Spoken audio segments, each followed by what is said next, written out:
many of these should not exist. That's correct. So, to the education question, how would you deal with the crisis? So look, we have a crisis of achievement. Let's shut down the head of the snake, the Department of Education. Take that $80 billion, put it in the hands of parents across this country. This is the civil rights issue of our time. Allow any parent to choose where they send their kids to school. End the teachers' unions at the local level to allow public schools to compete. And then revive our national identity where every high school senior should have to pass the same civics test that, frankly, every immigrant, including mother, had to pass in order to become a citizen of this country. And the fact of the matter is, look, there's part of education policy that also rests with the family. I didn't grow up in money, but you know the word privilege gets used a lot? Well, you know what? I did have the ultimate privilege of two parents in the house with a focus on educational achievement. And I want every kid to enjoy that. So part of the problem is we also have a federal government that pays single women more not to have a man in the house than to have a man in the house, contributing to an epidemic of fatherlessness. And I think that goes hand in glove with the education crisis as well, because we have to remember education starts with the family, and the nuclear family is the greatest form of governance known to mankind.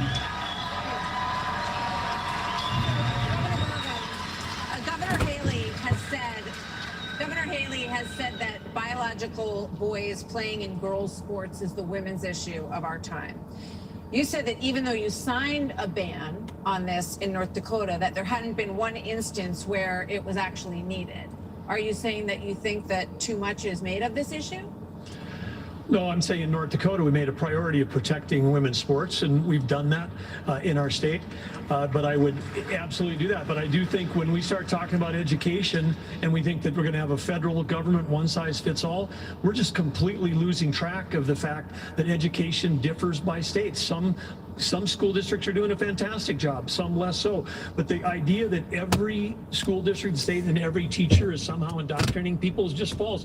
You know, when I was building a company from scratch, you know, with small town kids, and we went, you know, grew up in a town of 300, but we built a global company in 132 countries with over 100,000 customers. We listened to those customers. We spent time with them. We talked to them. We did that. And as governor, well, education is one of the biggest part of a state budget. So as a governor, I shadow a student. The night before I find out the student finds out, I'm going to go to every class with them. I don't sit and lecture school districts how to do it. I go and see the experience. And there's a lot of things that have to change. But what needs to change in education is it's innovation.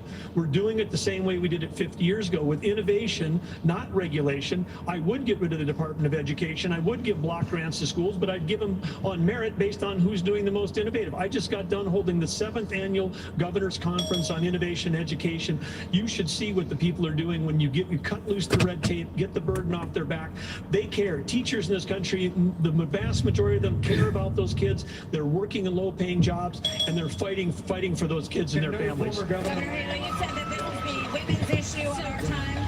First, I'll tell you, as you know, as a parent, the one thing you want is for your child to have a better life than you did. And we can talk about all of these things, and there's a lot of crazy woke things happening in schools, but we've got to get these kids reading. If a child can't read by 3rd grade, they're 4 times less likely to graduate high school.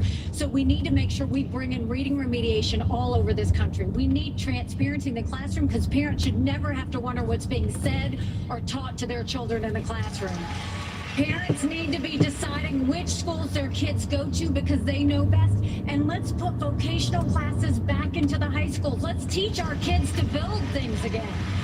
When we do that and we allow that innovation, that's when it'll get back. And yes, I will always say I'm going to fight for girls all day long because strong girls become strong women. Strong women become strong leaders, and biological boys don't belong in the locker rooms of any of our girls. We're going to start the lightning round, and the first question is going to go to you, Vice President. So this is a lightning round of questions, 30-second answers, please.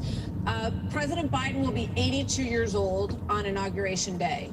Nearly 70% of Americans say that he is too old to serve. Should presidents have to pass a mental and physical test in order to serve Vice President Pence? Well, it might be a good idea to have everybody in Washington, D.C. pass a mental. 30 seconds, no. The American people can make those judgments. But let me say, I'm running for president of the United States because we don't need a president who's too old. And we don't need a president who's too young. We need a president who's been there. We need a president who knows how Congress works, how the White House works, how states work. And on this education issue, Martha, I was fighting against No Child Left Behind when Republicans were doubling the Department of Education. I'll also shut down the Federal Department of Education. And when I was governor, we doubled the size of the largest school choice program in America. And we'll give school choice to every family in America when I'm in the White House. This is a lightning round, Mr. Ramaswamy. I think you were mentioned there. You're 38. You're the youngest on the stage. You've said, and you just said, you want a civics test or public service for those under 25 to be able to vote. So the question is, do you want a mental acuity test for presidents over 75? I believe in the people of this country to tell the difference between somebody who's an automaton and somebody who's actually a thinking agent in the White House, which we don't have in there today. And I will tell you, I'm going to address Vice President Pence's comment. I think we do need somebody of a different generation to lead this nation forward. Look at the way I've run this campaign. Going to the south side of Chicago, to Kensington, in the middle of Philadelphia, where traditional Republican candidates don't go. We have an opportunity to build a multi-ethnic, working-class majority to deliver a landslide. And I think I'm the only candidate in this race, young or old, black or white, to bring all of those voters along to deliver a Reagan 1980 revolution. We're going to do it in 2024. In a presidential election in 2020. I will answer that. 30 seconds. 30 seconds. 30 seconds to answer You that. guys, y'all need to get control of this debate. Listen, we're getting control of the debate. This is a lightning round, not rolling thunder. On education, first of all, look at Arkansas. We have to compete with China. I built computer science education. We led the nation in computer science education, going from 1,100 students to 23,000 students taking it. This is how you compete with China. As President of the United States, I will make sure we go from 51% of our schools offering computer science to every school in rural areas and urban areas offering computer science for the benefit of our kids, and we can compete with China in terms of technology. Thank you, sir. This is going to go to, this is coming to you. We're trying to do a quick round of different topics here. So, Senator Scott, faith is on decline in this country. You talked about it a little bit before tonight. So is there a role for a president of the United States in changing that? What would you do to change that? Well, our nation was founded upon the Judeo-Christian values that has made this the greatest nation on God's green. Believer in Ephesians 3:20 that God is able to do exceedingly abundantly above all that we ask or imagine. Our responsibility should be the model behavior we want to follow. On education, the only way we change education in this nation is to break the backs of the teachers' unions. They are standing in the doorhouse of our kids, locking them into failing schools and locking them out of the greatest future they could have. As President, Governor DeSantis, would you support some mandatory military service for all Americans? I think it should be voluntary. I'm somebody that volunteered to serve, inspired by September 11th, and I deployed to Iraq alongside U.S. Navy SEALs in places like Fallujah, Ramadi, and it's something that I think has taught me, you know, when you go in that type of environment, anything you have, your personal agenda, you check it at the door. You go there, and it's about focusing on the mission above all else. And guys come together, and they get it done. And that's how I would view being the President of the United States, on your future and reversing this country's decline. Okay, now for something a little out of this world, and this is for you, Governor Christie. Do you believe that the recent spike in UFO encounters... I get the UFO question? Come on. Okay, we've been hearing a lot of testimony in Congress, and people are taking this a lot more seriously, and we're hearing that, you know, there are things going on that people aren't aware of. So, if you were president, Governor Christie, would you level with the American people about what the government knows about these possible encounters?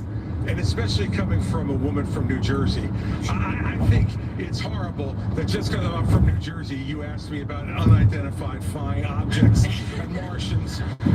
We're different, but we're not that different.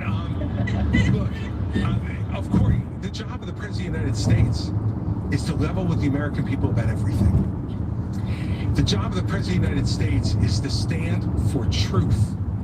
The job of the President of the United States is to be a role model for our children and our grandchildren.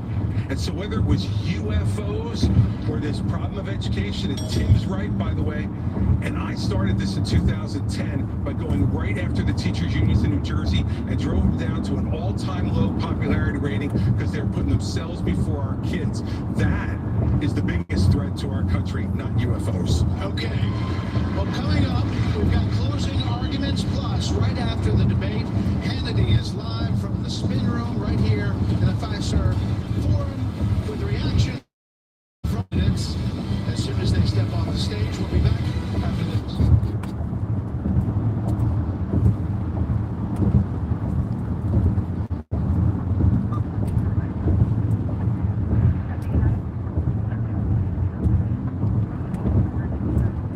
These drivers are crazy.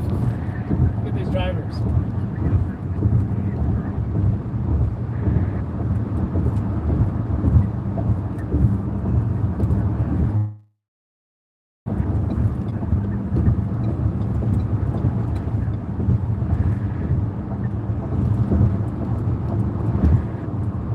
They are driving crazy.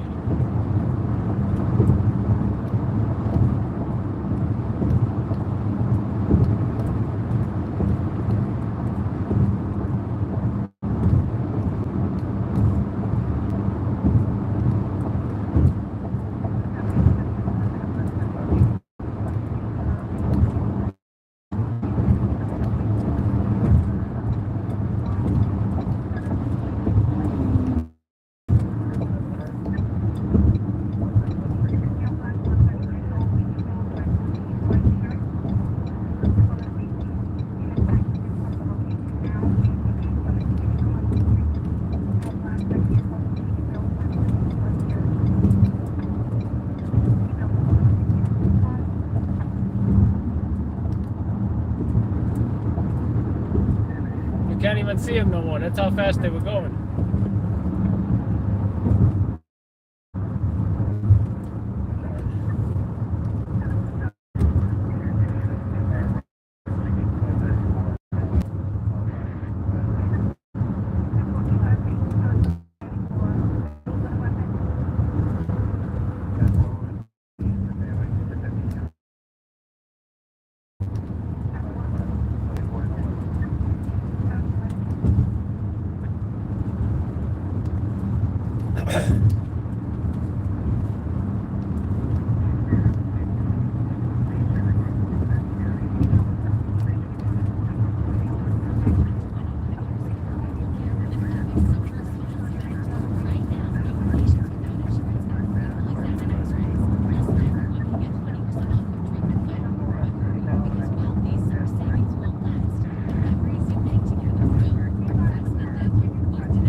Spills like a sponge, and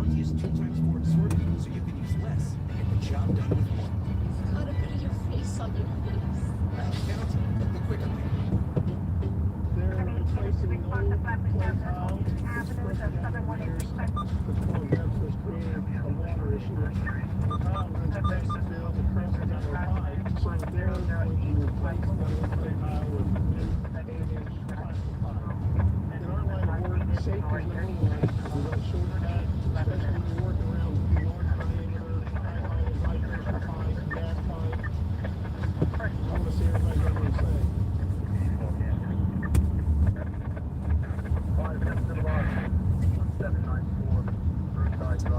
A live look at the Reagan Library as the sun sets in City Village, California. We'll see there next month when our colleagues at Fox Business News the next range Fox Business and with Univision, the Reagan Foundation, and Rumble to bring you this Republican presidential debate on September 27th.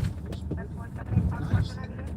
20 years ago, 70% of American adults said they were extremely proud to be an American. That number has now plummeted to just 39%. In his pitch to get to the Oval Office, President Reagan called America the shining city on a hill, a beacon of hope and optimism. So in your closing statement tonight, please tell American voters why you are the person who can inspire this nation to a better day. These are 45 seconds, and we begin with Governor Broome. I understand why America's hurting. Biden's inflation is choking us. I grew up in a small town. My dad died when I was a freshman in high school. My mom, widow of 3, went back to work.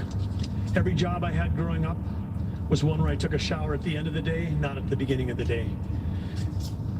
Our cities are less safe because of the fentanyl pouring into this country. Our economy is being crushed by Biden's energy policies, which are raising the cost of every product you buy, not just the gasoline at the pump. One thing that I'll do as president, I'll secure the border. I'll get this economy sprinting, not crawling like it is right now. And I would say that other thing is for sure, when I'm on a horseback in the Badlands of North Dakota, it looks like the horizon is just limitless. And you can almost see beyond that horizon. You can see that this country, our future isn't it. But we've got to focus on innovation, not regulation. We've got to cut the red tape. We got to drive ourselves forward. The way we win the Cold War with China is by growing our economy. And as president, I will bring out the best of America. I will improve every American life. Hope you're back on your horse soon, Governor. Governor Hutchinson. Our nation is in trouble, and it's in trouble because of failed leadership. And the solution is not 4 more years of Joseph Biden. The solution is not 4 more years of Donald Trump. The solution is new leadership that can bring bold ideas to America and to bring out the best of America. A president's number one people, what Ronald Reagan did. And he did it with optimism and hope for our country, with consistent conservatism. That's exactly what I bring. As president, I'll bring out building our economy in terms of securing our border, enforcing the rule of law. I'll bring out the best of America in terms of our national character, our faith, and our hope for the future. Join us at 2024.com. Thank you. Senator Scott. Parent household mired in poverty.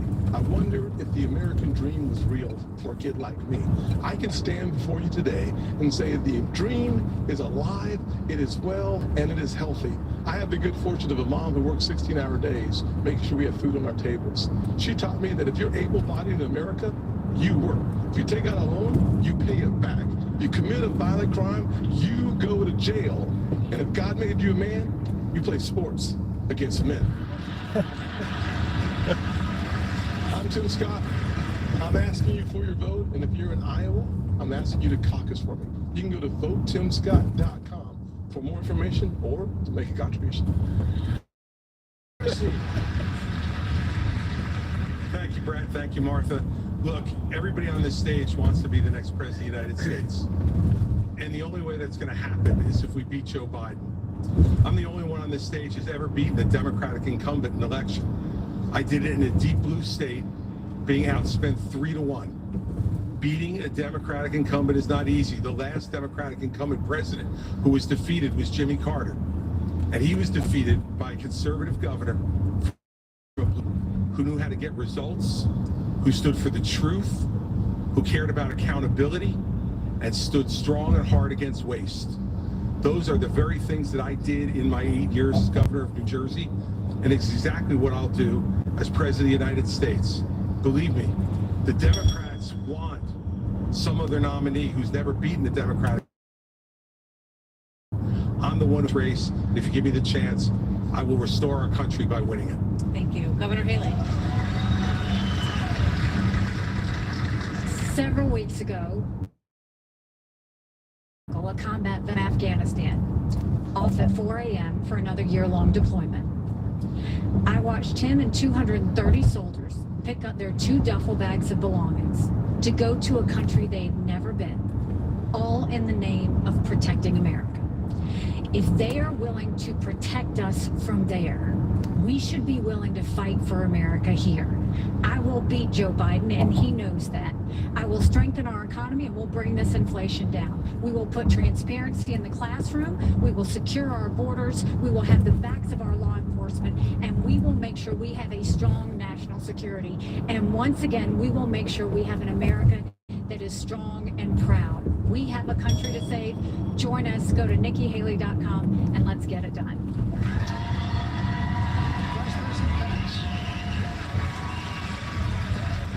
Mike Pence. Good to see you. It's an honor to be here.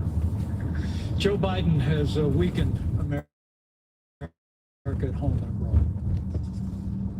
Disastrous withdrawal from Afghanistan, their war on energy, runaway spending that launched the worst inflation in 40 years, a crisis at our southern border, an assault on our values and liberties, and the American people have had enough. But I know we can bring it back. But different times call for different leadership. The Republican Party owes the American people the choice. Proven leadership at the national level that knows how to move a conservative agenda forward. We proved in the Trump-Pence years you can turn this country around faster than you can imagine. And I have faith we will again. Because I have faith in the American people. The good, decent, hard-working, faith-filled, idealistic people of this country. And I have faith The time's that up. God is not done with America yet. And if we will renew our faith in one another and renew our faith in Him, who has ever guided this nation since we arrived on these wilderness shores, I know the best time's days of up. the greatest nation on earth are yet to come. Thank you. Mr. Ramaswamy. I was born in 1985, and I grew up into a generation where we were taught to celebrate our diversity and our differences so much that we forgot all of the ways we are the same Americans, bound by a common set of ideals that set this nation into motion in 1776. And this is our moment to revive those common ideals. God is real. There are 2 genders. Possible. Few requirement for human prosperity. Reverse racism is racism. An open border is not a border. Parents determine the education of their children. The new property. There are 3 branches of government, not 4. And the U.S. Constitution, it is the strongest guarantor of freedom in human history. That is what won us the American Revolution. That is what will win us the revolution of 2024. Thanks for letting me introduce myself tonight. Thank you. Governor DeSantis.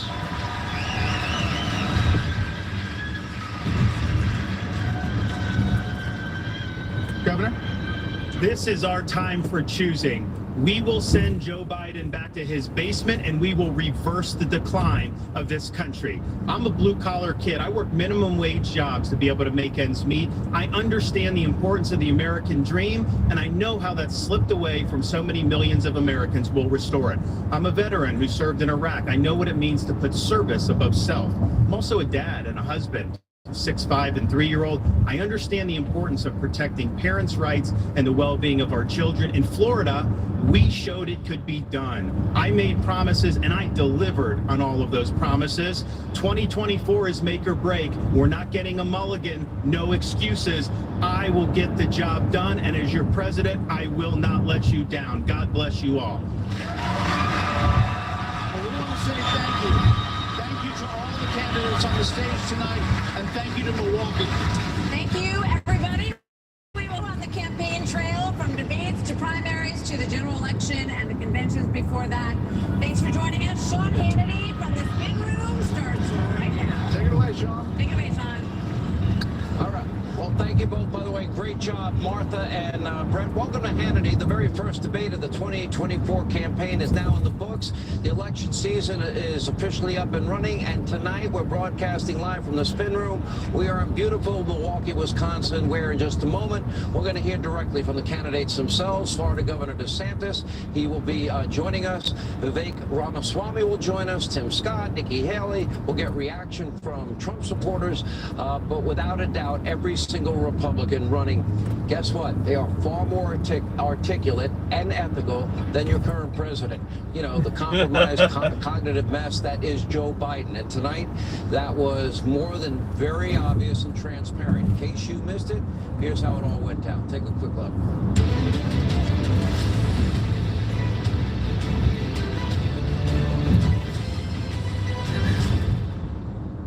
We cannot succeed as a country if you are working hard and you can't afford groceries, a car, or a new home, while Hunter Biden can make hundreds of thousands of dollars on lousy paintings. Now is our moment to start running to something. I've had enough already tonight of a guy who sounds like ChatGPT standing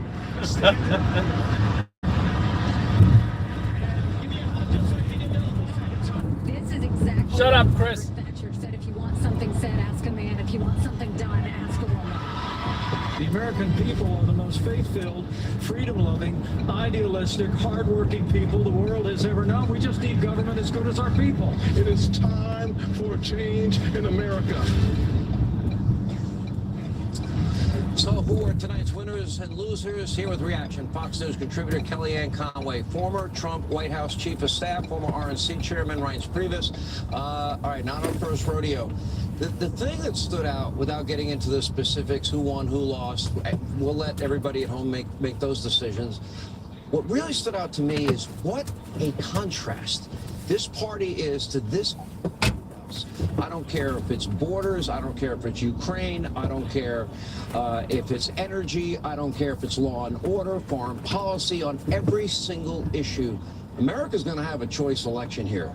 That, and I think one thing they agreed on, America's in decline under Joe Biden.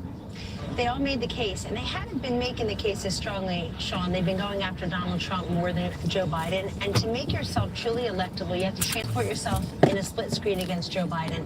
And to do that, you take him on all these issues. There's no major public policy issue right now, the 12 that are tested routinely, where Joe Biden's approval rating is above water. He's underwater. He can't point to any one issue and say, that's my signature accomplished. That's where people see me as strong.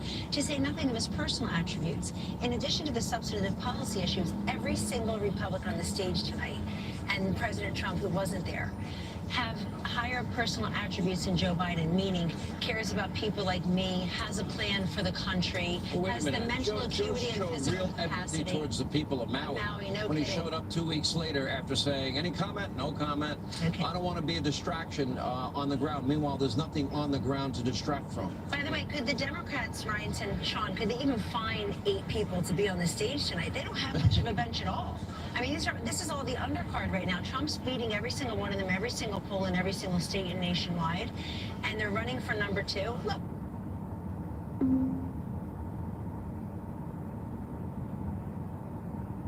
And the people who have a problem with him tonight are not going to vote for him. They'll think he's inexperienced. Mike Pence was aggressive. Chris Christie did his I'm a debater thing. I think DeSantis held his own. He didn't have enough time really to differentiate himself, but he delivered in a different way than he usually does. So I think he had a very strong open. The interesting thing, when I do my audience shows, I'll poll them every night, and those that like President Trump, they also like DeSantis. Correct. Yeah, and I think that every one of these folks on stage tonight, they're gonna win or lose this debate's gonna be in this room right behind us. And every one of them had a moment. Every one of them can clip something that they've said, a one-liner, their position on something that they're gonna use to attract voters, attract money. And look, as you were saying before, Joe Biden's not just doing a horrible job as president, but the proof is in the pudding. He's 20 points worse today in his approval. Any Republican that's going to have a chance at winning the presidency, they always have to run the table. Wisconsin's a big part of that equation. In Wisconsin, was won by less than 0.7% of the vote in 2016 and 2020. It comes down to about 20,000 votes. Crazy. And, you know, I think that, you know, this debate tonight was a great debate. Every one of these folks are better than Joe Biden. Unfortunately, I also think, and it's a little harsh to say, and I didn't want it this way. I wanted Donald Trump to be here, but I think he probably made the right decision after seeing tonight, because tonight... Why do you say that? Because I think it looked a little bit... By 50 and 60 points. It's debate night, but we're not in Milwaukee.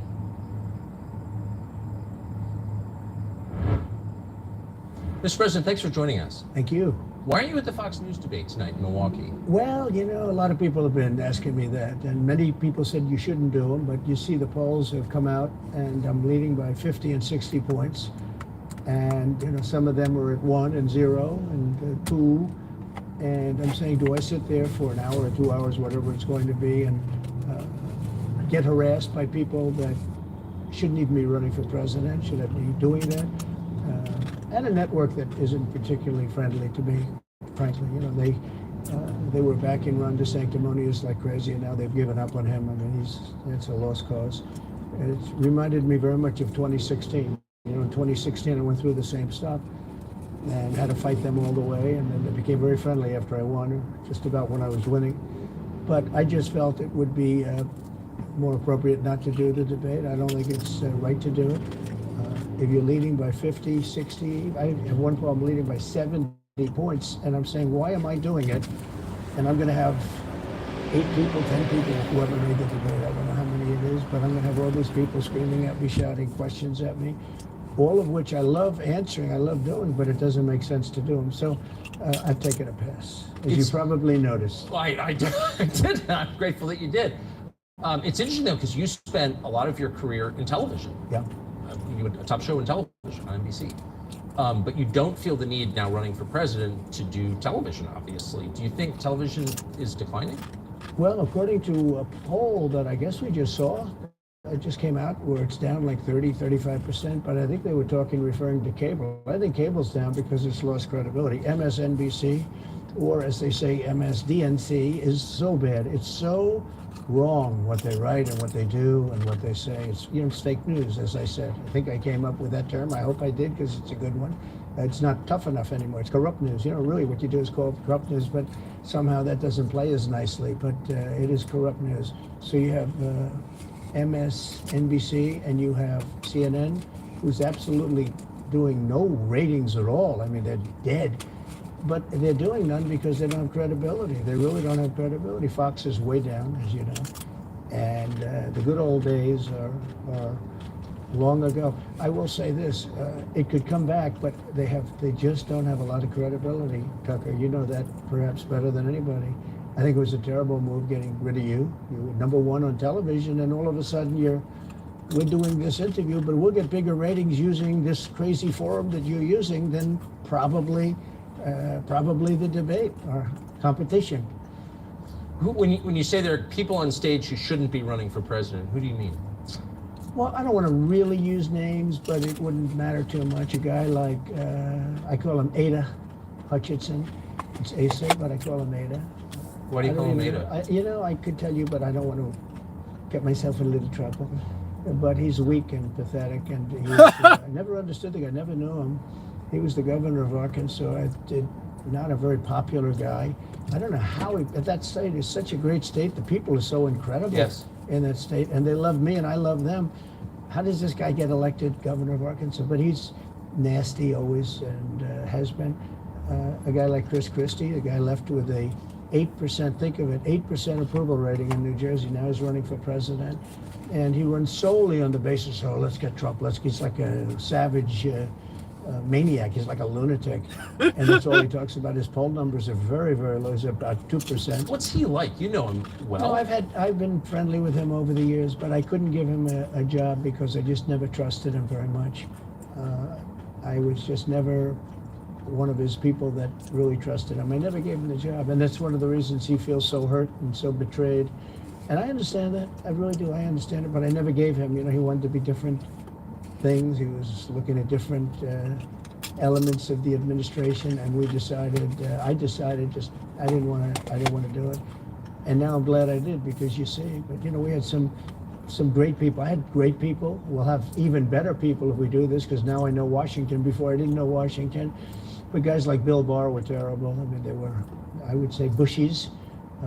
I say that with respect to the Bush family, but they were Bushies, and it doesn't work out for us. It was clear, this is kind of far afield, but it was just interesting. I read Barr's account of his time. He wrote a book about it, right? His autobiography, and in it he lies about Jeffrey Epstein's death. Clearly lies. Do you think Epstein killed himself sincerely? I don't know. I will say that he was a fixture in Palm Beach. Yeah. I don't know what Barr said about it either. I have no idea what he said. What did he say? He killed himself, probably? He said he killed himself, and that they were going to do this investigation. They never did the investigation. It's never been public, well, and they hid it. And why are they doing that? And clearly Barr knew. But why would Bill Barr be covering up the death of Jeffrey Epstein? Bill Barr didn't do an investigation on the election fraud either. Okay, he said he did, and he pretended he did, but he didn't. McSwain, the U.S. attorney in Pennsylvania, Philadelphia, said Barr just wouldn't let him do it. It was crazy. Barr became so petrified, so frightened of being impeached. They were going to impeach him. I don't know if you remember it. Yeah. It's not a big moment in history. But they said, we're going to impeach. They play a much rougher game, the left, the lunatics. And they were going to impeach Bill Barr, and he was petrified. Now, how do you not get impeached? Don't do any of this stuff. But he didn't do the job there. I don't know what he did with Epstein, but possibly he did. Do you think it's possible that Epstein was killed? Oh, sure, it's possible. I mean, I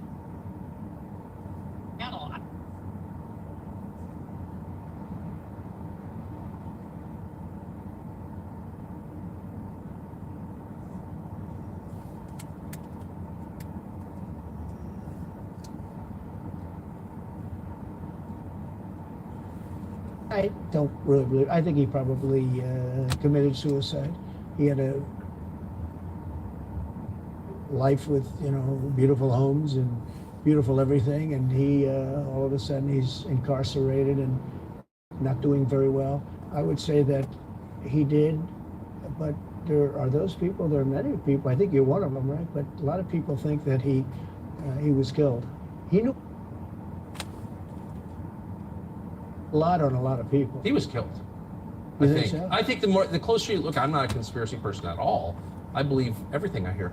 But yeah, the closer you look into it, I mean, the Attorney General of the United States, your Attorney General, clearly lied about the Epstein death. Yeah, he was. Why? He was certainly. It wasn't well done. They had no cameras. They had no anything. Everybody was sleeping, and a case could be made. Look, I'm not going to get involved in it, but I can tell you a case could be made either way. But it certainly wasn't the most well-run place. So the reason I'm asking you is I'm looking at the trajectory since 2015 when you got into politics, for real, and then won. It started with protests against you, massive protests, Right. organized protests by the left, and then it moved to impeachment twice, Right. and now indictment. I mean, the next stage is violence. Are you worried that they're going to try and kill you? Why wouldn't they try and kill you, honestly? They're savage animals. They are people that are sick, really sick. You have great people in the Democrat Party. You have great people that are Democrats. Most of the people in our country are fantastic, and I'm representing everybody. I'm not just Republicans or conservatives. I represent everybody. I'm the president of everybody. But I've seen what they do. I've seen the lengths that they go to. When they make up the Russia, when that's exposed and they go down, and Barr should have gone after them, and other people should have gone after, and they did very late, because the Durham report came out. It was fairly good. It could have been a lot tougher, I guess, but it was fairly good. But it explained how corrupt it was. I'll tell you who did a great job was the Inspector General Horowitz. He did a phenomenal report. You didn't have to go to Durham. He did it on Comey and on, I guess, McCabe and some others, and it was a vicious, it was basically a true report, how bad they are. But these people are sick people. These are people that I think they hate our country. You want to know the truth. When you see open borders, when you see these policies that they have, and so many other things, it's so sad to see. We have a country that's very fragile right now. I've never seen, I will say, look, I ran in 16, which was 15, but I ran in 16, election in 16, and there was tremendous spirit. In 20, there was even more spirit. We got millions and millions more votes. You know, it wasn't even a contest. People said, well, what do you think of 20? I said, we did much better. We did. You got to base it on the number of votes. We got many more votes in 20 than we did in 16.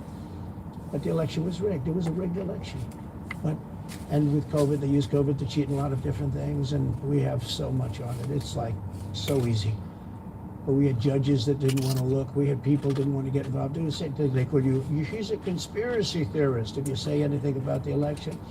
But I have never seen spirit like there is right now. Even coming down here, just the people on the road that are just absolutely going crazy. And the reason is, I think they like me, and I know they love my policies. I hope they like me too. You know, a lot of people say they don't like me, but they like my policies. I think they like me.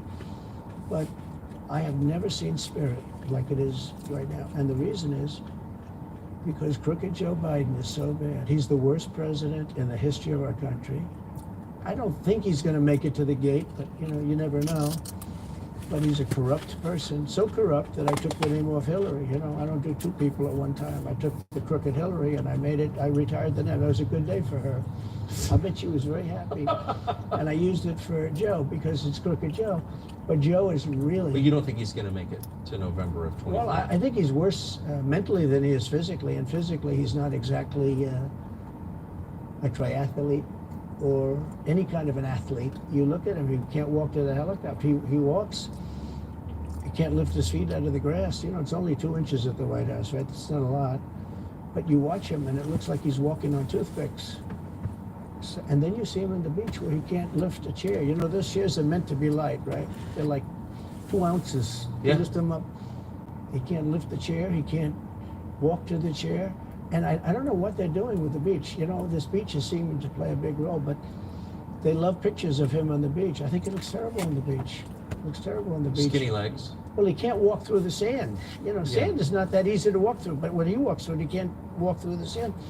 And there's somebody in there that thinks he looks fabulous at the beach. I think he looks horrible at the beach. Plus, the beach doesn't represent what a president's supposed to be doing. He's supposed to be working. He's supposed to be getting us out of that horrible, horrible war that we're very much involved in with Russia and Ukraine. You could do that. You could do that very easily. I believe you could do that I don't believe he could do it because he's just incompetent. But that's a war that should end immediately, not because of one side or the other, because hundreds of thousands of people are being killed. Can you imagine you're in an apartment house and rockets are going into that building and blowing it up and knocking it down? And why should anybody, human beings, whether they're Russian or Ukrainian or whatever they are, it's got to be stopped. And it can be stopped very easily. It would have never started. If I were president, it would have never started. So back to Biden, I'm interested. So you think he's failing? He obviously is failing. I think it's clear to everybody. But that would make Kamala Harris the candidate? Well, not really. I mean, I guess they'd have maybe a free-for-all. A lot of people say she has to remain for certain reasons, the candidate. She has to. I don't think that's true, actually. I don't think that other people would stand for it. She has some bad moments. Her moments are almost as bad as his. I think his are worse, actually. Yeah. But she seems pretty senile, too. She speaks in rhyme. It's weird. It's weird. But she has bad moments. And in rhyme? What do you... Well, the way she talks, the bus will go here and then the bus will go there because that's what buses do.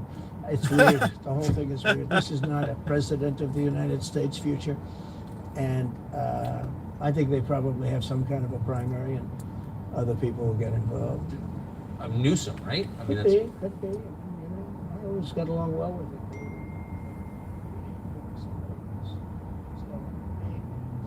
A big load on your shoulders because you look at California, what's happened. But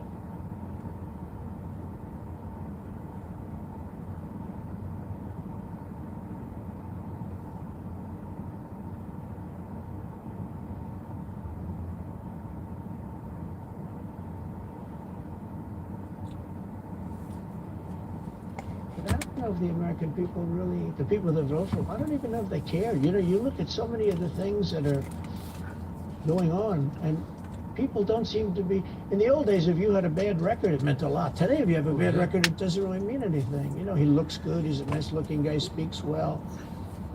But Biden, every time you watch him talking, it's like he's walking on eggs. You're waiting for him to collapse, and he almost always does. And I got to know the leaders of all of the countries, essentially, but the big ones. And the bigger, the tougher the leader. You know, it's like sort of, I guess maybe that's the way it's supposed to be. But I got to know President Xi of China, and Putin, and Kim Jong-un, North Korea. Did a great job with North Korea, kept us out of a nuclear war. We would have 40,000 dead soldiers right now. They'd drop a nuke right on top of the military base. We have 40,000 soldiers over there. And I did great. I got along with him great. So good. That's a positive. You know, the press said, he said nice things about Kim Jong-un. I also said horrible things at the beginning. Horrible enough that he wanted to talk. And we talked, and we met in Singapore. We met actually twice. And we had unbelievable meetings. I know him very well. We were in great shape with them. What do you think he and Xi and Putin think of Biden? I think they can't believe it. I think they probably say this is some kind of a system. You know, they had great respect for our country. They respected me. They had great respect for our country when I was there. Every one of them. Look, if you go to North Korea, you take a look at what happened. You know, the Olympics was dead. South Korea spent billions on the Olympics. Nobody was going to go. They didn't want to get blown up. They called me and they said, we are going to let the Olympics proceed. This is North Korea. I said, you should go into the Olympics. Put your athletes in. It wasn't like, you know, they were big on athletes because, you know. Famine. But they went in and they actually participated. And within about 2 days, the entire thing was sold out. And if it wasn't me, that would have never happened. But I got along very well with him, and that's a positive thing. He does have massive nuclear power, by the way. And if Hillary would have gotten in, or if the Obama thought process continued, it would have been a nuclear war, absolutely, with North Korea.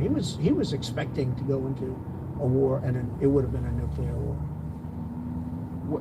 So do you think the rest of the world looks on at Biden and thinks someone else has got to be running the government?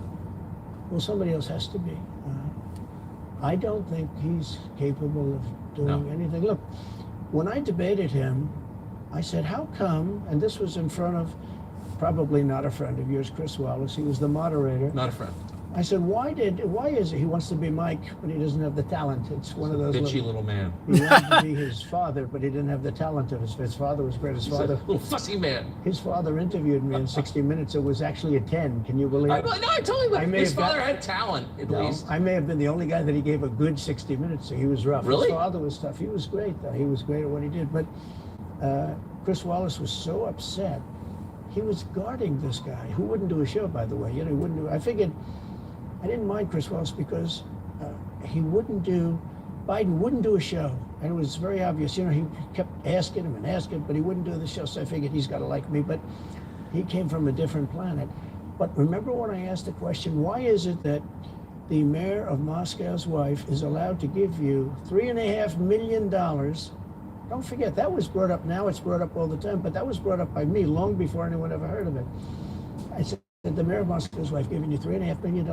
What did you do to deserve $3.5 million? To Biden. And Chris Wallace said, this has nothing to do with the debate. I mean, he got in the way of the question. No, well, it was crazy. And I said, well, wait a minute, he got $3.5 million from the mayor of Moscow's wife.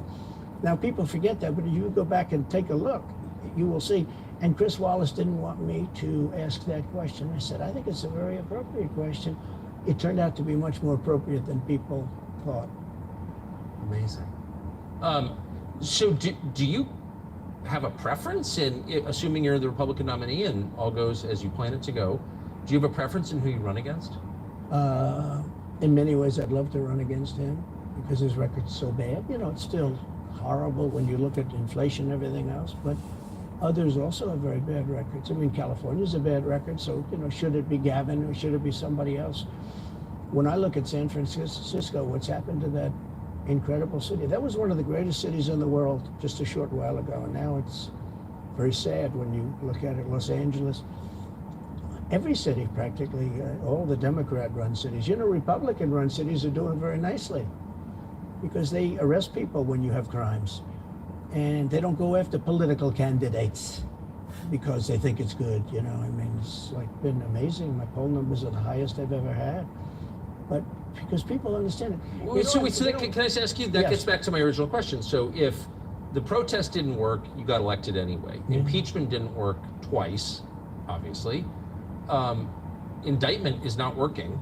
Your poll numbers go up. When they raided Mar-a-Lago in August of last year, your numbers went up.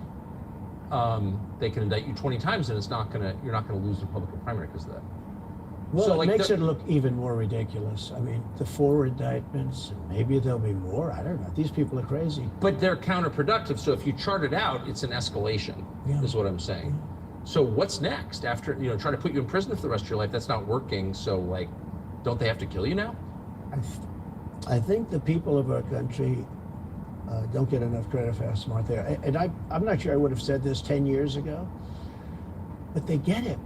You know, they really get it. When somebody gets indicted, your poll numbers go down. When somebody gets indicted, you announce, ladies and gentlemen, I'll be leaving to spend time with my family and to fight for the rest of my life for this stuff. But you're out of politics. I got indicted 4 times. All trivia, nonsense, bullshit. It's all bullshit. It's horrible when you look and you look at what they're doing.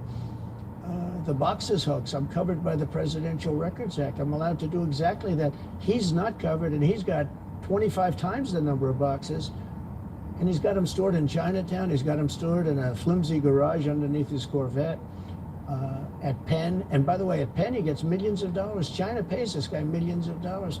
See, I think he's the most corrupt president we've ever had. And he also has the distinction of being the most incompetent. And I believe both. I mean, he's both incompetent and corrupt. So and I running the actually government? believe he's compromised because China knows so much about him. They know where the money comes from. They know where it is, who paid it, and they probably paid it.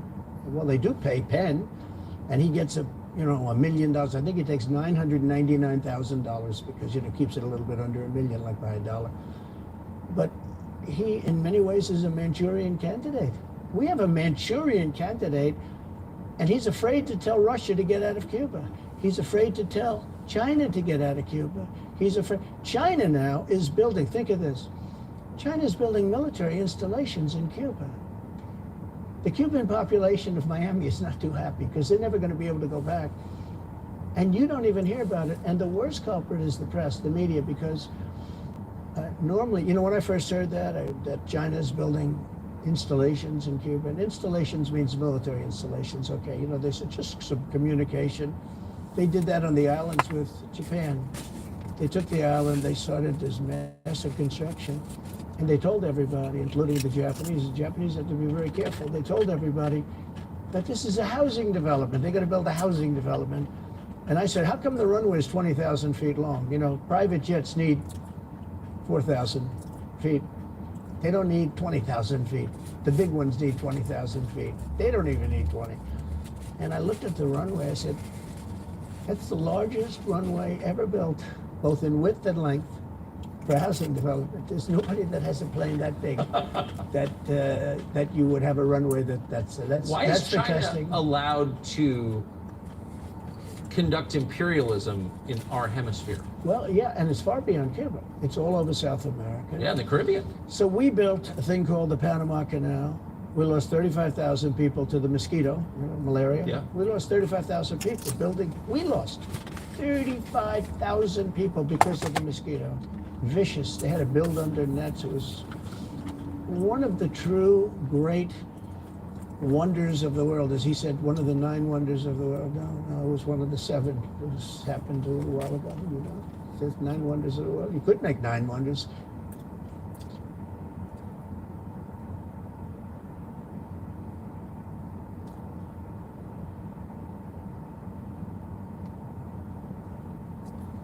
He would have been better off if he stuck with the 9 and just said, yeah, I think it's 9. But this is one of the true 7 wonders of the world. And you take a look at the Panama Canal. It was such an incredible engineering marvel. We sold it under Jimmy Carter. We sold it to Panama for $1. The following day, they quadrupled the amount of money the ships had to pay to get across. They didn't lose one ship. And now they've made it much bigger, and now they've widened it, they've doubled it, right? They've more than doubled it. And it's one of the most profitable things any time. It's just incredible, right? We gave it away for $1. China now controls it. They actually control the Panama Canal. They run it, they control it. And we shouldn't let that happen. And we can't let China be in Cuba. And they'll get out. If I'm president, they'll get out. Because I had a very good relationship with President Xi, but he respected this country, he respected me, and he'll get out. And we can't let them run the Panama Canal. We built the Panama Canal. Should have never been given to Panama. We should have had it. But we gave it for $1. Think of it. They quadrupled. In one day, they lifted the fees, which are, pretty big, for these massive ships to go through, right? Rather than going around the Cape and through all the tremendous storms, such beauty, it's beautiful stuff. But you didn't want to get caught in those storms. Those were storms that wiped out the biggest ships. And we go through the Panama Canal, we built it, and we gave it away for $1. Think of that, how stupid are we? We have done the stupidest things in this country.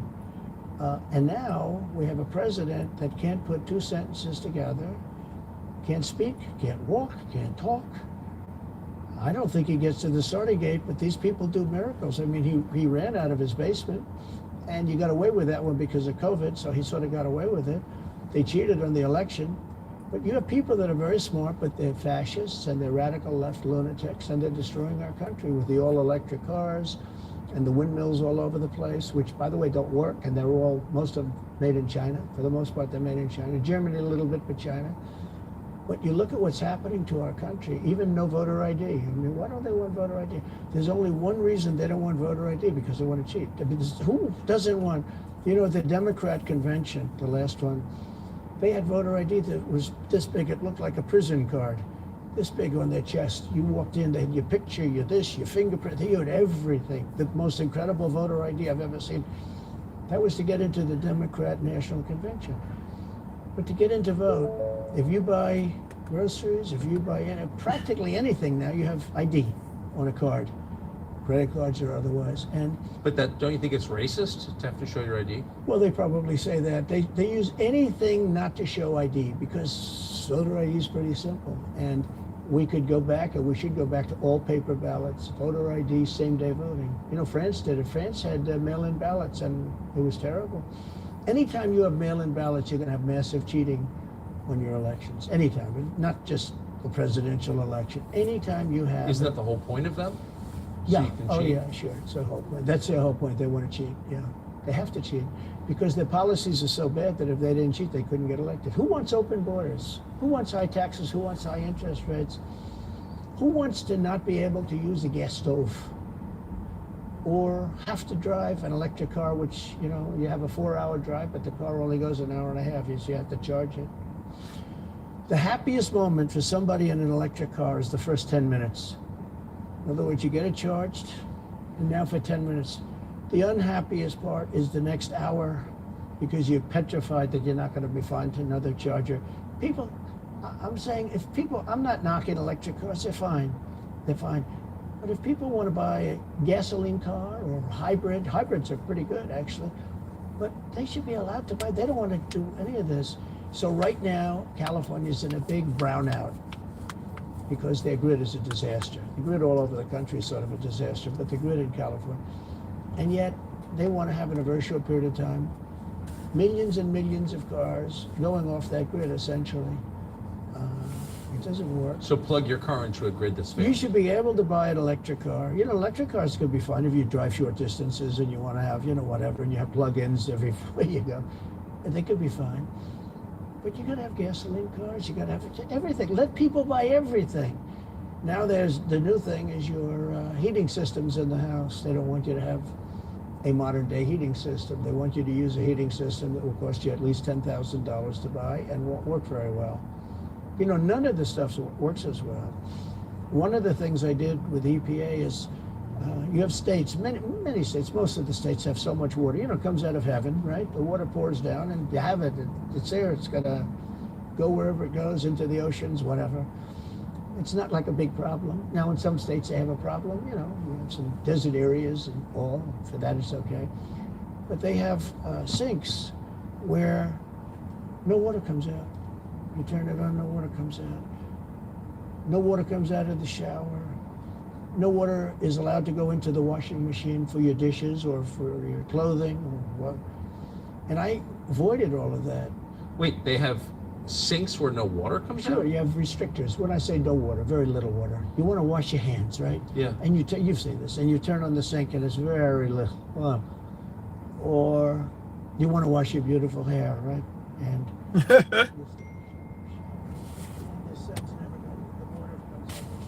you've said this. It usually takes place in new hotels and new homes. Yeah, you take a drill and take the They have limiter out. well, you can, but now they make it so you can't do that so easily. They have a restrictor.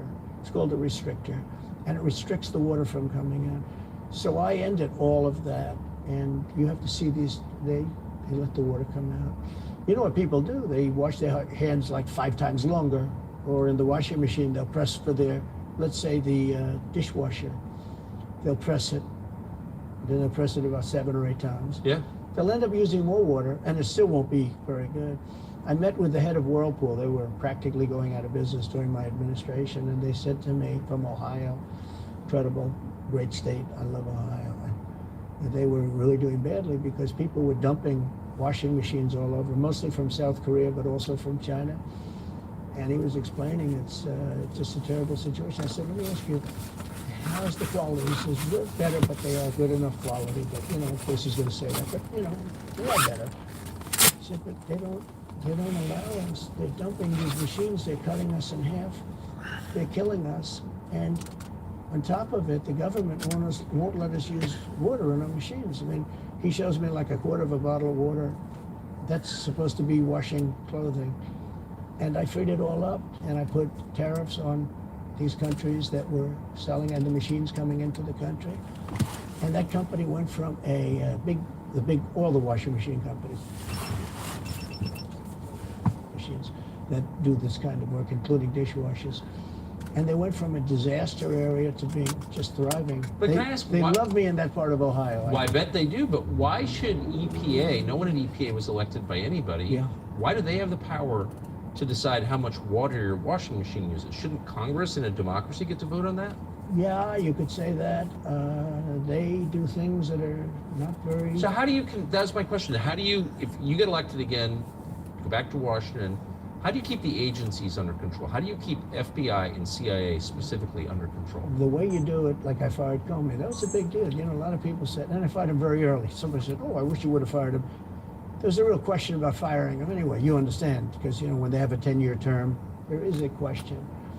I fired Comey. That was a great thing. If I didn't fire Comey, maybe I wouldn't be talking to you, or I'd be talking to you about real estate or something else other than politics, right?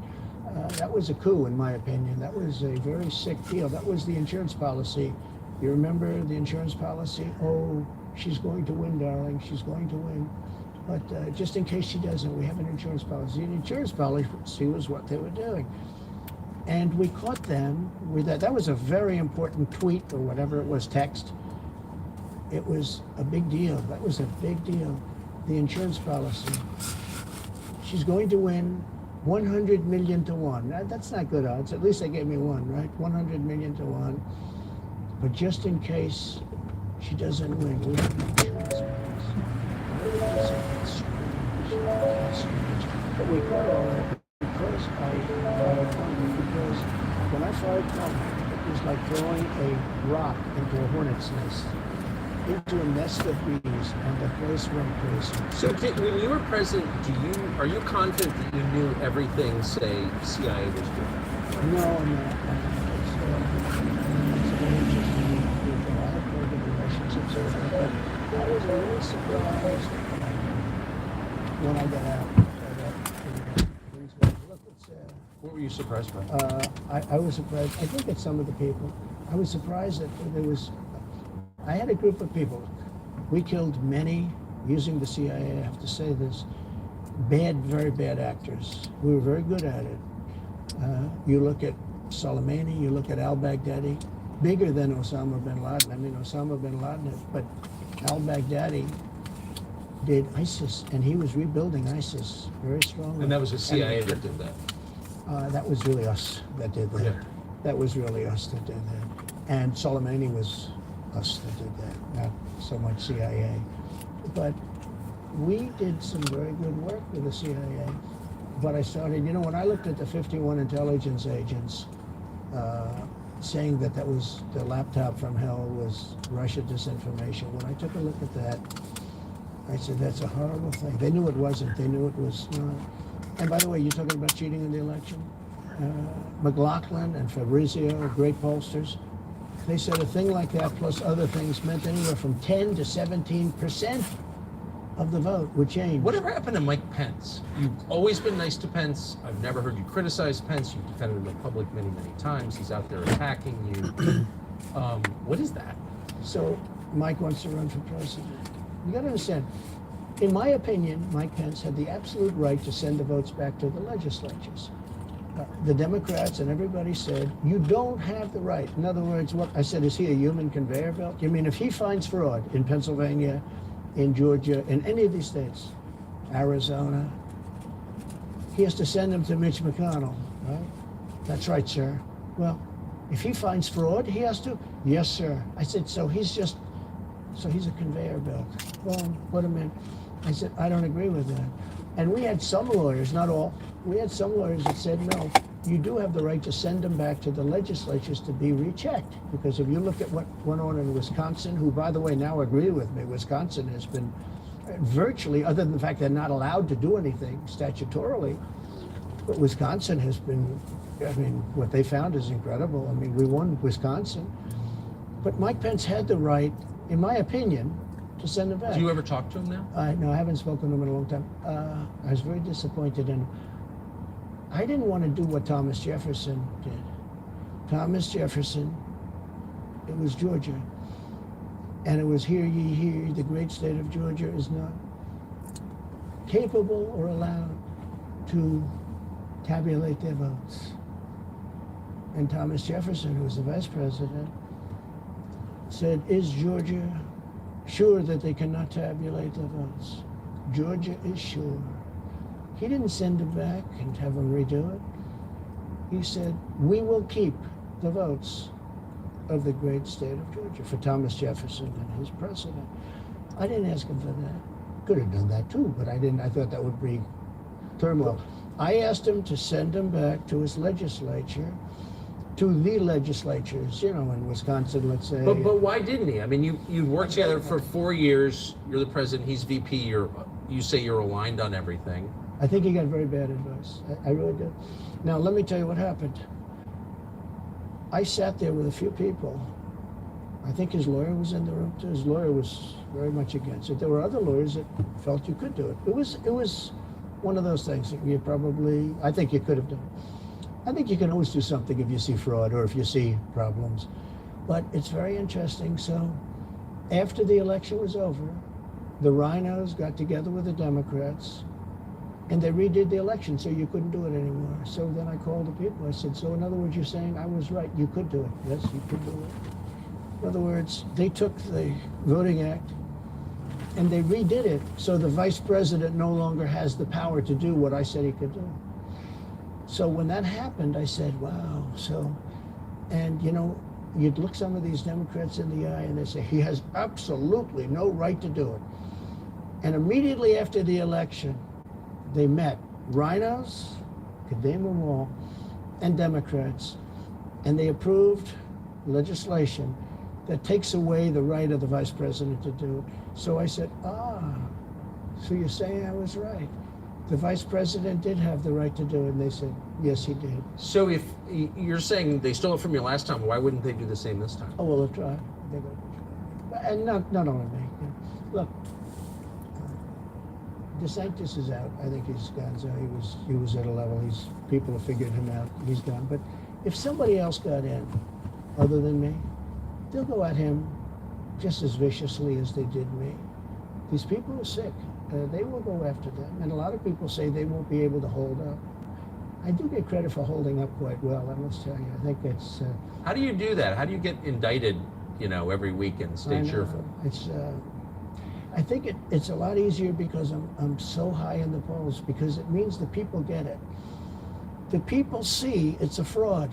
The people see it, like this horrible district attorney from just a little while ago, from essentially Atlanta, it's Fulton County. She said, basically, I don't have any right to challenge an election. Well, what about Stacey Abrams? What about Hillary Clinton? What about all of these Democrats that are still challenging my election? The same people that are saying he's challenging an election challenged my election. And they did it with slates. They did it with all sorts of things. They were very bad about it. But basically, they're suing me and they're saying you don't have any right to challenge it. If you challenge an election, we're going to indict you and put you in jail. So what they're doing is they've weaponized, and don't kid yourself, the DOJ and Biden and the whole group, they're watching all of this stuff. They love the local stuff, you know, the DA in Manhattan. Not only that, they put one of the DOJ top people into the Manhattan DA's office to run things. They don't even have a case against me. It's not even a case. Everyone says, even the Democrats say, you can't bring these cases, you have no case. The Attorney General or the District Attorney, Fannie Willis, in Atlanta, she's getting killed. Basically, she's saying Trump doesn't have the right to criticize an election. But you've been around long enough now. You've seen many elections criticized. I mean, Hillary Clinton goes crazy. Every time she talks, she says, he's not the president. Jimmy Carter said, he's not the president. Well, I am the president. Hillary Clinton called me, by the way, at 3:02 in the morning to congratulate me the night of the election. Did her voice crack?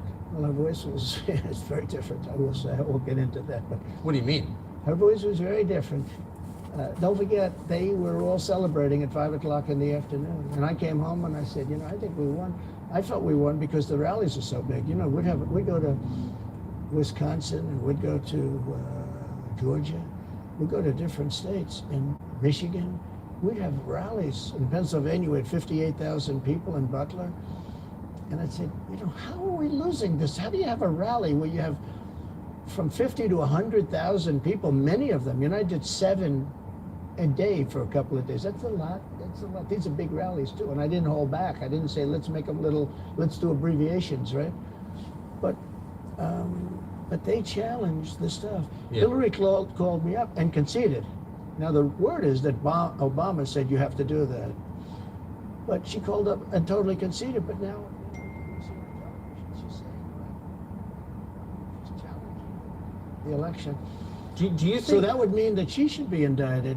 But that would mean also that Stacey Abrams in Georgia should be indicted because she still thinks she won the election for governor. She still thinks that. She's never recanted. And do you think Stacey Abrams will be indicted for that? No, of course not. She won't be. The Democrats don't get indicted for things like that. They don't get impeached. No, it's a different thing. With that being said, yes, I had great support when they did impeachment hoax #1 and impeachment hoax #2. Jim Jordan, the House was fantastic. And actually the Senate was very good for me, other than, you know, Mitch McConnell. I think if he had, it's too bad I endorsed him. He was begging, he was going to lose that race, and I endorsed him, and he ended up winning the race because of my endorsement. He was down, he was going to lose to Amy McGrath, $90 million in cash, all set to go. She was leading by 3, he was going down. I did him a favor, and then 3-4 months later, he really wanted to impeach me. He's a bad guy. But if you look at what's going on politically, so interesting. The level of loyalty is different in politics than it is in normal life, I will say. With that being said, I've had great loyalty also. But the House was fantastic. The Senate was very good. You know, they overrode Mitch McConnell. Mitch McConnell, in my opinion, was trying to get senators to impeach me, especially for the second one. And on the first one, he acted very, very slow. Should have gone much faster. But Mitch McConnell wanted to, and the senators went up to guys that are subservient to him because he gives money. You know, he gives them money. He gives them a lot of money. He raises some money and he gives it to them, and therefore they do what he said. That's the only form of leadership he's got. So last question, if you're elected president again, what's your number one priority? When you ran last time, you said, I will build a wall. This time, your bottom line top promise to the country. So you can do numerous things at the same time. Of course. But let's say number one is the border. And taking hundreds of thousands of criminals that have been allowed into our country and getting them out and bringing them back to their country, Guatemala. By the way, not only the 4 countries that we think of as neighbors, all over the world. Last month, we had 149 countries represented. Think of it. We had 149 countries represented, Tucker, from places that many people never even heard of, coming into our country. And they're coming in from mental institutions, and they're coming in from prisons. They're emptying out their prisons all over South America. They're emptying out their mental institutions. Terrorists are pouring into our country. We have no idea. I had the strongest border in the history of our country, and I built almost 500 miles of wall. You know, they like to say, oh, was it less? No, I built 500 miles. In fact, if you check with the authorities on the border, we built almost 500 miles of wall, and I had another 200 that I was going to build. You know, it's like water, it seeks. And we're going to build another 200. We built it. It was all set to go. All they had to do was install it. It would have taken 3 weeks. And that's when I found out. I said, I think these people actually want open borders. The first thing I would do would be, I would seal up the border good and tight, except for people that want to come in legally. Do you think we're moving towards civil war? There's tremendous passion and there's tremendous love. You know, January 6th was a very interesting day because they don't report it properly. I believe it was the largest crowd I've ever spoken before. And you know some of the crowds I've spoken before. And like July 4th on the mall, I think they had 1 million people there. But I think that the biggest crowd I've ever spoken before was on January 6th. And people that were in that crowd, a very, very small group of people, and we said patriotically and peacefully and patriotically, right? Nobody ever says that. Go peacefully and patriotically. But people that were in that crowd that day, very small group of people went down there, and then there are a lot of scenarios that we can talk about. But people in that crowd said it was the most beautiful day they've ever experienced. There was love in that crowd. There was love and unity. I have never seen such spirit and such passion and such love. And I've also never seen simultaneously and from the same people such hatred of what they've done to our country. So do you think it's possible that there's open conflict? We seem to be moving towards something. I don't know, because I don't know what it, you know, I can say this. There's a level of passion that I've never seen. There's a level of hatred that I've never seen, and that's probably a bad combination. Donald Trump, thank you. Thank you very much. Very much. Thank you. That is a bad combination. Bad combination. Thank you.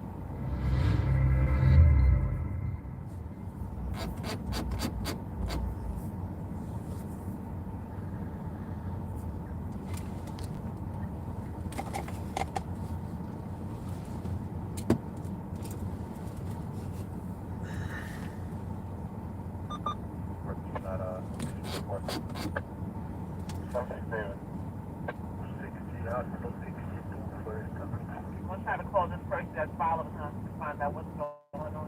I am going to go back. And the top 5 of the tour, the time is taking out confirmed for 10 315-161 Street, West End Avenue, Freedom Place South. Freedom caller received a text message at 20:57 hours saying it's done. He said the text came from a unknown number to her. The job was on 2 for hours 40 minutes. It's the only job we're holding so far in the 4-5. Still keeping up with that.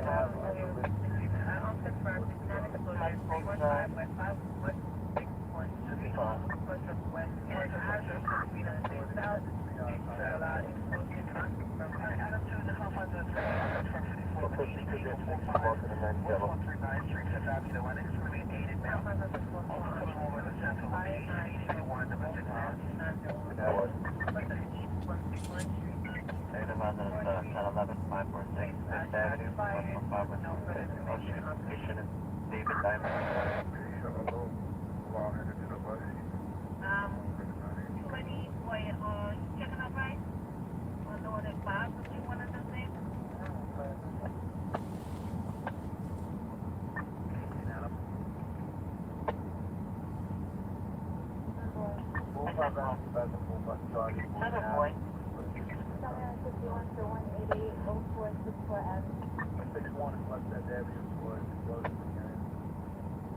2 hours and Step off.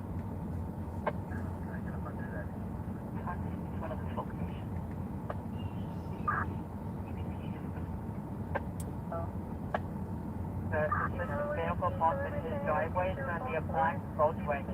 No weapons, no injuries, no destruction of the person. I'll call Will.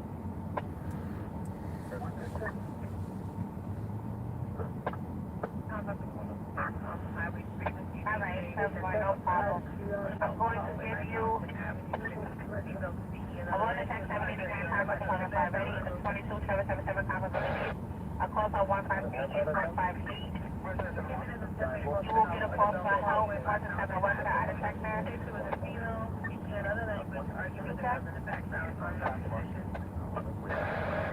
Therefore, I'm going to give you 4 in Eddie sector. We got a 1011 commercial bird at 6 Westchester. It's going to be Renner Center, front door.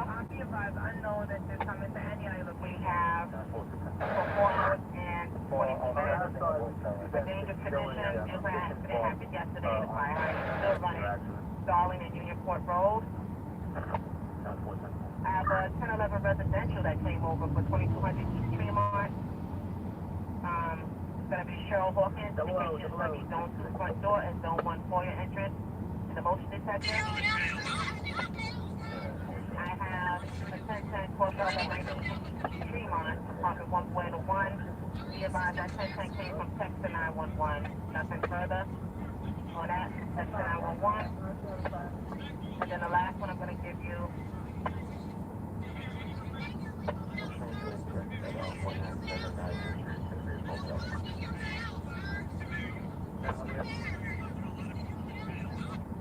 Please 91 that's corrected.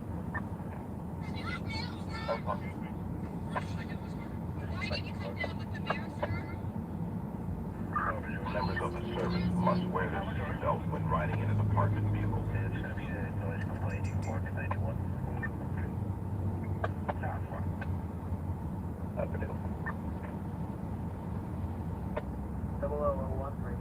Proceed with caution.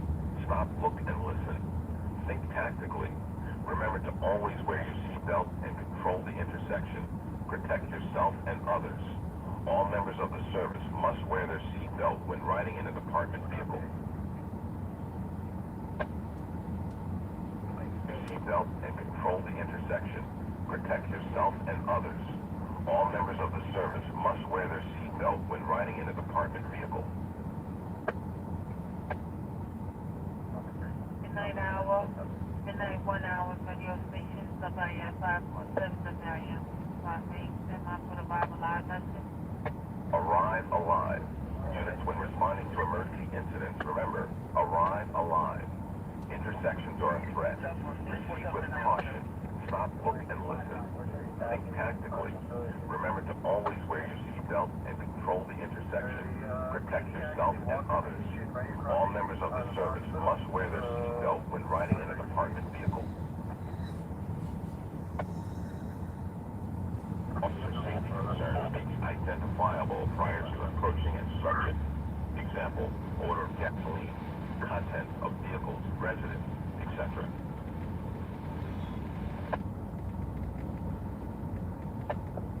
Arrive alive. Units when responding to emergency incidents, remember, arrive alive. Intersections are a threat. Proceed with caution. Stop, look, and listen. Think tactically. Remember to always wear your seatbelt and control the intersection. Protect yourself and others. All members of the service must wear their seatbelt when riding in a department vehicle. Arrive alive. Units when responding to emergency incidents, remember, arrive alive. Intersections are a threat. Proceed with caution. Stop, look, and listen. 1039, you ready? Remember to always wear your seatbelt and control the intersection. Protect yourself and others. All members of the service must wear their seatbelt when riding in a department vehicle.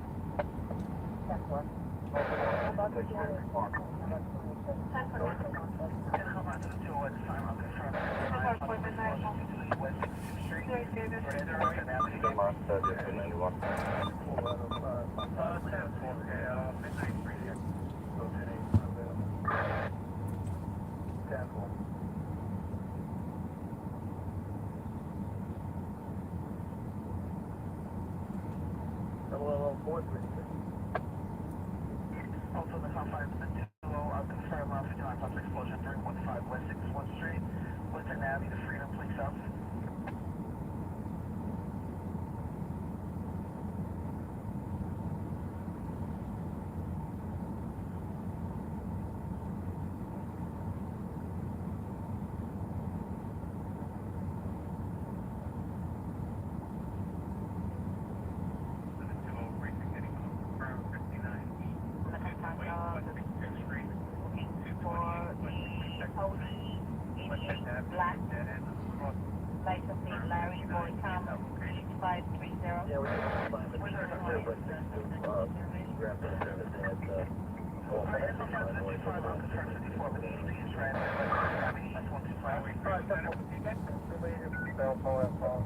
Canvassing on the highway. 10-4, midnight 5 hours here. 2-4, Jerry. Also in the West 21 Street. West 72. Easy mail now, location. Highway 111. You can? Me, you gave the code before all of them.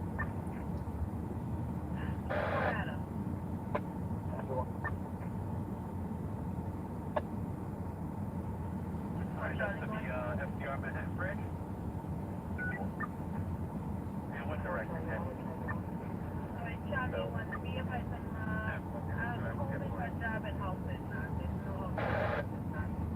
140 West 104th Street. Okay, I'm sorry. 248 Mark 7. Alright, the conference of the 267 for Audi black and color. In regards to a 32 vehicle.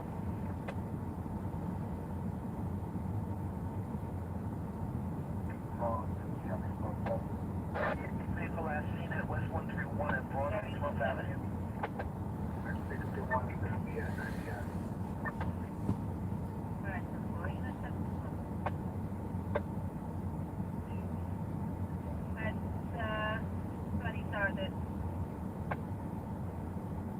Sorry. If I also receive another explosion for 8 West Street. Fine, yeah.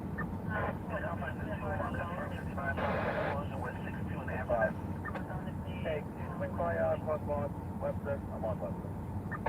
We get back to you, boy. Affirmative, I have checked the boy. At the time, and a part of the 12 was giving up a people EBC 7 football, we were 7 football.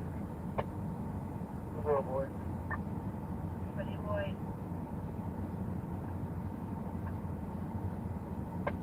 That same channel, is going to be a nice gig. We're working on board at 315. I'm 13 on construction informant East 18, West 16, 5th Avenue 6. So 111, I would check out that door goes by Manhattan Bridge, University of Boston, 20 minutes, 38 again. 10-4. Okay. 0073.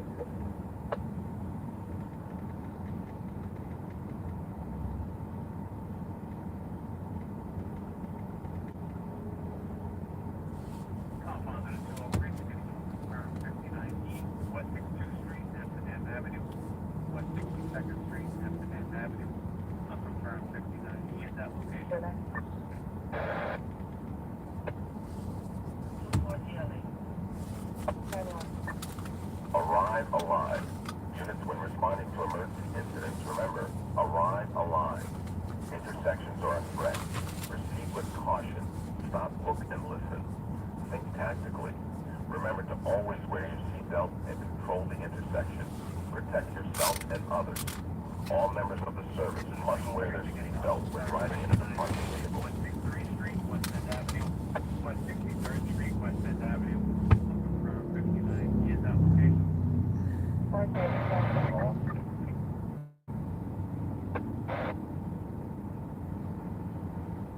Highway 101, TK. Some 83 in the base, about 103. 83 in the base, okay. 4 boy. 75 directed, 2578 Broadway.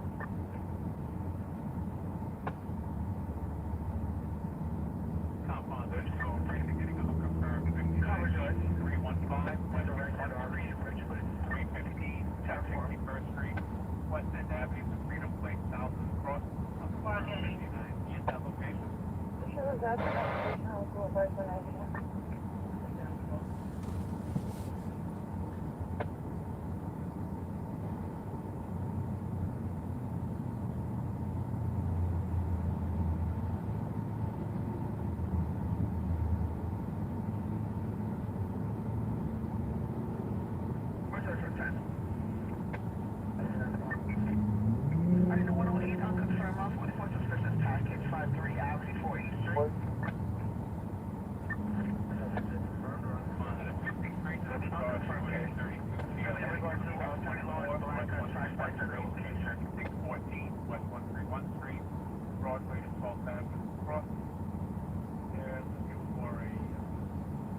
Directed, West 87 West 110 Riverside Drive.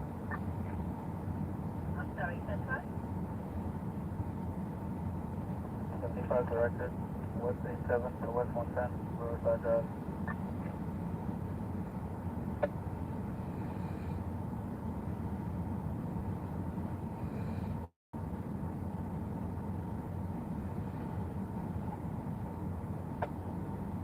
Zero boy.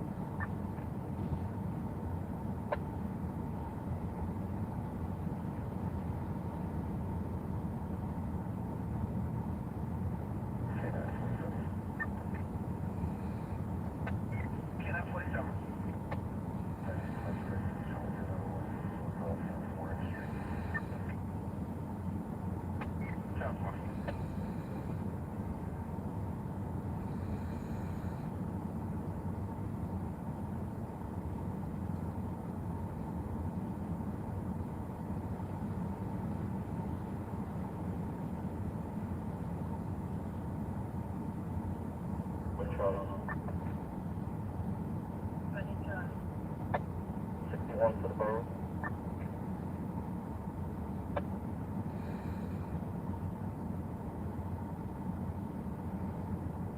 Zero boy. 20 boy. 90X, you can also 90X, speed 160. Show me that it's 61 at 247 West 61st Street. Okay, so the exclusion there are London Street.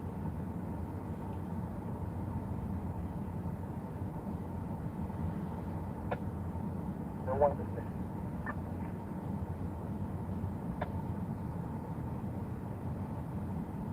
And so the location for the 60.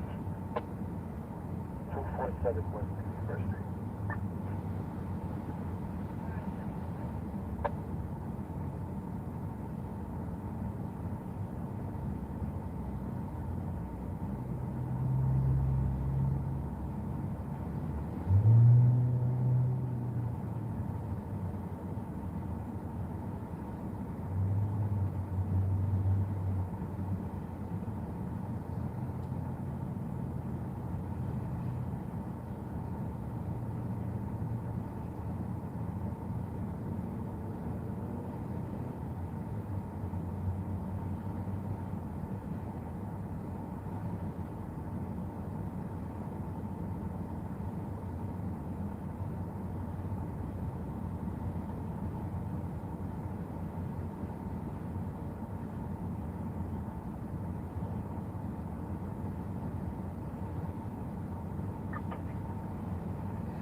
director, River Parkway, and West 179. 356 for the direction. Northbound. Northbound, 10-4, okay.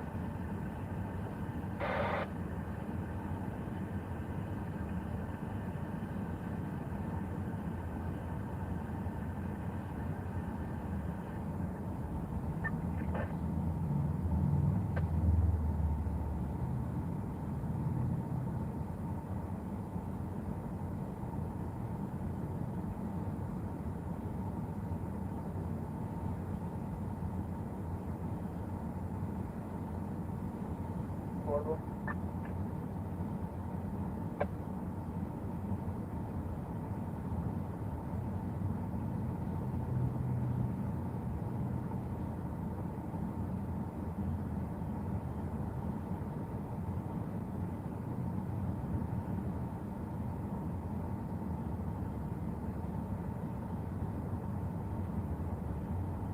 Six portable.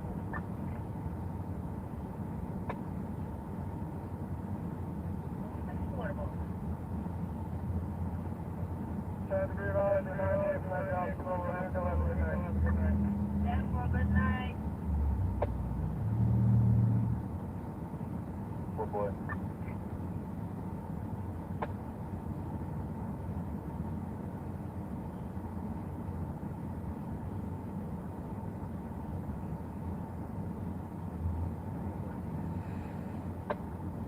Be advised, the address my director is 2578 Broadway.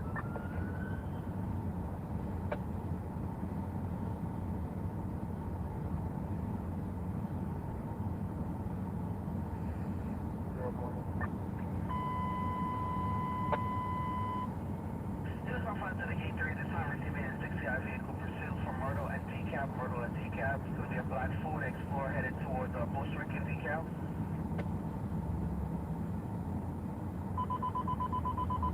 The compound at 83 Precinct, getting a 60 item, vehicle pursuit Myrtle Avenue, DeKalb Avenue, Myrtle Avenue, DeKalb Avenue. Vehicle's going to be a black Ford Explorer going towards Bushwick Avenue, DeKalb Avenue. In the compound at 83 the time for the shop line for the 34 Linden Street, 34 Linden, Florida. I'm talking about Riverside Park.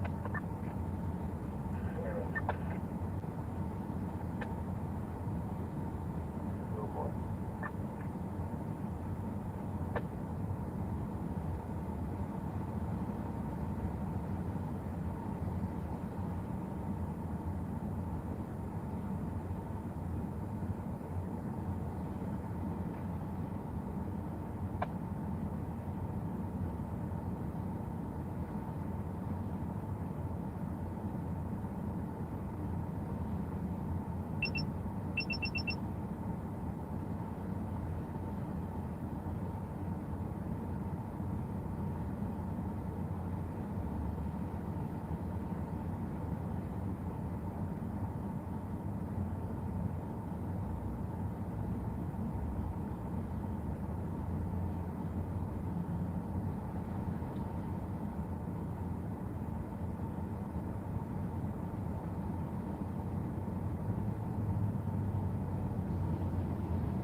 Alright, the compound to the 13, I'll confirm on 54 Benita P 444, 2nd Avenue, East 25 East 26.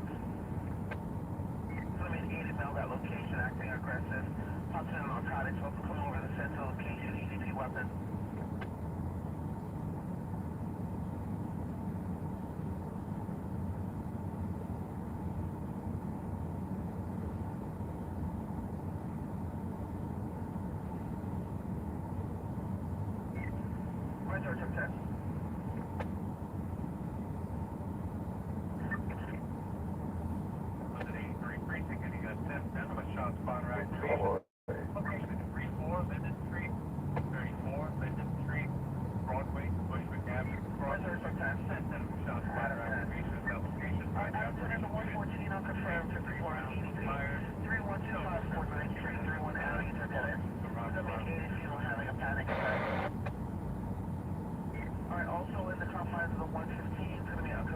54 and EDP outside.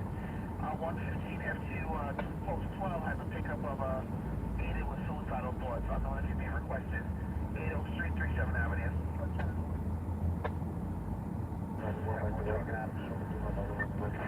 Alright, time for thank you. Be advised, run car suite 32 GLA, comma F614, West 131 Street, 614, West 131st Street, road rate is 12th Avenue, cross. Still looking for two curves, one male curve, male black, 5%. Stocky bills, white black shirt, dark green basketball shorts. Second curve is a female curve. Vehicle possibly afraid of vicinity, but no license plate.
Company 59. Called by the 73XO at Nelson Street, Atlantic Avenue. Nelson Street, Atlantic Avenue. That level 1 mobilization has now been terminated.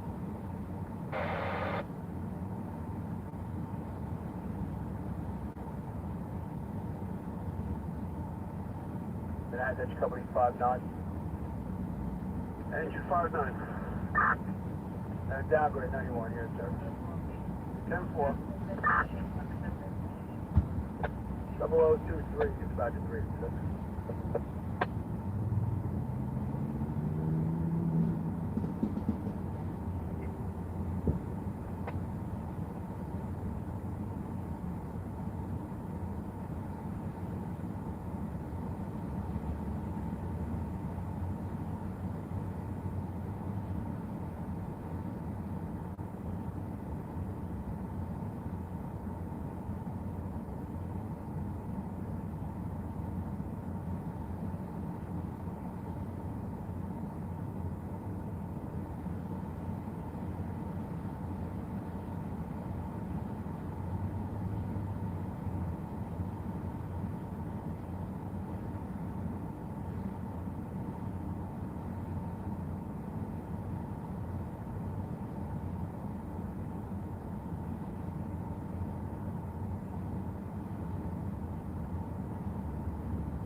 Georgia Avenue, Livonia to Riverdale. There'll be an 8-inch female that location, non-violent, no weapons.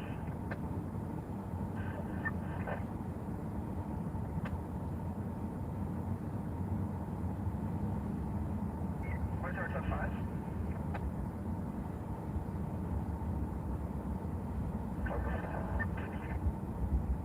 Return 5 in the confines of the 123 unconfirmed 54 with EDP to 84 Strong Avenue, Wainwright to Poppy Avenue. Could be an 8-inch female at that location. Also coming over to this location, EDP warning. 10-4.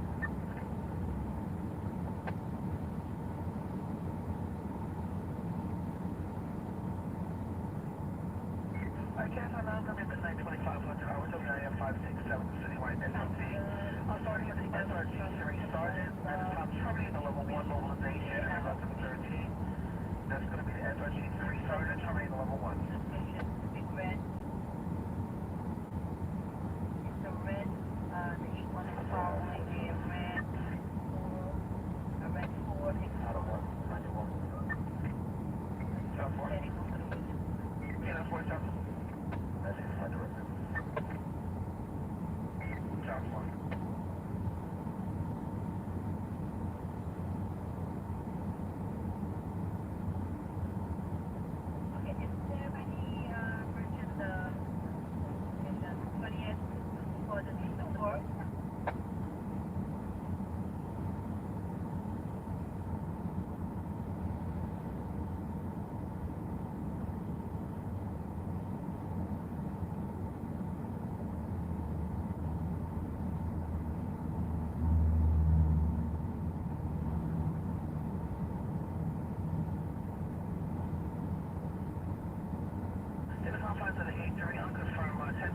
5 for 36 Linden Street, 36 Linden, Broadway to Bushwick.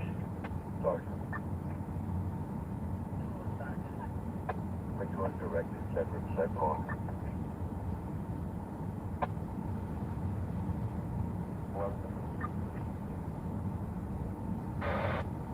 Highway 111, feedback.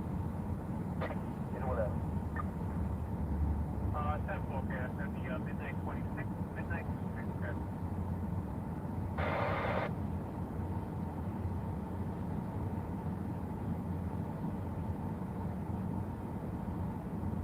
In the confines of the 2-6 at this time, I'm looking for 2 perps. 1 male perp, male black, well, 5'10", stocky build, wearing a black shirt, dark green baseball, basketball shorts, also accompanied by a female perp.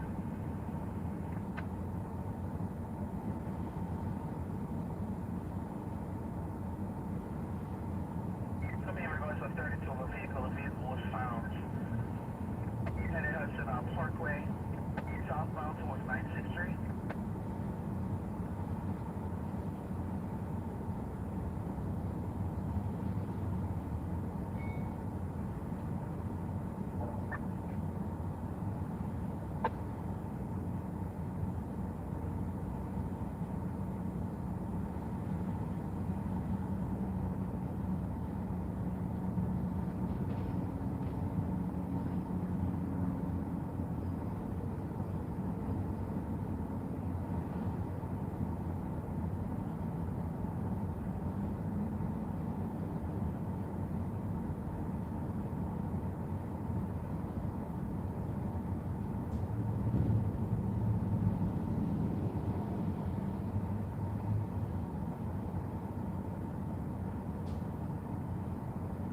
Next one on in.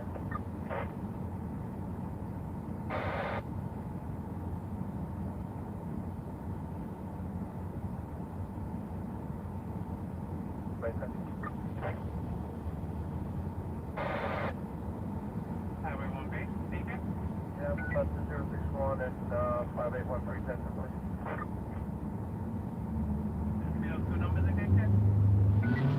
061 and 5813.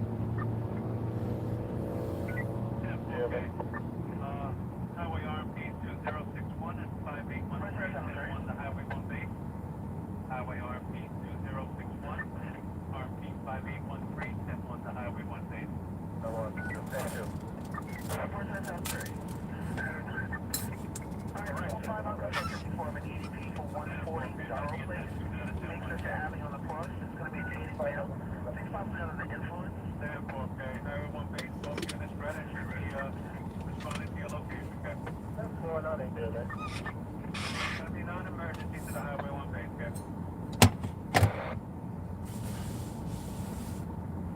Where's that one?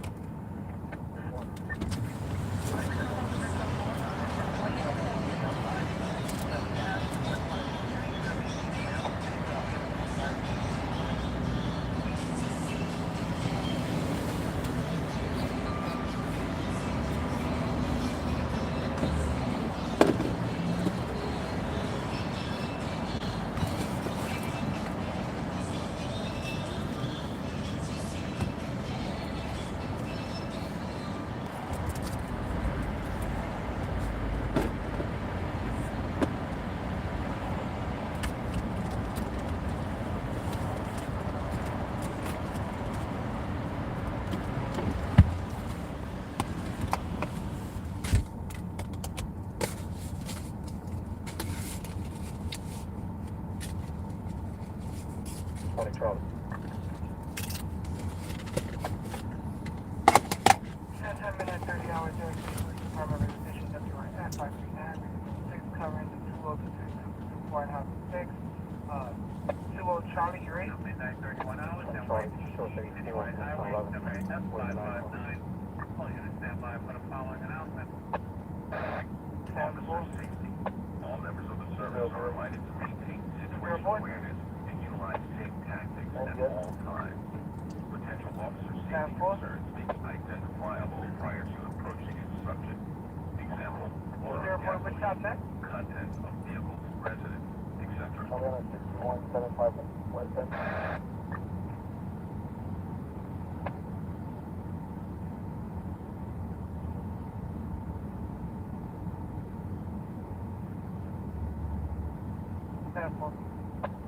Be advised that location is sensitive for EDP. Stand by the other unit there, right? 24 GLA. 36 on the west 109. Confirmed 4 shots fired. They possibly coming from the alleyway at that location. No firm description given at this time. Charlie 1. Unit just give me 1. Let's see you post 10. 4, not that's you post 10. 6-4 Charlie, Archer. 96 Malaz, please. 146th Street for the 6-4 Charlie. Could be a 7 Archer Avenue. And South Fulton City Touch. Number 6 can open the FCR there. Go 5 Church Avenue, Snyder Avenue, alarm activation upon the vehicle armed Cambridge. Box 1-5 pick it up again on the FCR drive north 1-5 armed Church Avenue, Snyder Avenue, alarm activation upon 73 GLA red tank, open up FCR. Red.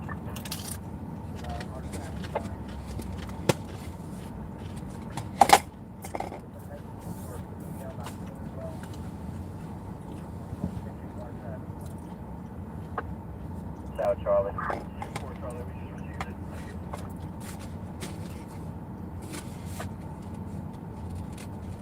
Confirm location. Believe it might be a South 15. Don't see it. 2325. South Charlie. 327.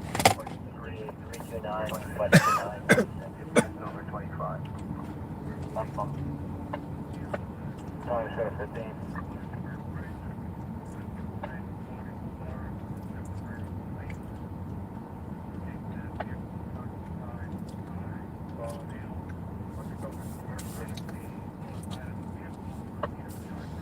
Time Shore 15.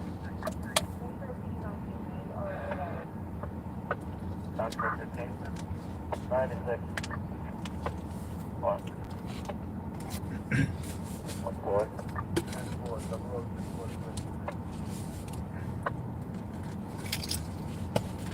0, all units stand by.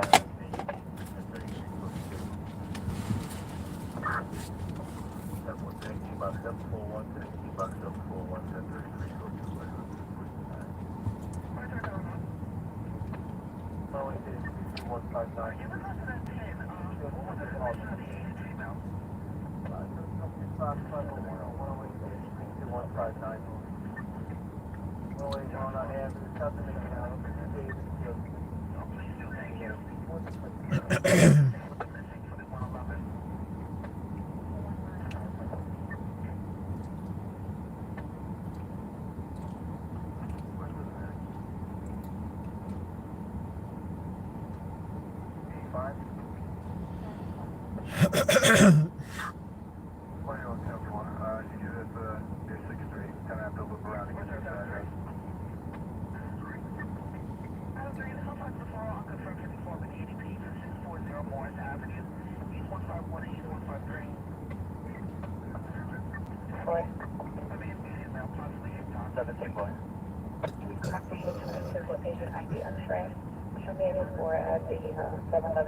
EMS is currently on scene. Telephone left me if anyone.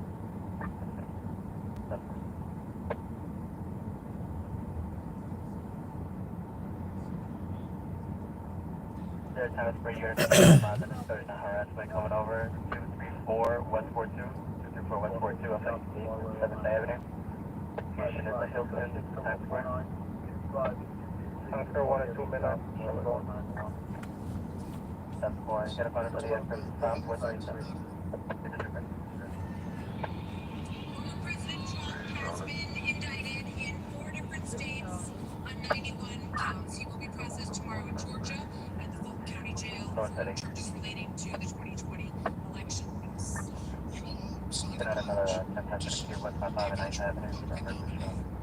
If former President Trump is convicted in a court of law, would you still support this choice? Please raise your hand if you Upon idea, we also send a legislation of extension of Michael Cordell. That's all. Amendment 76 for the area passport to Concord, and South 17 and South North. Step on the next inspection.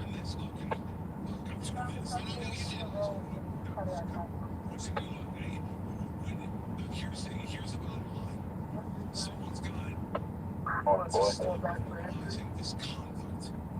Okay?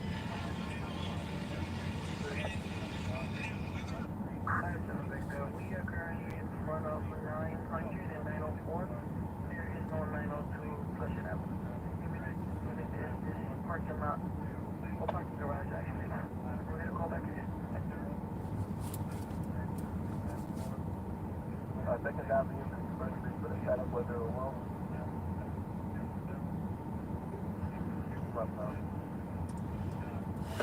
938 ready to send up North for your reason? Or both those 1011s, they're going to be 90 north. For GLA. GLA. 84 at 56.57.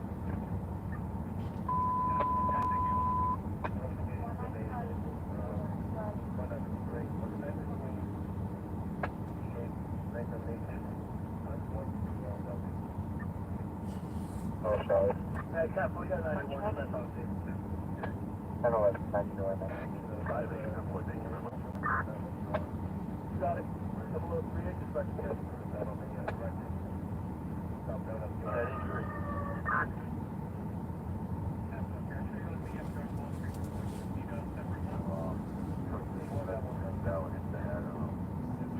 recently had the opportunity to have a conversation about the secret. Perfect. I generally don't make it a point to blatantly endorse a particular politician. I don't have At one. having any politician come on my platform and having to make conversation. That's okay. I do have Now we'll agree on how to my favorites with respect. What about the global or international agreements and the other tethers and strings from WHO, CDC, BRICS, data exchanges on genetic data? Yeah, I also love this person for including the CDC as an international organization, because it is technically a U.S. organization, but it actually is a great question. The president really knows what they're talking about, because it is basically an extension arm of the WHO. I think we need to stop funding organizations that are hostile. Pull back so long. And Helping on his shirt on, and then here it is again. And then Vivek, so that happened. Vivek earlier I think it was in Iowa, it wasn't Iowa, rapping Eminem, lose yourself. Here it is.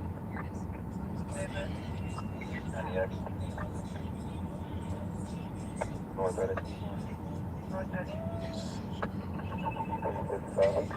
I hear drones. Why are you droning? It's happening now. This is such a terrible idea. North 1910.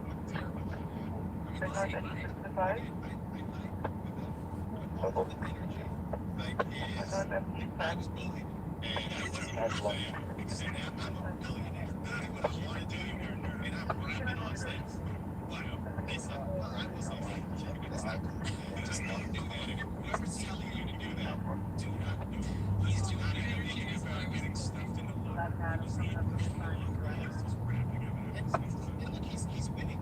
He's winning. He's better. He's doing his beat. But he's giving something away every time he raps in public.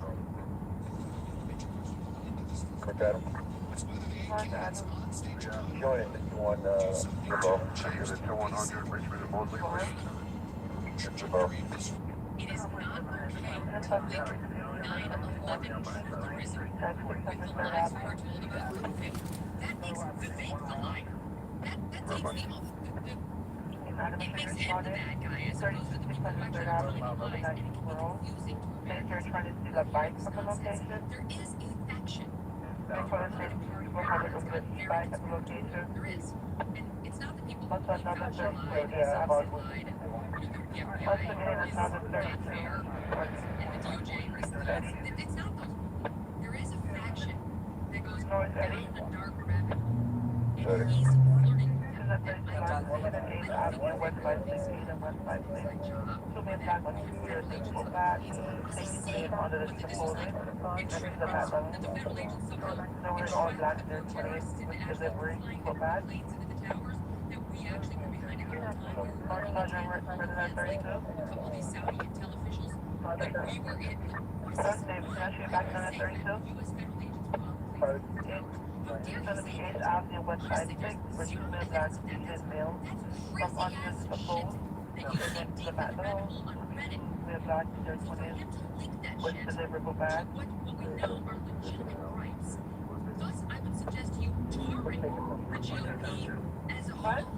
Like, this is what the Democrats will use to say these people are lunatics. You know, we can't say what a lunatic is. And none of us will say it's their job. Right? It states you incredibly cynical and wrong. Mails from the mailbox. They're unfolded. They're carrying on the block now.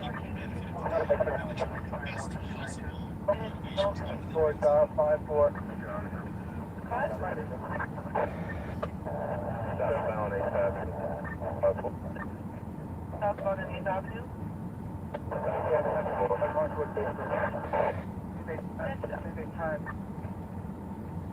Westbound 5-3. They made a left on 5-3. Good aviation, yes, just the one aviation is here. Who has eyes on?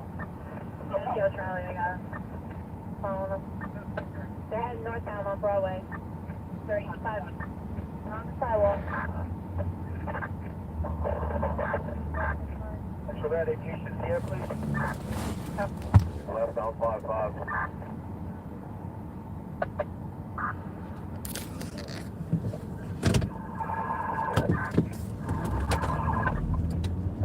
Southbound 8. Southbound on 8. Southbound 8th Avenue, southbound 8. 5-4, west on 5-4. Traffic west on 5-4 Street.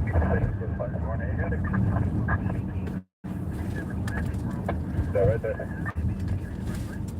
That location is west on 5-4 Street.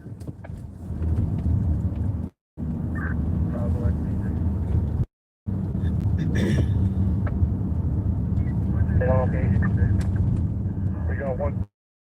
No further. Probably with the one stop. Alright, I should just call it no further. North 30, no further. One in custody. No further for this 32. One is in custody. The aviation is still needed. One outstanding. Last team going eastbound. 5. Have one male outstanding, last team going eastbound. We have no visual. No visual. Check out public station. 5-4. Got him at 49. No further essential. Is aviation still needed? No further aviation. There's no further units to 8 Avenue, no further. So you're right on the cancellation for aviation. We got one outstanding at this time. We'll give you a script. 10 for the cancel for aviation, 10-4. That was the SOL? No, it's north side. The north side. What is the on this? North side,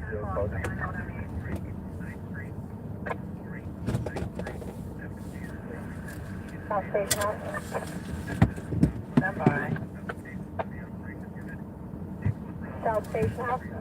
South Station House. Can I get a bus to my location for a prisoner with physical disability? North side.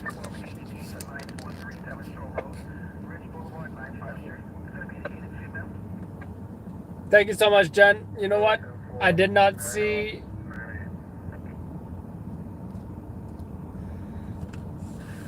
the chat updated until I just updated it. What's up, bad kid?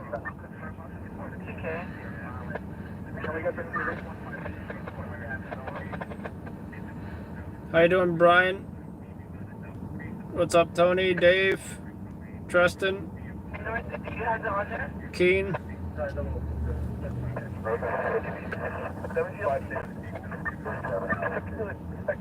got 1 male running. Have 1 male running. What's the location? It's going northbound on Lexington Avenue by E41. Verified today status. I got 1 male running northbound on Lexington Avenue by E41. I'm going to the bike. Everybody to this 32? 31, 10 forward, Tony. Well, folks, quickly, we're a couple blocks out. Just having to put over the location. No, David, look. Adam, this man found on the 5 lights. Location? Report to 5.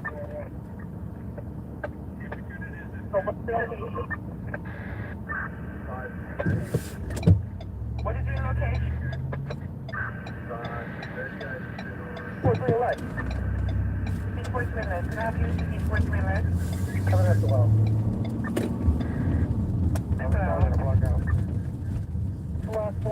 Location? To the East 43 and Lex. 1 male running on the bike. Stop.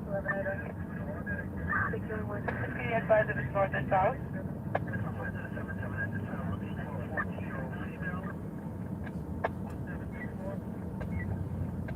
Okay, evening, guys.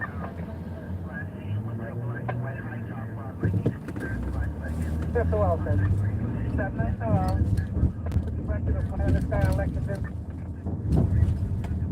Do we have a direction of the mail right on Lexington? Okay. Do we have...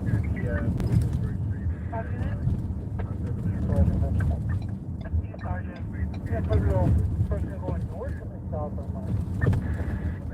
You see you advise the person going north or south of Lexington?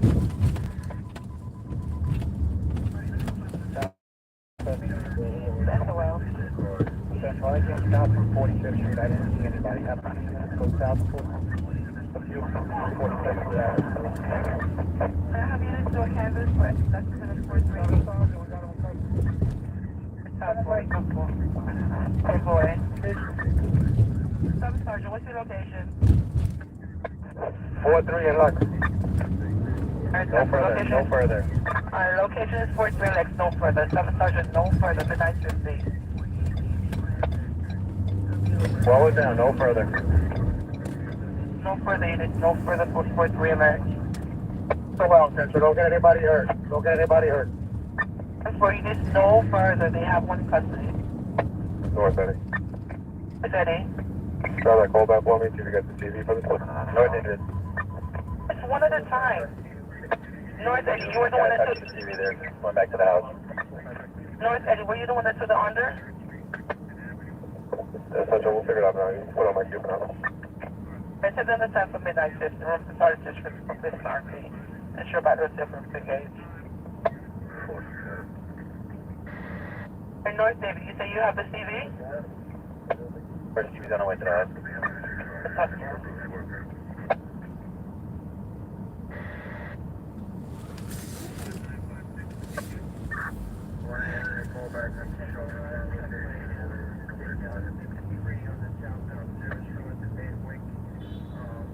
And 17 Sergeant. Who's taking the under for the East 43 line? All right, Central.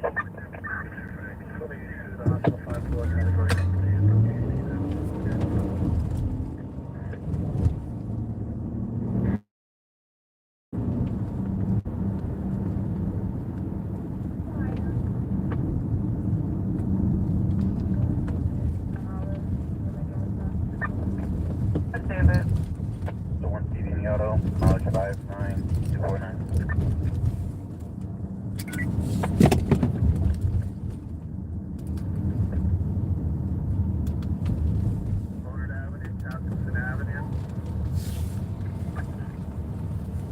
North Sergeant. Sergeant. First is the intercept has no less than 34. All the police accounting for no shots fired either by M1. No injuries. That was the shot on Lake Warren, same with ours or no? I'll find out.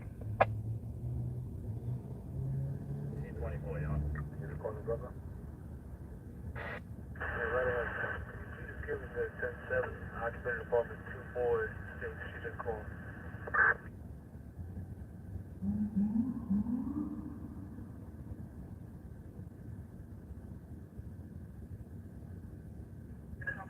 North at this time, I'll confirm 211 Bank, 277 Park Alley, 277 Park, East 47 to East 48. It's going to be unconfirmed from Bank. Sergeant. 917 received. Sergeant. 917, you are on Brooklyn frequency. 17 Sergeant, and you're 17 Sergeant. Central, sorry about that. Sergeant, go ahead for the sergeant. That the prices stopped for East 43 and Lake. Was that one the same with the 32 in the north? Negative, Central. 32 at 600 3rd Avenue, Central. 7 GLA is going to have one on the, thank everybody for the back. Except for, so this job is one the same with the 32 for 600 3rd Avenue? Correct. That's not for 17 good. Triple 7 at 8 midnight. Alright, 17 GLA. Okay, the on the time from midnight, 53 midnight. Bye.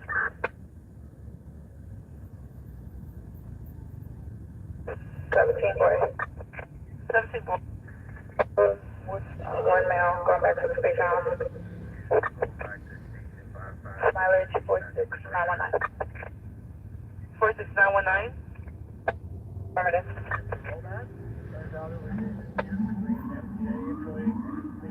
No, David. That's fine.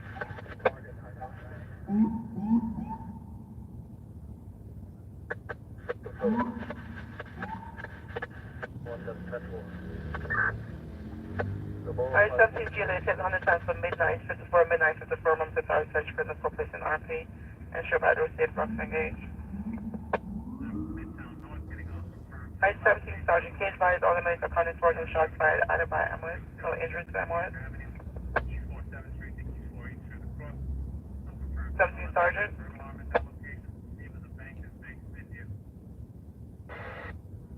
Hi, David. Where's David?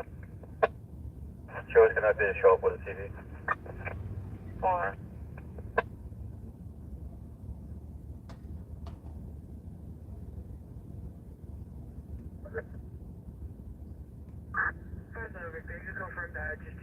I'm 17 Sergeant.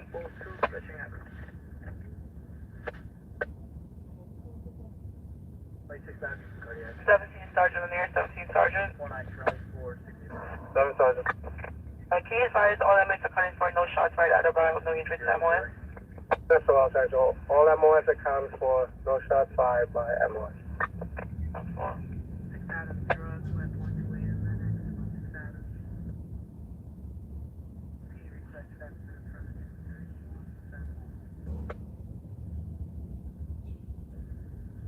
No, David.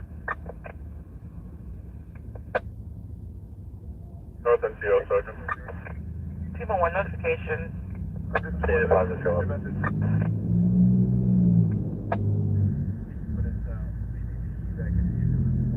Except for that's a positive show up, not maybe the red.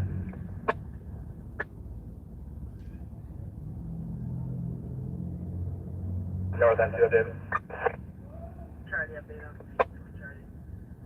NCO David. In regards to that positive show, just show us with 100. We're going to be taking it. Just give me a 100 time, please. That was the South NCO David. North NCO, David. 974.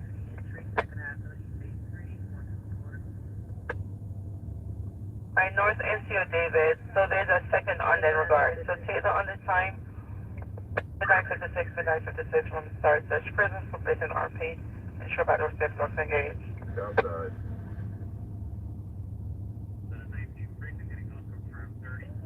South Boy on your South Boy.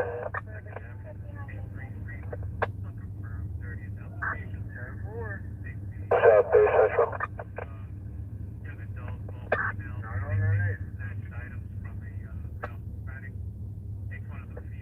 South Bay. South Bay. South. Please have South Boy 10-2. That's for South Boy in air. Okay, 10-2.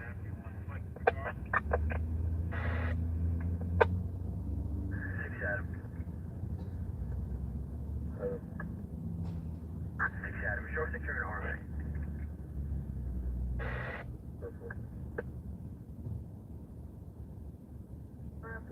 ER 3 North.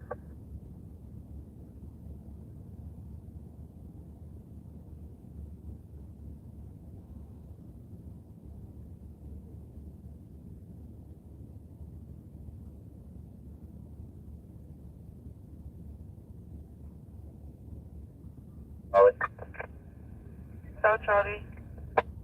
Show us 84 to 22. We're going to be out taking a report. That's all. South David. South David.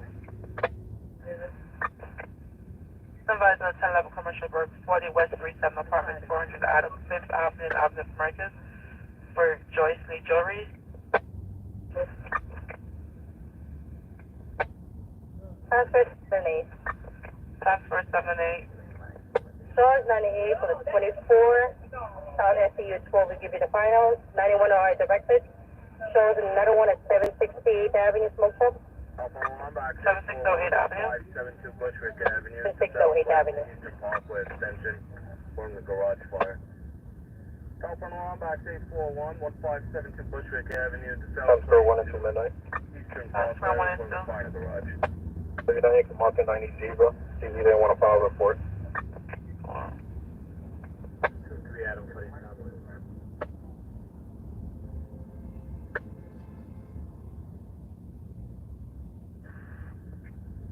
17 Adam. Yeah. Some completion of a call to have 322 East 39, second and first. 4 Central 5, please. 17 boy. 9th Avenue, 7 Adam. 7 boy. Auto body shop, just got the intersection. 17 boy. Was it a confirmed 32 for 711 3rd Avenue? We'll advise you with a final.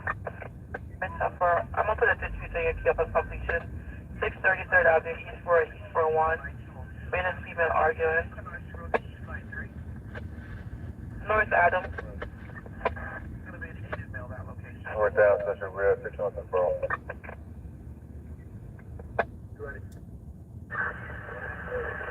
Boy. Upon completion, respond to 1011 Backburg, 277 Park Avenue, East 47 East 48 for Bank of India. That's the location.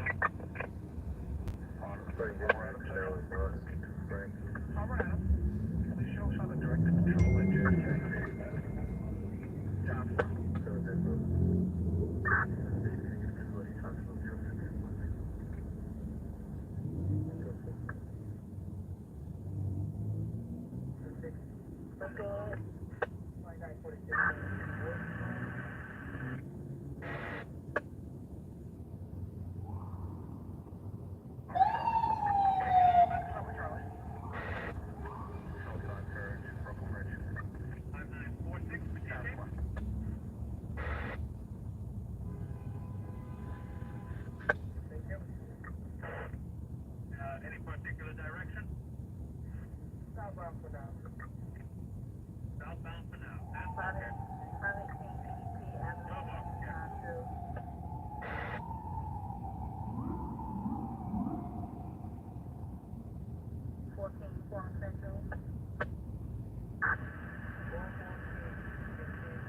Back to a 6.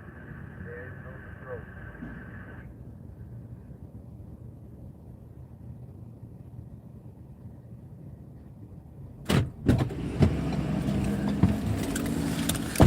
Exclusive.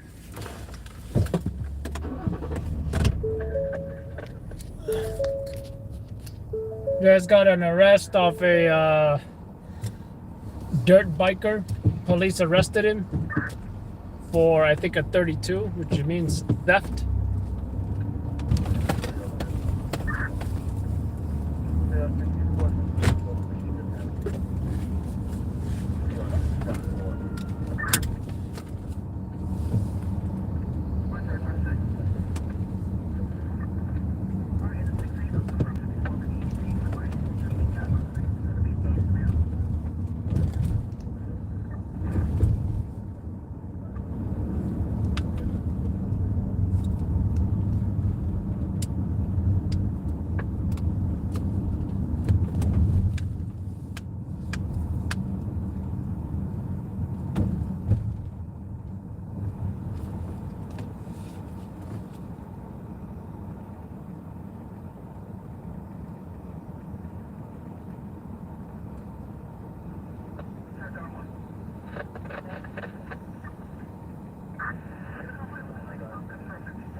Thanks again, Jen. I don't know if you're still here.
taking up 6579, it's going to be delayed to 1748. I will show you the delay. This decline is not inevitable. It's a choice. 57 Fiddle Box 1564 in front of the address 40 Road, St. Nicholas Avenue, between West 130 and West 133. Hey, you auto access will watch down. Hey, 57 Fiddle Box 1564 in front of the address 40 Road, St. Nicholas, between West 130 and West 133. Auto access will watch down. What's that? 01073. Alright, step up back to it. Tower 30. 44. 30. 44, you have a 75 directed at 5908 Ave, 12 shop.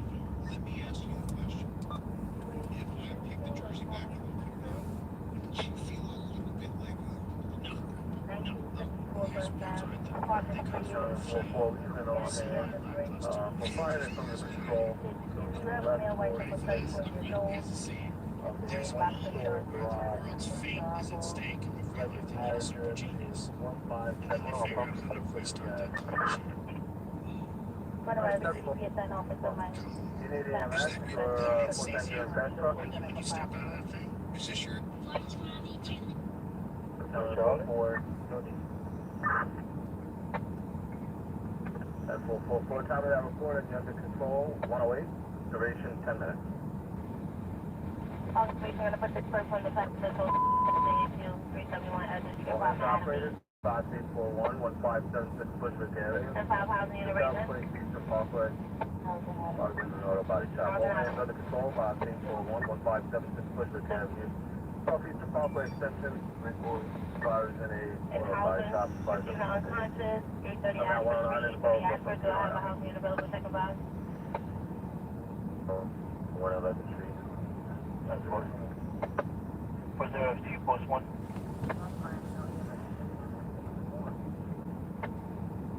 Yeah, 4.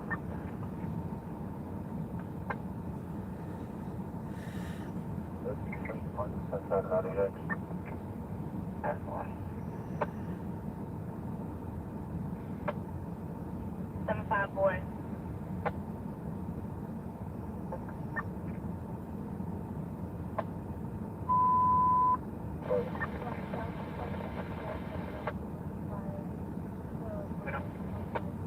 How about the 40?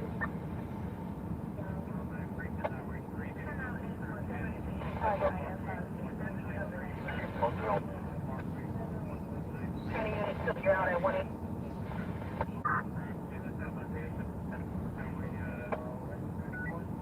Sergeant, 11, 2026 West End Avenue, NR.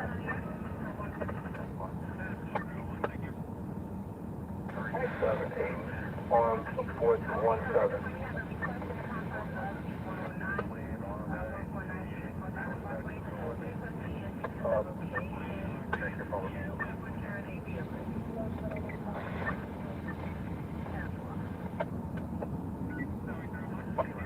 There's no worries towards the left.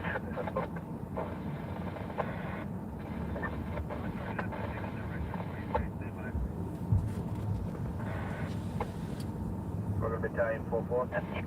Battalion 44. 44 is 120 available for a phone alarm, or they operate on it? Resolve. Black shirt, black pants, 5 foot.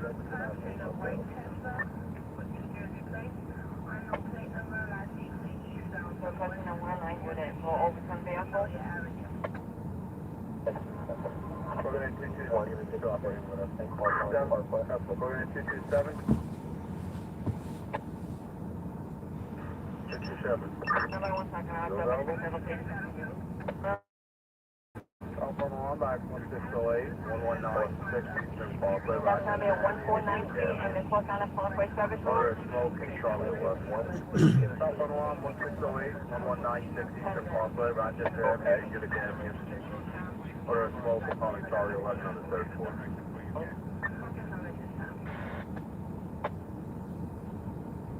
This information available upon request.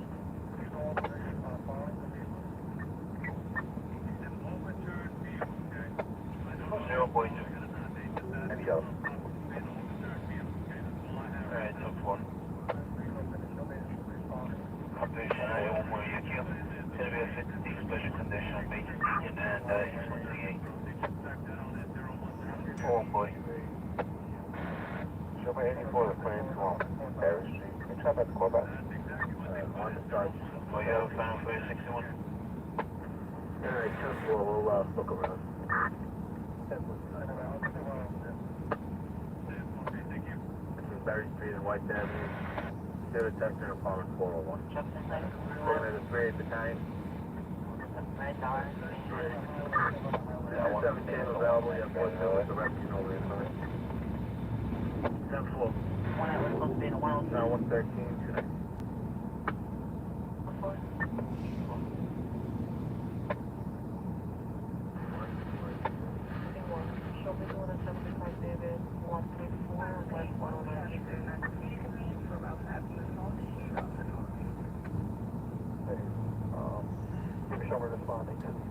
Your first obligation Was there any weapons and injuries? Yes, my name You're sending all this money, but you're not doing what we need to do to secure Okay, I can't with that. tens of thousands of people. We need The customer is responsible to Broadway. Cell phone back. Stand by on that. to Ukraine and get a second to our southern border. When these drug pushers are bringing fentanyl, So we're not working on the April 9th, 10th, and maintain those roads.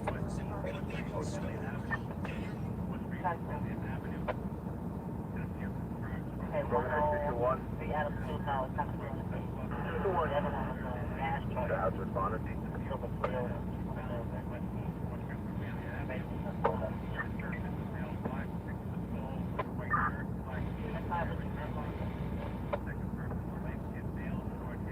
Albany. Albany. Yeah, you said 91 on your Ida. Is your Ida at 613? Ship 193 open.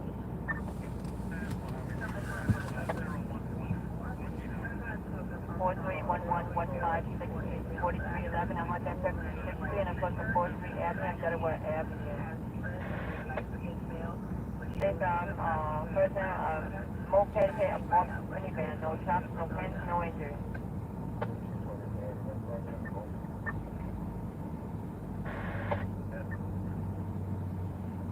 109 David.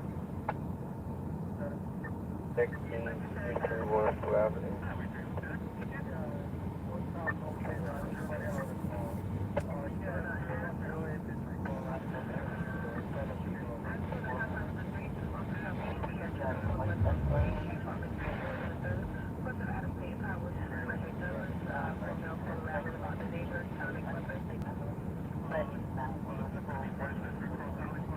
We went from 148 to 150 on both sides of the 172 Cross Island, and we had nothing. We're second vehicle, the same plan. You said you didn't have a callback? Back. No callback. Oh, white shirt, test bed, and a light skin man with short hair. Wearing a brown sweater.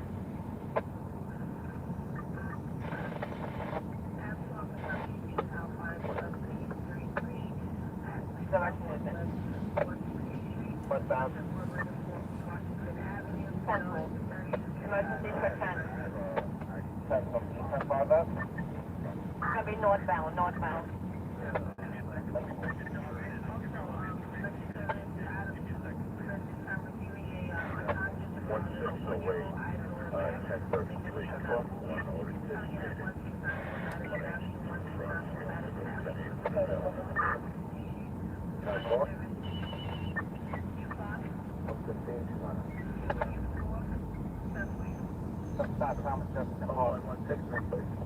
No further.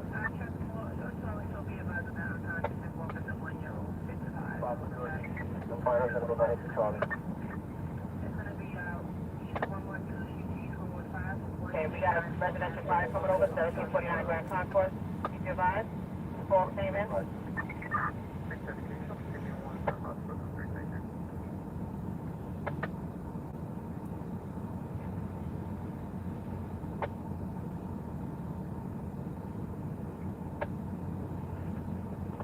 driver, the car is drivable, so we located the accident. It's on the service road at 166th Street.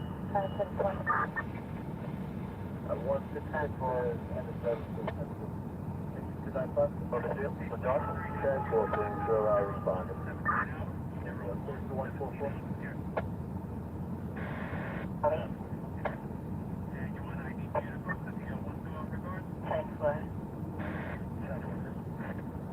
On the air. 144. 10-4. Time 117, 118 hours. 7-2 public safety sergeant on the air. Yeah, we good. Negative. It is an overturn. There's no trap. 7-6 Adam. 1018 will be fine. 7-6 boy. 7-6 Charlie. 7-6 David. 7-6 Lieutenant. And flow 118, organism is 7-6. Accounted for and good. 7-8 Adam. 7-8 David. Sorry, 7-8 boy. Good. 7-8 Park on the air. Oregon. 10-4, 7-8 Sergeant. Sergeant, I'm good. Thank you. 10-4, 118 hours, Oregon. 7-8 accounted for, all good.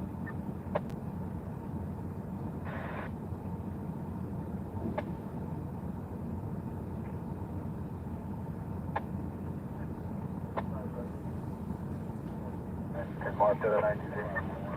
What makes it over?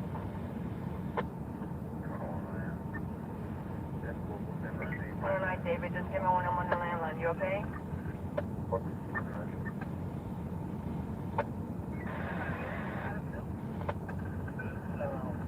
Well, how's that going? Yeah, all good. Charge 764 Central. Range up 762. 763. Go ahead. We're housing 16. They said 763. Password 73. 762. HRT 762. Password.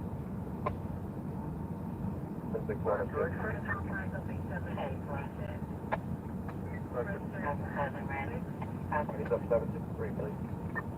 How's HIT 763 on the air? Very good.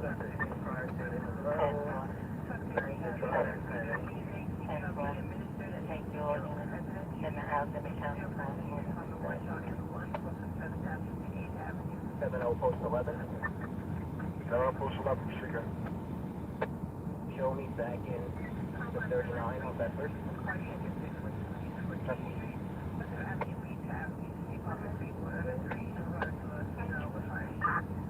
Anything on the callback? Sorry, Charlie. I just called back. Do you advise that you stay at the numbers when able to check the compound of the second when we have a 1013 coming over to the van? 214 Eastern Parkway, 214 Eastern Parkway, plus a Washington Avenue, 2,000 Avenue, 7th Avenue, 6th Suspect, 4 you. Call back for a better location. The caller, he knocked on our window, said the patient was on 132nd and 8.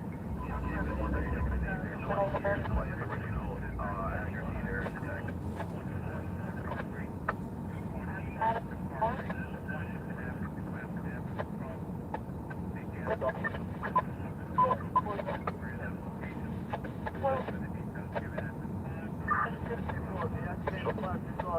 So for 107,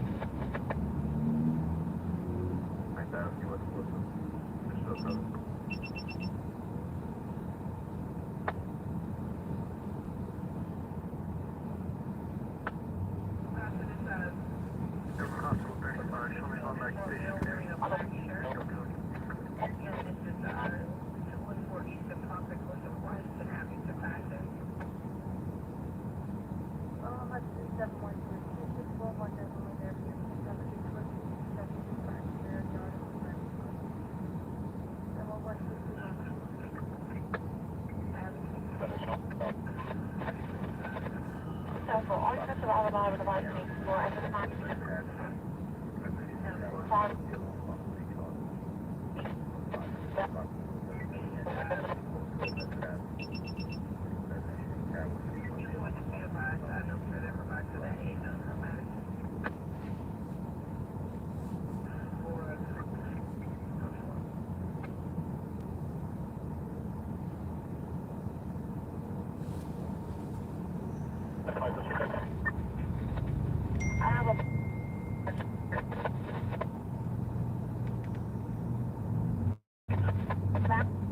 Where 84 units has a patient tonight, what's left?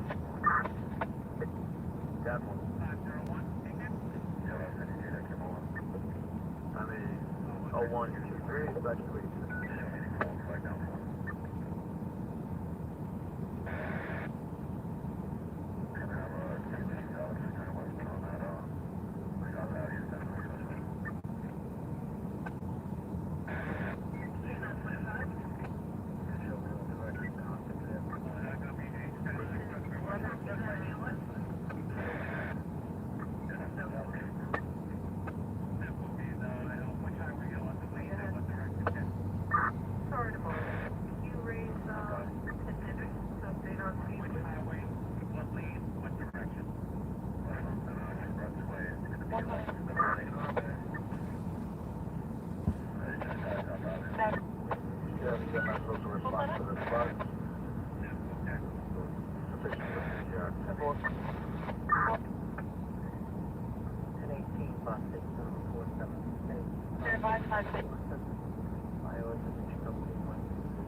Just where's this TV now? Back at 748 Liberty.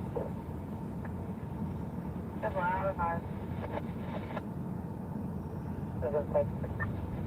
Thank you, how's it going?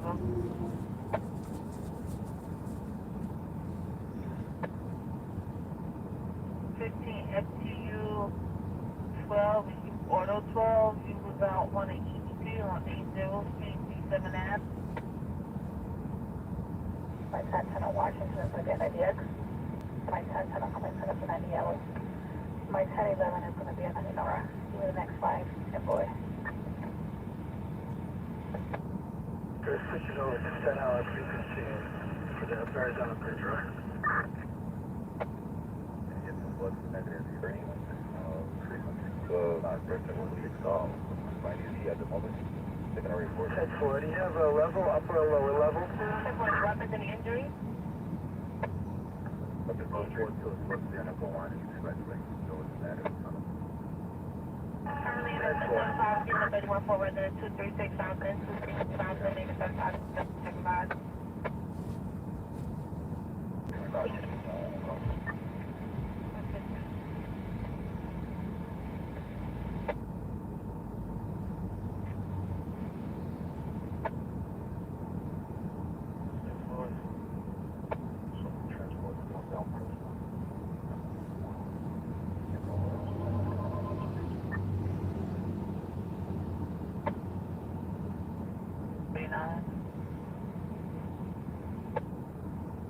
Charlie, stay well. That's cool. Try the call back, please. Yeah. Okay. 10-4. All right, thank you. 5 Charlie. 5 Charlie. Central for the 53, it's going to be a 93 Queen, 97 HPGH, 96, 99 T5. That's what, thank you. Just give me one notification.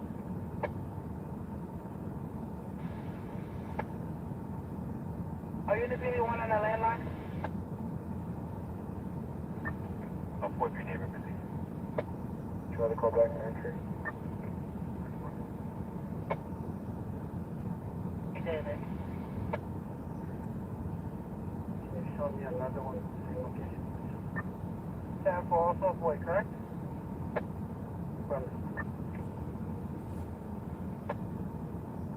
G248. Boy, just be reminded the location of the screen. HRC 248. 91. 10-4.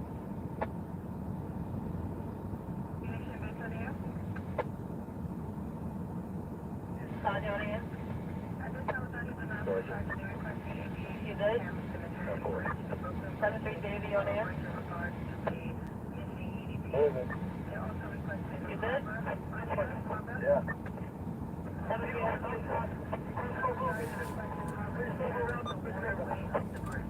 10-5 Jamaican and what? Shift up around. What unit? What's the location?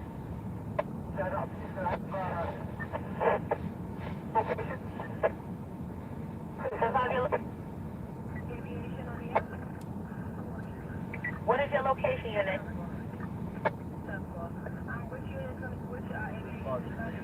10-5 your message. Jamaican and what? Thank you.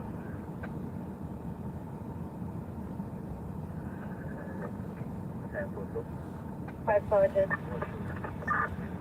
7541, you good? 10-4, we okay? 75 Sergeant, proceed. Can you do a rundown for the 75? I am. I'm playing the tape back on, so I'm going to do a rundown. 75 J1, you good? Been along the good. 75 Adam 2. Okay. 75 Charlie 1, you good? 75 Eddie 1, you good? 75 Adam 1, you good?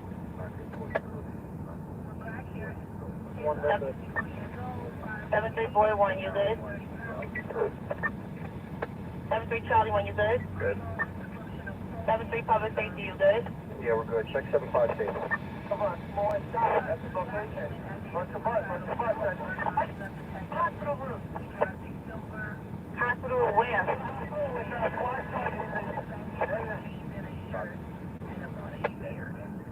Location. MOS shot where? That's the hospital, about 30 seconds out.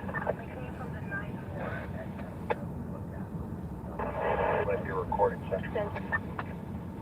Yeah, we're listening to it now. We're letting Jamaica Hospital know though. How's that?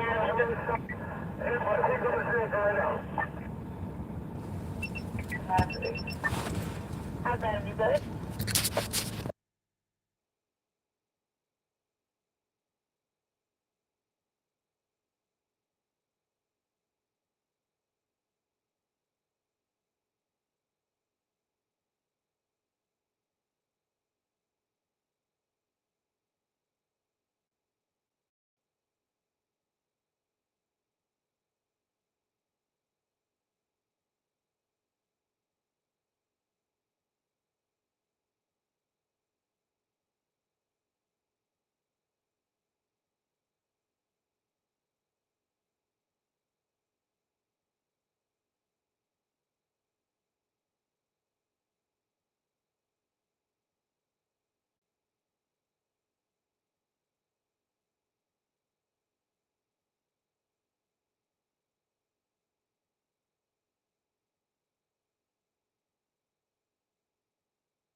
475, Adam 2.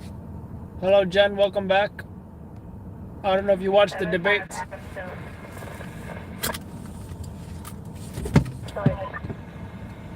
Sergeant.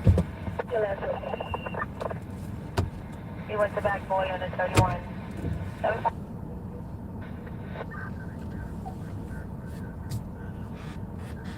7-1.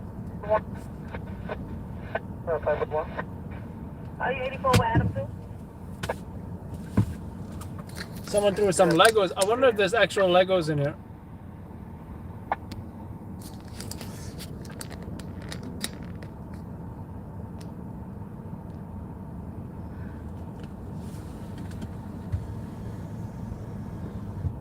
And house receiving a 52 family 2156. 6-1 there. All right, you have a flashing bus and a family job. Is there a response?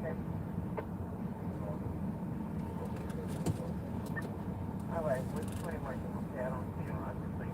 We have a shot for an activation at 190 North Rapish Avenue. And that's going to be 190 North Rapish Avenue.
She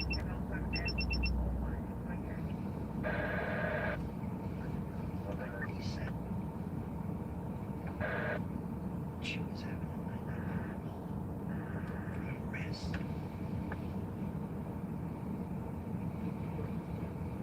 The implication is at risk, so they should have a wet size from the freeway. It's an off-color remark. It's how you're correct. You want, not the man who's taxed.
Guard 653, the pole is no longer on scene. Marking that yellow, report at a later date.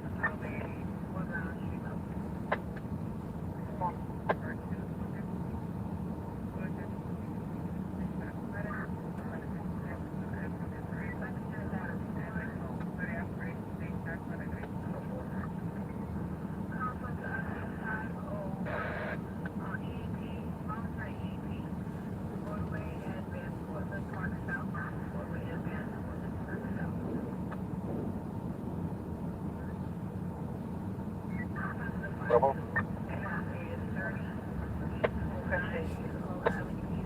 So, one additional to my location for a EV.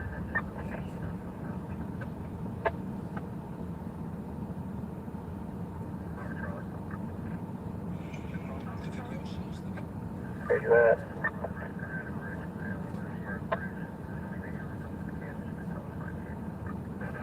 Detail, what's that location? Regards to my 54 at 767 Fifth Avenue.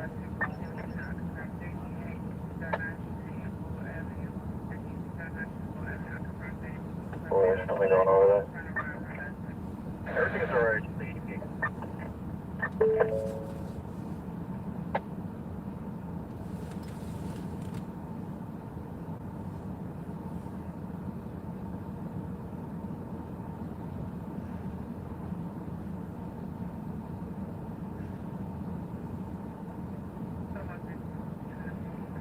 Step on ETA.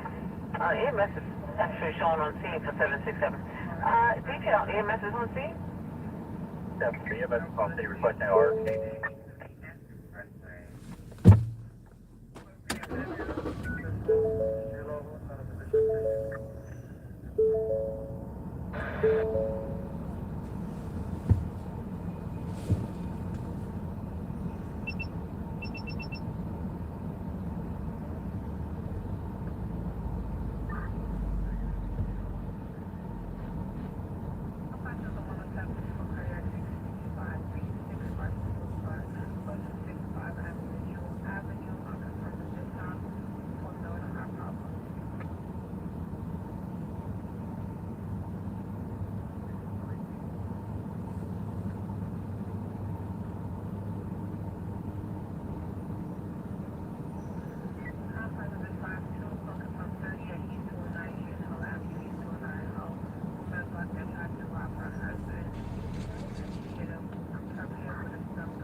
What is that? 70,000? 68,000.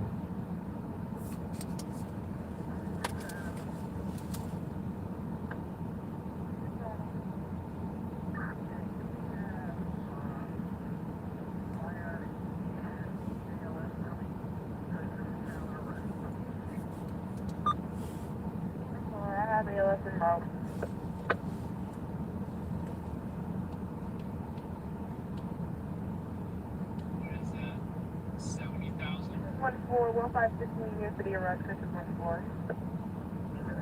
68,000.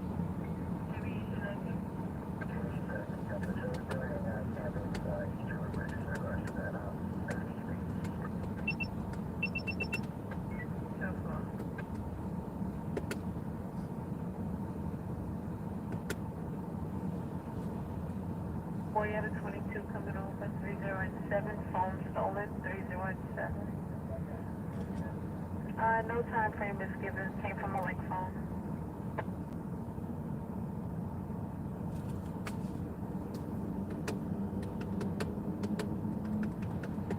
6, back up now, Mary, for the possible barricaded Boston and 7, 6, 6.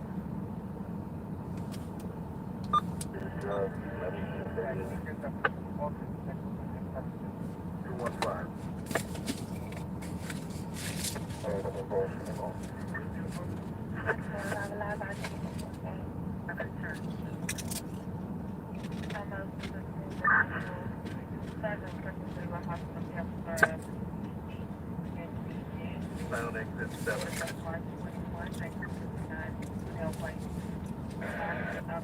Black airhead are 001. To the Bronx.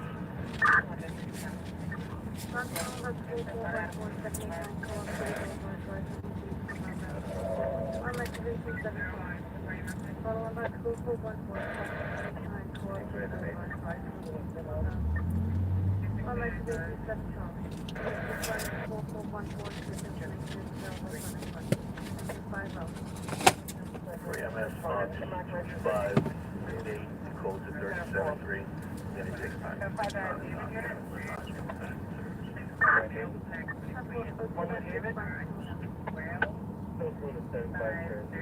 Good job, man. Great to see you. 5-6. Alright, 1095 to Frank, 1095 to Frank, you're clear. 17. Someone out. Thank you.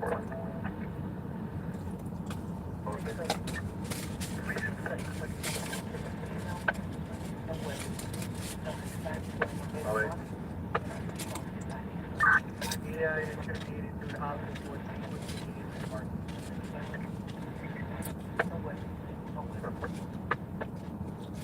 14 Road 50. The car stops 453 31 Ave. I want under location. Broadway. 17 Charlie.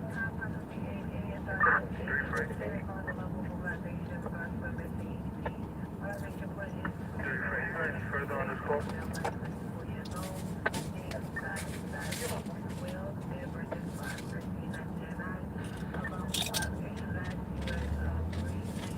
Just called again.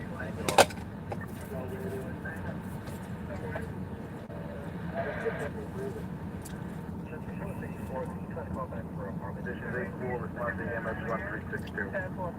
Trauma. RP has a pickup. Auto rejection at Whitestone Expressway and over. At the 184 confirming an ejection. Whitestone Expressway and over. 28394.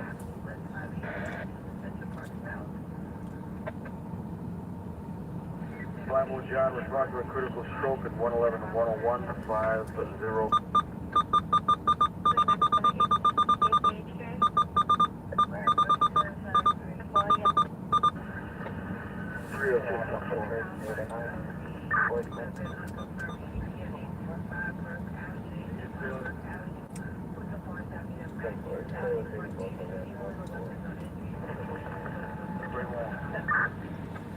4 questions for the to the NASA, where the construction area is. DMS stop 4502 Homeless Street, White Town Expressway, over 6 notification.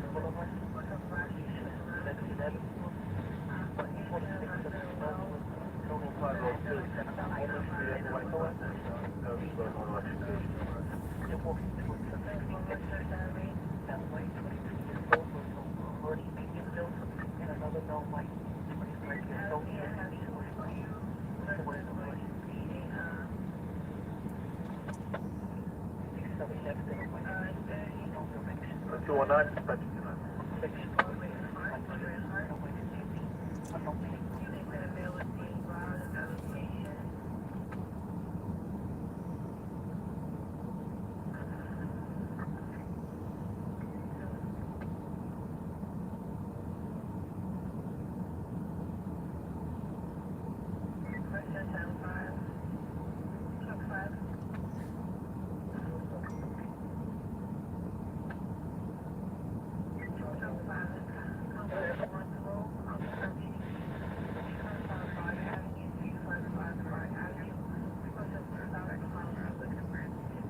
And quite frankly, if you look at the pictures that they're giving us, if people are sleeping,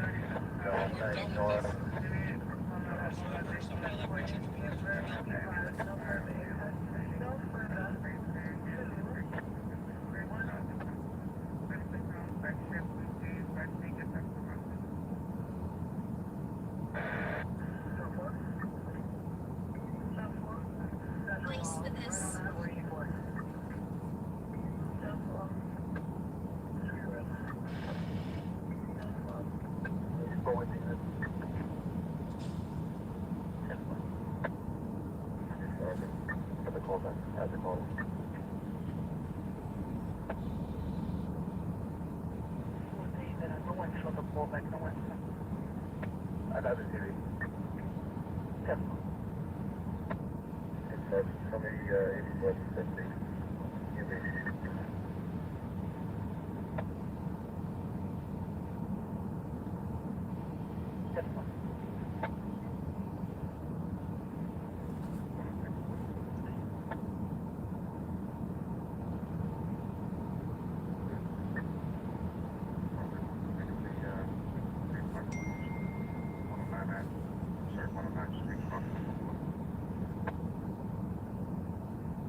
Doing the 90 accident.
8496. You can drop it down to an 18. We don't need the chief. The correct location is going to be the southbound Van Wyck at the exit to the Nassau Expressway, exit 1. 10.2, 1018 on 8496, 1018 8496. 02155. Go dispatching.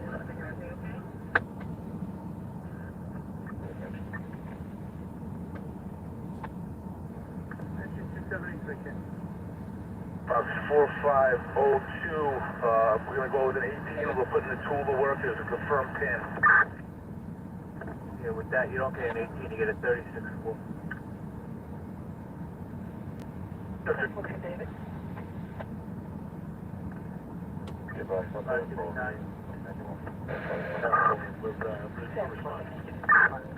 It's a 36 full, you get 274 once we own this one. Thank you so much, Bill. Appreciate that.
We have a PD assigned to this box. What's up?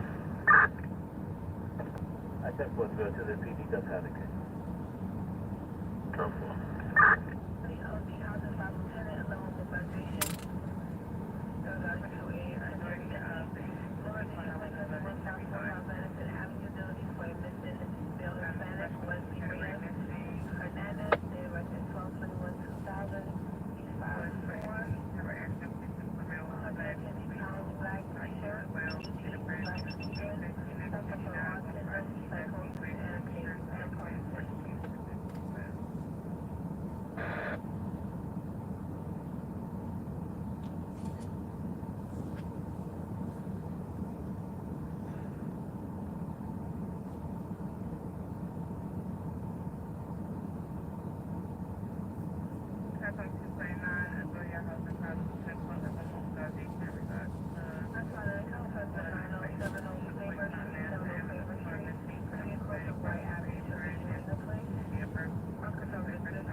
South Avenida.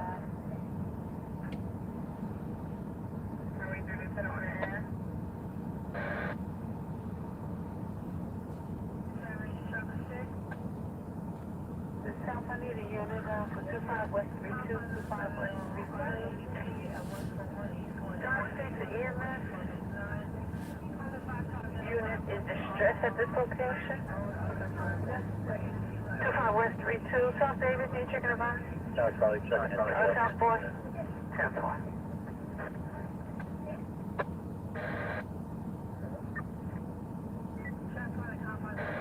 South Roger,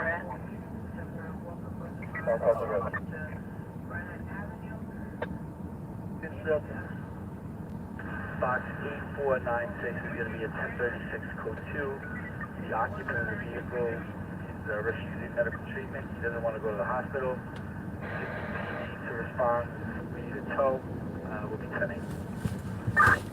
Regards to 25 West 32, arrive live by 6. Okay, so they're now sitting 1013, requesting police.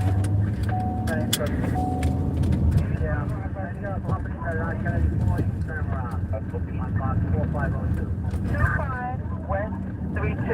25 West 32, Mr. Broadway.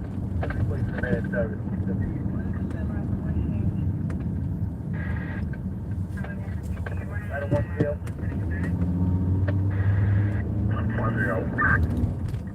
Remaining service. Step 4.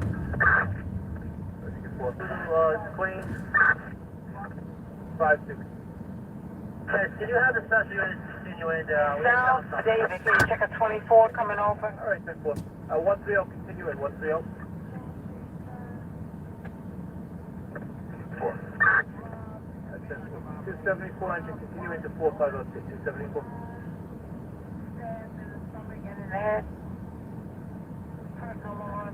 Rescue squad, continue into 4506. Suspension 294. 500 500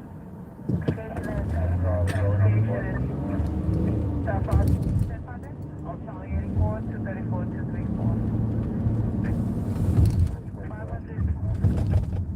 500 as EDP and assisted. Time 12 go.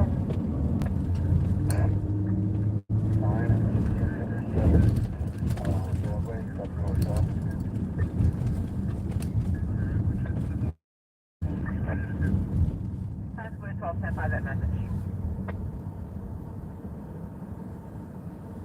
Times Square 12, 10-5 that message. 234. 234, 234. Times Square 12, 39, 1657 Broadway. No further.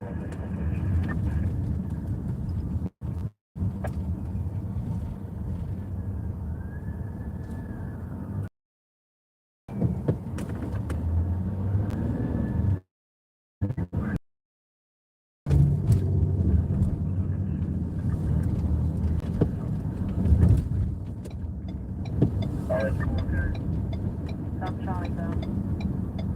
No further. 4 units, no further. 25 West 32. South Charlie, no further. 25 West 32.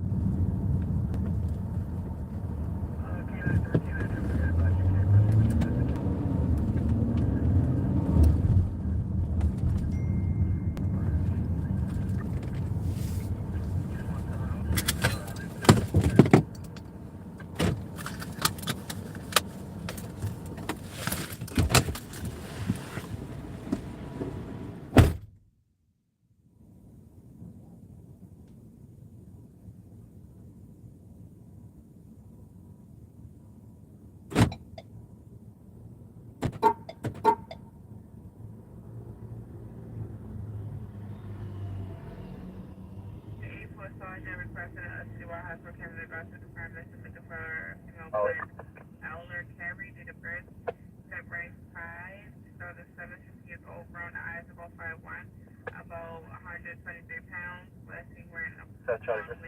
Black sprayed underneath, black sweater, blue jeans, and white. In regards to 13, it's just going to be moving feet. Short escort about to arrive by hospital shortly. In regards to 24 at 500 Fifth Avenue, we don't have a David for the rest of the night. It's a 4 guy. Up there. Stop that. It's up above 100 Fifth Avenue off of Westwood 3 Street. Be advised, the man of 51 years old, bleeding from the head and stomach area, seems his wallet was stolen. Perps on scene. I don't know the description of the time.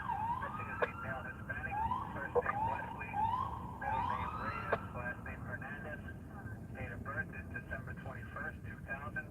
He's 5 feet 4 inches in height, 140 pounds of weight. Wearing a black shirt, blue jeans, black sneakers. Suffers from autism, psychosis, and Parkinson's.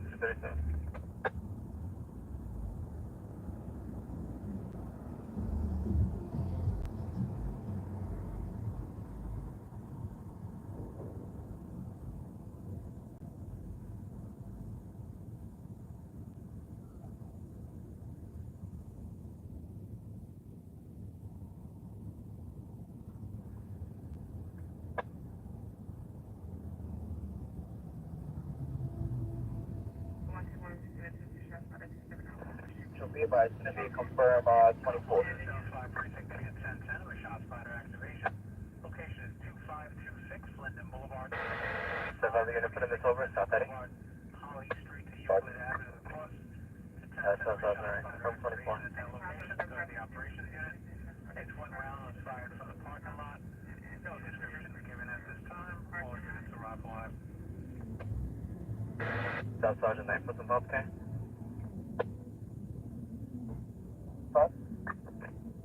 9 was involved. Step 4.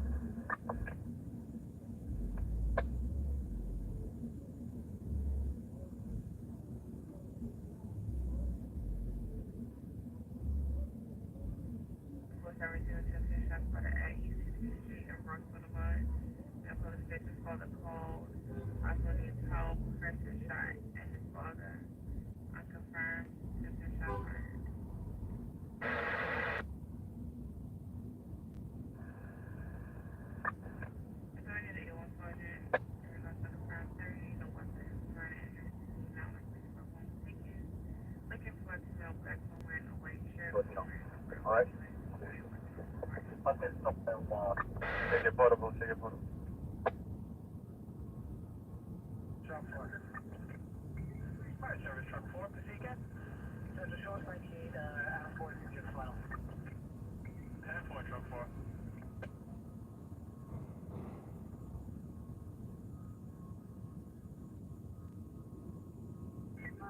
Fire service out of me. Out of me, getting on confirmed EVP, confounded at 90 precinct, 326 Roebling Street, 326 Roebling Street, South 8th Street to South 9th Street to the cross. Take your portable, take your portable. Stab themselves, unknown weapons, unknown injuries. South base. 10-4, okay, thank you. South base. Sergeant, we're going to take South Julie off me, okay? They're going to respond to that 24. 10-4, okay.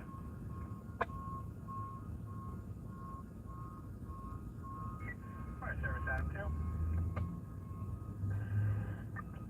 Adam 2 getting unconfirmed EVP, confounded at 2-3 precinct, East 112th Street, Lexington Avenue. East 112th Street, Lexington Avenue. Unconfirmed EVP on the corner of that location. Unknown weapons, unknown injuries, okay? 10-4, okay, thank you.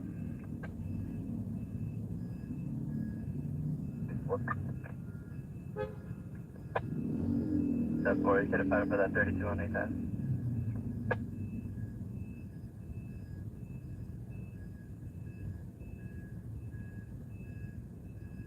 Fire service Adam 7.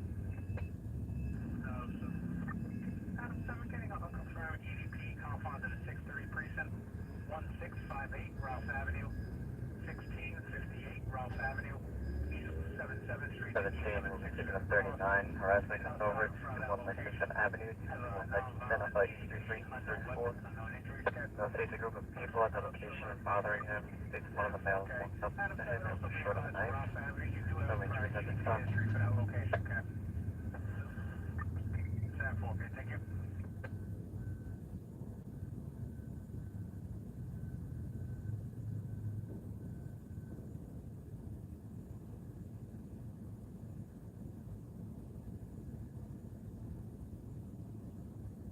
Even 68 per from the past to 951 2nd Avenue, 951 2nd Avenue. Missing from the confines of the E4 precinct, from 234 Sand Street, 234 The male from earlier threatening staff at the location.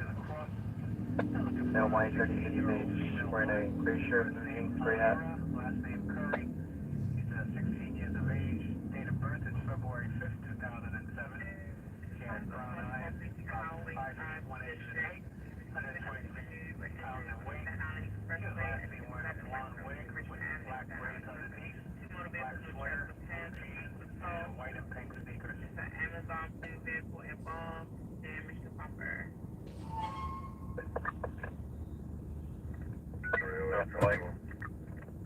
Highway 08. Yeah, EDP is going to be 97 inch to corner. Show me 184 with the sergeant on 487. Affirmative is regarding the CRX dog having a right on it.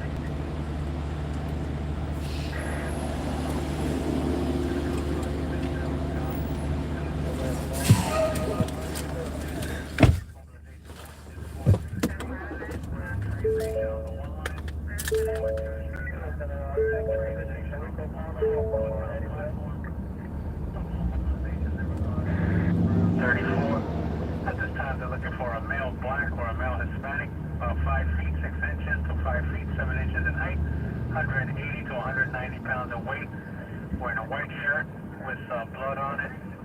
As per an eyewitness, there's a purple lead on foot heading southbound on the northbound platform to booth number R, the Robert 143, and exited the station. That's Sergeant up. Sergeant up. Show me when one male stop, 688 10th Avenue, no further.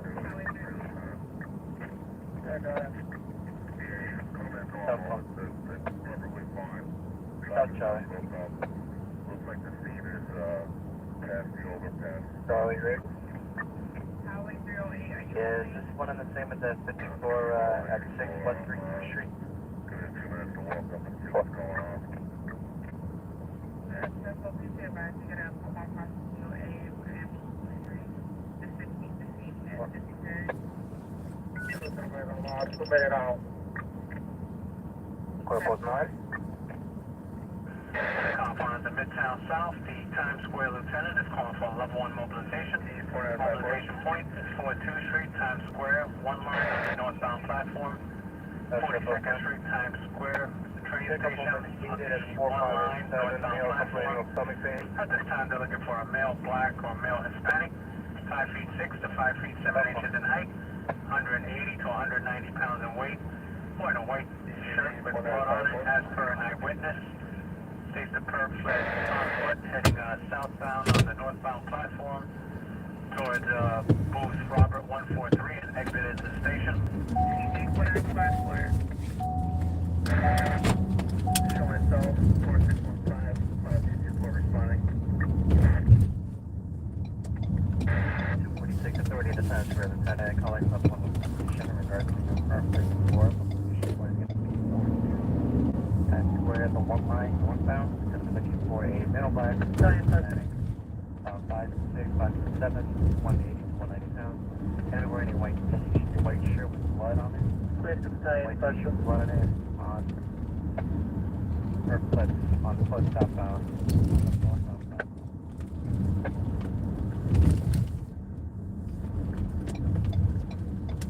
This is the guy in 5-2. Oh, sorry. 5-2. 5-2, some kind of progress report is due. Sergeant. 96. We still call MBA, remove the victim. Still cleaning up.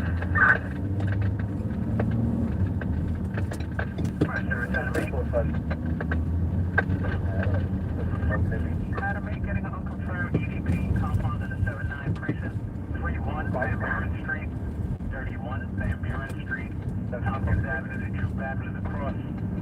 Parkman 401. You have an Asian male having a suicidal idea. Not violent at this time. Unknown weapons, unknown injuries.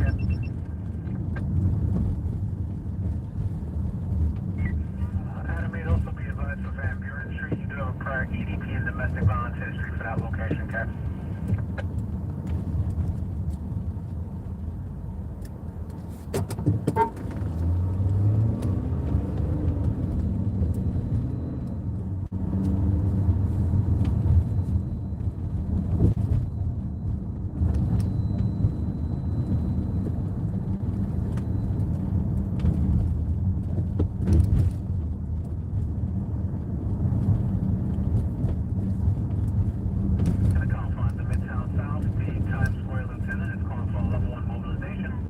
Mobilization point is 42nd Street, Times Square train station on the one line northbound platform.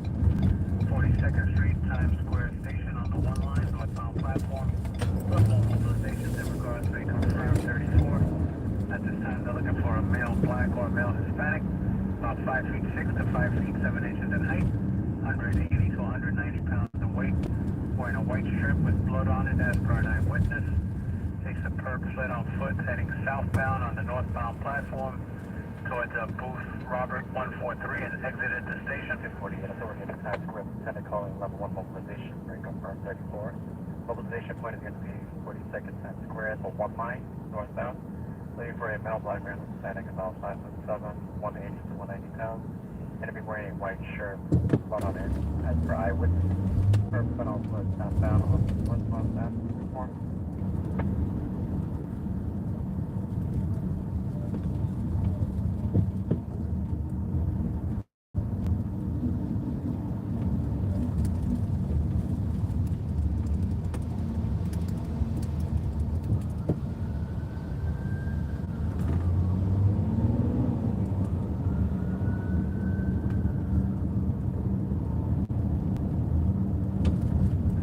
Adam 1. Adam 1 getting a request in the confines of the 1st precinct in regards to an EDP prisoner. Location we're going to be transit to Avenue of the Americas to Les Bernard. It's going to be in regards to an EDP prisoner at that location, guys. 10-4, okay, emergency service, truck 1 red. 10-4, okay, emergency service, you 4 red. 10-4, okay, thank you.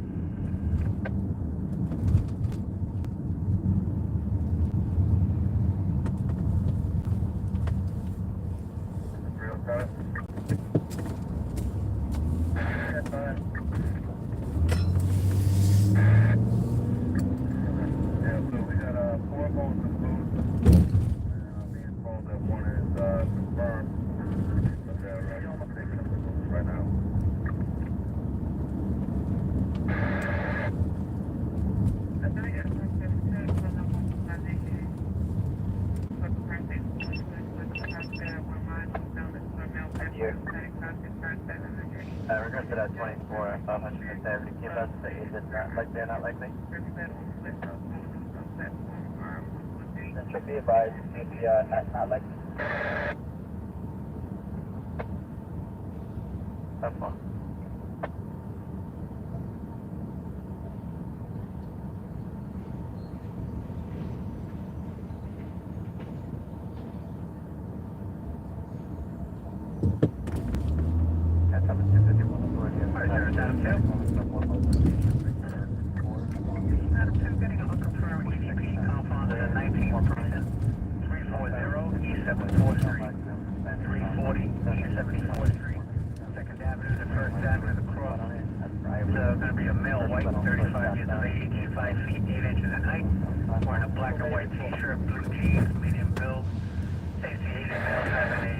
Episode violent at this time. Unknown weapons, unknown injuries, Captain.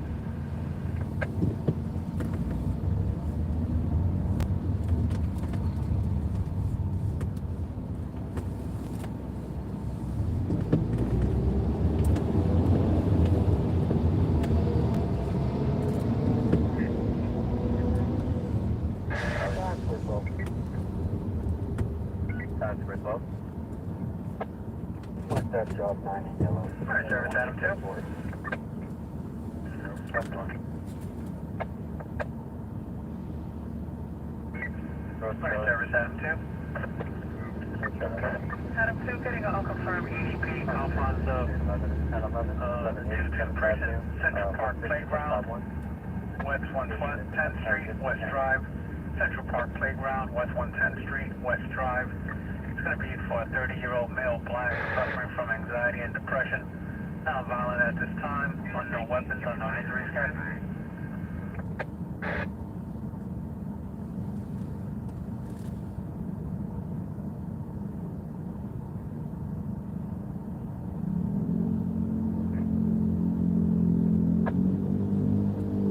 Charlie. That might have to do most of the 30 out.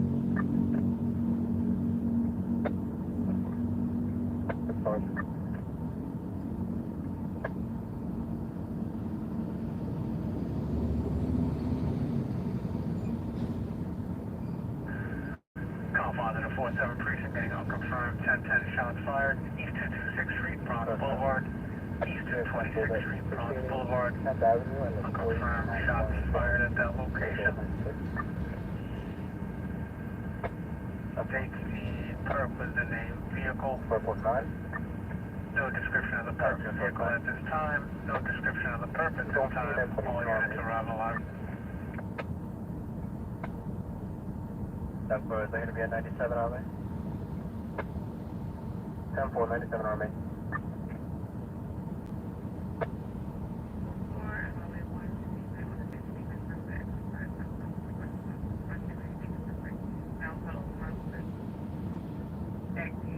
Other sounds great unit to chicken about the 50 disorderly person, 234 West 42, outside of the Hilton Times Square. So I come from CIA, what most of us to be available.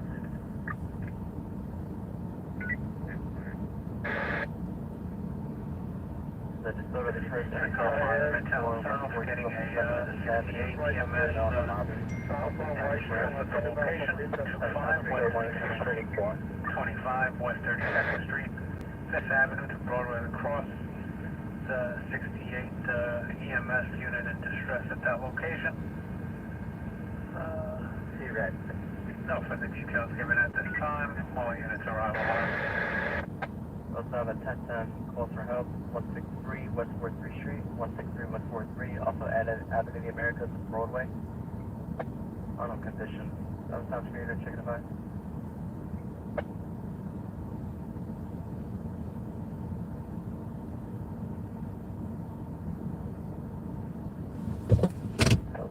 Stop.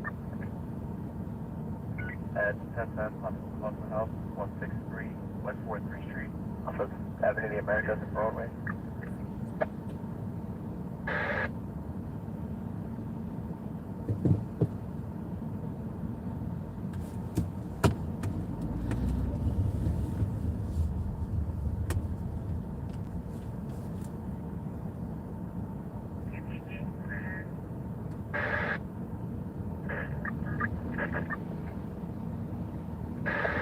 David. Shows on 2 separate 75 Thomases, uptown and downtown at West 50 and East Avenue. Central, 4954, Southbound 554, is it one? Transfer Sergeant.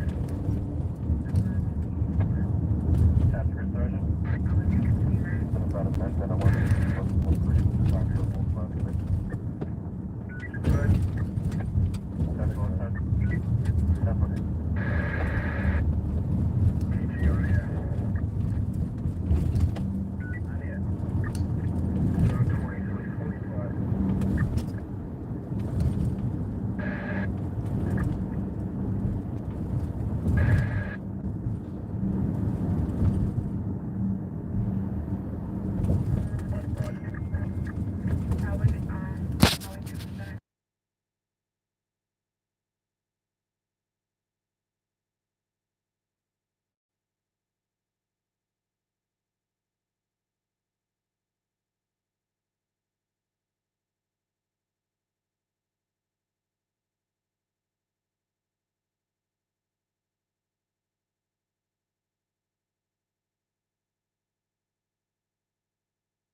Another task for unit available, chain of Harvard 32, 220 West 41 Street.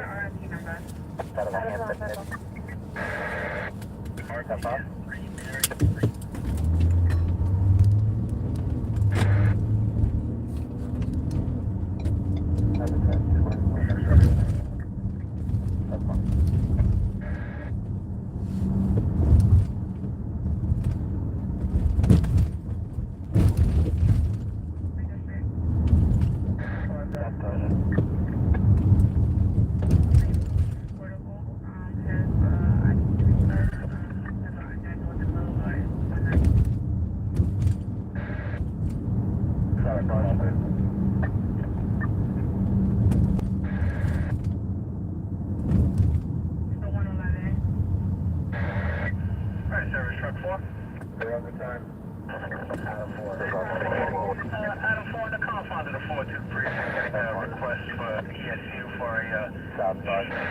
Location is going to be the 42 precinct, 830 Washington Avenue, 3rd Avenue to East 161 Crosscat. South at 20 West 41 and the other one at 1440 Broadway.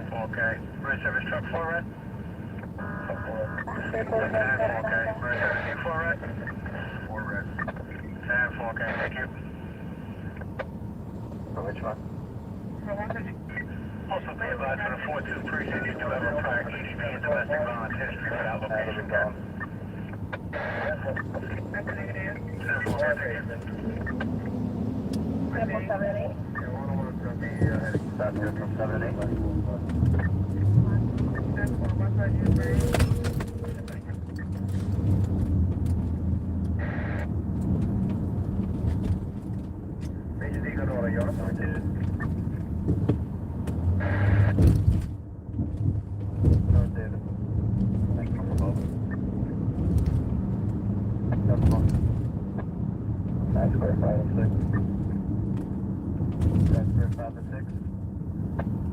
Trailer callback on the 1010. That's fine.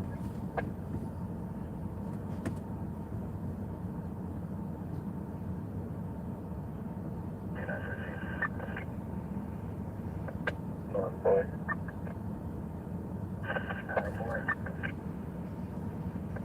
526. 4 units are combined. 10-4, okay, that'll be 0301 hours, okay. 10-4, 301. 10-4, 5. 301, second time. 10-4, okay, that's going to be 2098, 2098, okay. Early, going to be a 98. South Farm. South Boy on here? South Boy.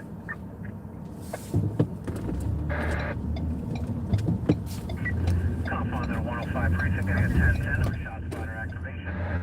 Location is 230 Place, North Conduit Avenue. 230th Place, North Conduit Avenue. It's a 1010 or shot spotter activation at that location. Go to the operations unit. Say 12 rounds outside and from that location. No description given at this time. All units are on alarm. One line northbound, looking for down his back. 5-6 president on white sheet.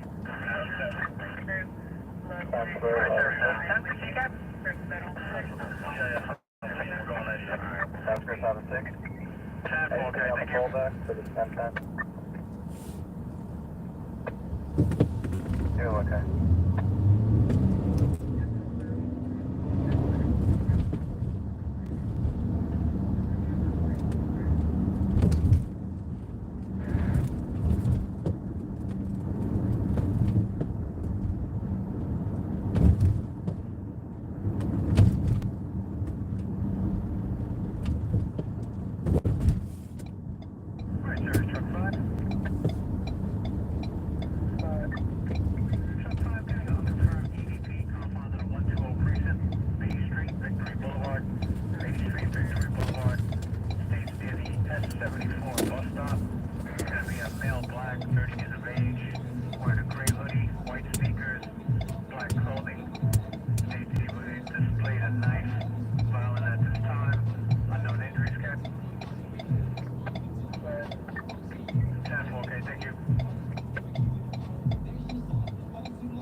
Yeah, bring one call to Andrew Ram over here by a woman shut it down, and leave the other car up at Linda Place up there, push the other car off the highway. I'm sorry, go ahead. 341. Do you ever put in a request for my sick prisoner broken jaw? 341, give me 1 second.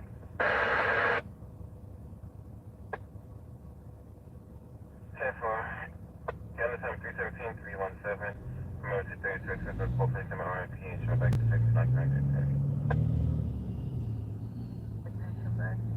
Copy, please. What's your number? Okay, what's your number, guys? 1789.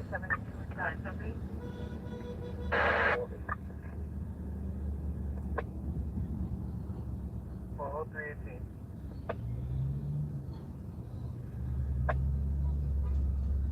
As you put my queue. 1 Sergeant. Roger, WY.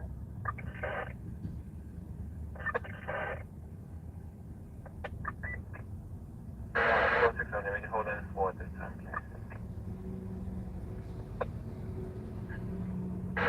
Nicholas, they were trying to get into his apartment. No transmission at this time, baby, I gotta push this into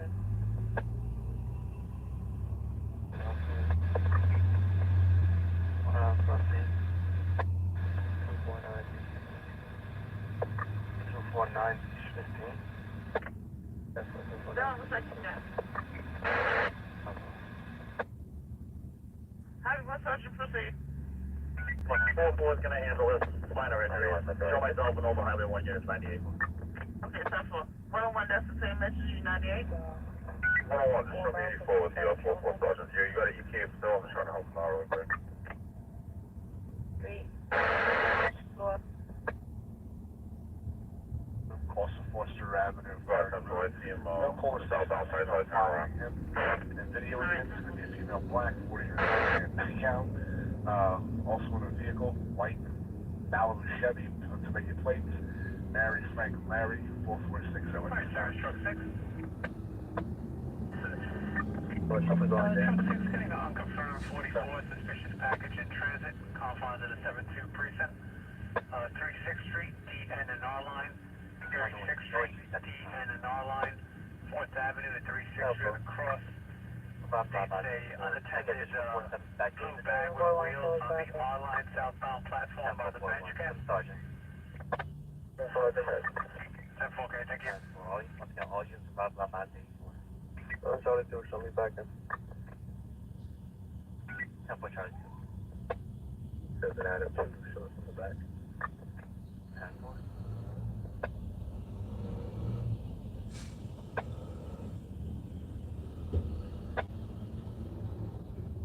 Can you just move them out? It happened on 1042791 Avenue. We're on accident in regards. 10-4. Also check 3 in regards to that.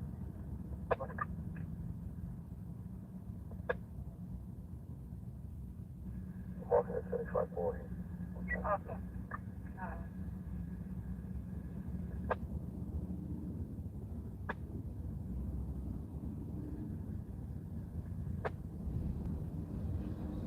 Okay.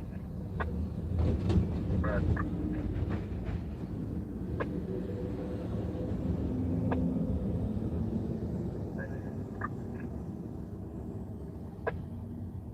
What's the Adam 1900?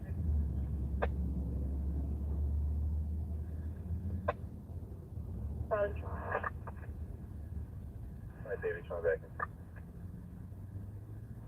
Rapid out 584. Need a final for that and stick with the sign so I can add it to your queue. Be advised, they need a unit to go to St. Barnes in regards. In regards to what?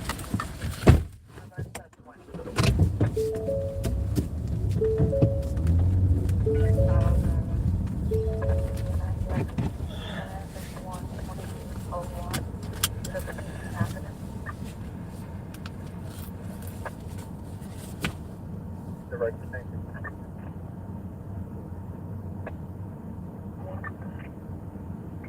Fire service Adam 1, CCAP. No further.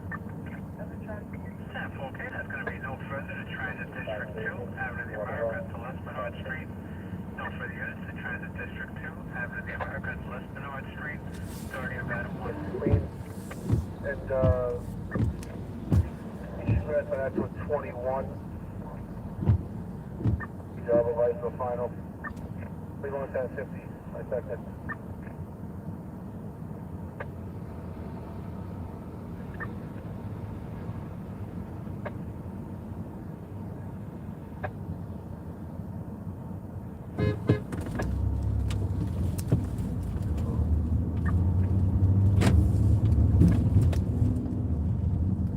TV set the location, HPCD, nothing further. Fire service Adam 2.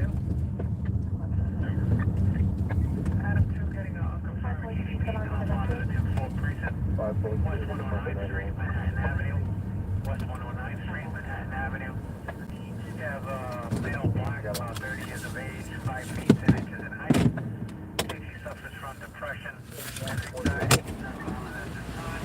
No weapon, unknown injuries.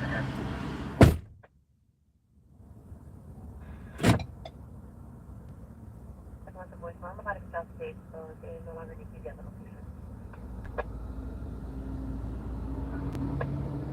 4, can you try to call back to the shop? The station wants to be anonymous. It's going to be the subject floor. 111 public safety with NCO Sergeant. You know, on there. Go. Hey, on fire on there. That's my bad. The 32 that came over. Fire, on fire on here. If I have a final. Well, then, Sergeant, I marked that earlier. The 92 clean.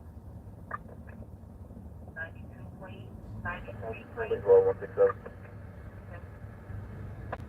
167 remain in service. 40 touch full customer.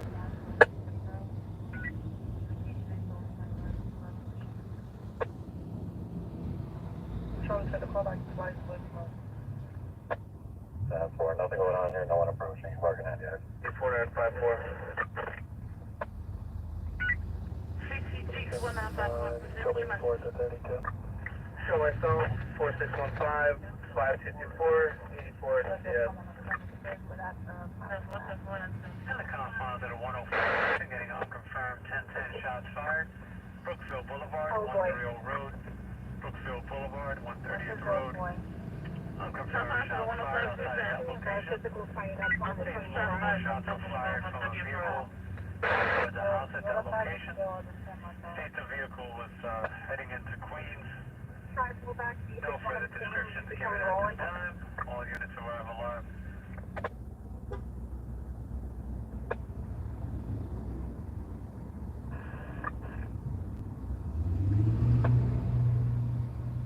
I could think of a call to help. Any allocations that did not the space to be able to pass. Then I could have go straight. I'll take the call back in. Never yelling, no further. Please stop approach. Task force, stand by 1 second, I'll check for you. Gonna be confirmed.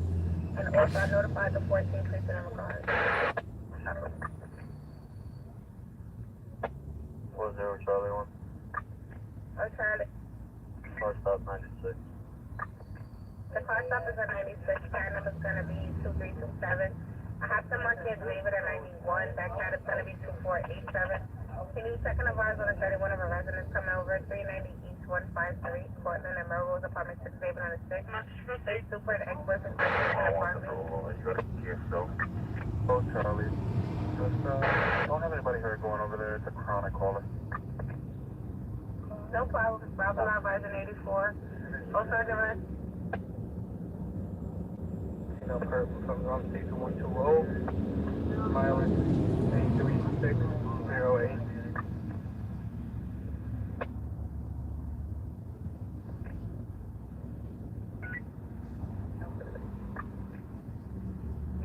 West 65.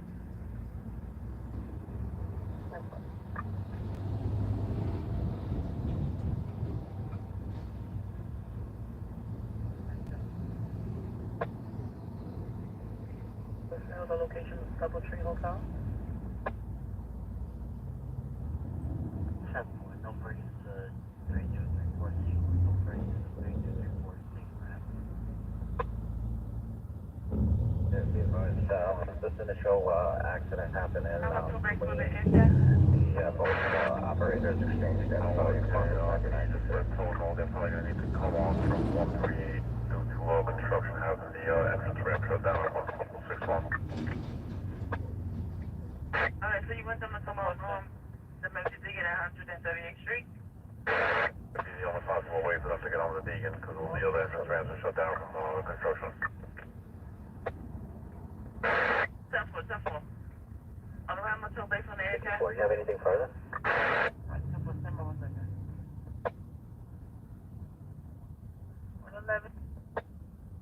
Marker 90, Marker 75 David and 91.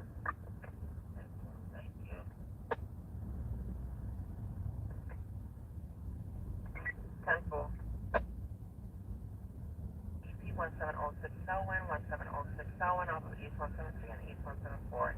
Need a male is off medications, being residents giving him background, no weapons, no injuries, not on to carry. Aid is male is in the living room, not under the influence. Can I get somebody to check and advise if anybody is available, please?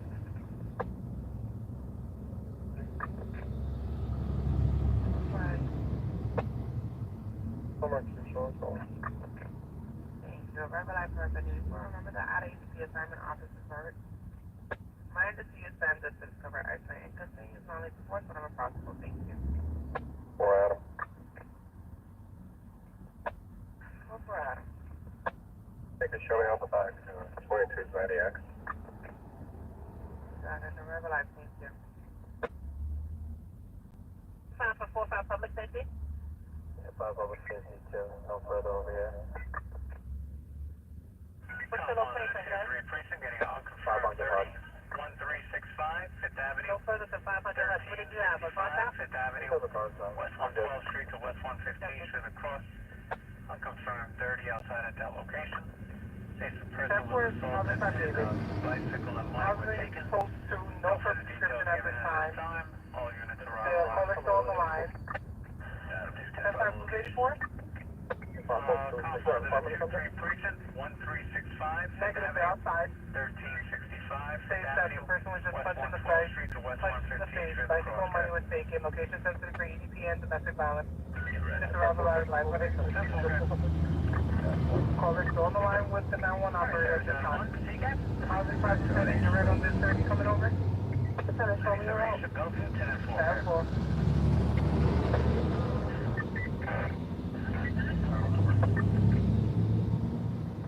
We have a 39 second right. Check this water down 4 off of wires for it. 141 West 139. 141 West 139. Apartment David 41 on the fourth floor. Can you let us ask that? Stand by, Harvey George. I'm sorry, Adam Ford. Just have 5 minutes, okay? 1427. What's open for an attack? 97. Long rammer. Answer's okay. Pick up your landline.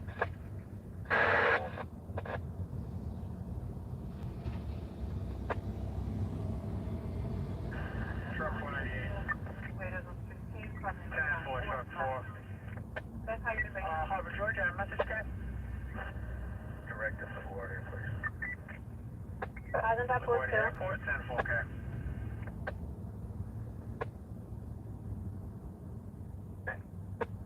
Go on there. 96.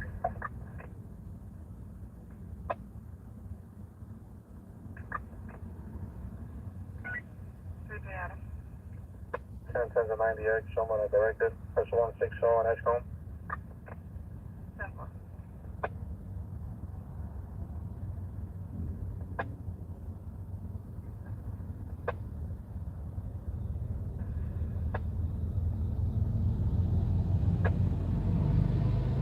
The background music running the oldest is going to be a 22, 1769 Jerome Avenue, 6 Idle 6, 176 on the cross, sensitive EDP domestic violence. I took the call back, got no answer. For package. That's what came over in 1946 hours.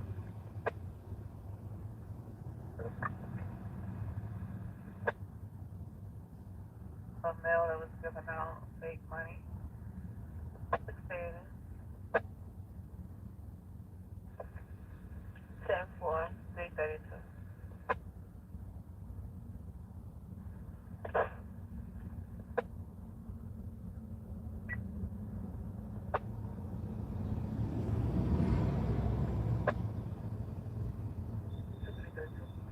More automated portion. 4 David 84. 332. Mary Service, Adam 4. 4. Adam 4 getting a request in the confluence of the 4-2 precinct in regards to an injured prisoner. Location is 1068 Franklin Avenue, 1068 Franklin Avenue, 3rd Avenue to East 166th Street of the Crosscat. 9.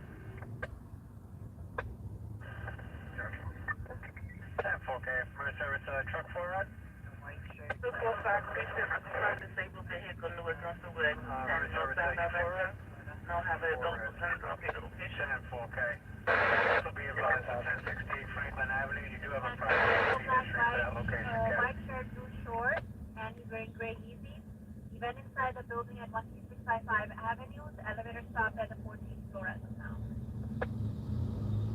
107 Brad, community 4. Then for 333 again. 9 Charlie. You're 8 Central. Can you check on the line from the disorderly person? That's 641 East 9. Shelter, we're on the block, we'll handle it. Alright, just want to tell you this one.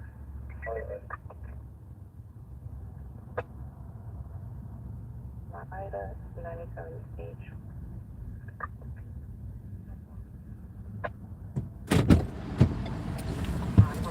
Hey folks, we're at a crash in the White Zone Expressway. 2 cars, confirmed pin. They look pretty bad, these 2 cars. A lot of rubberneckers.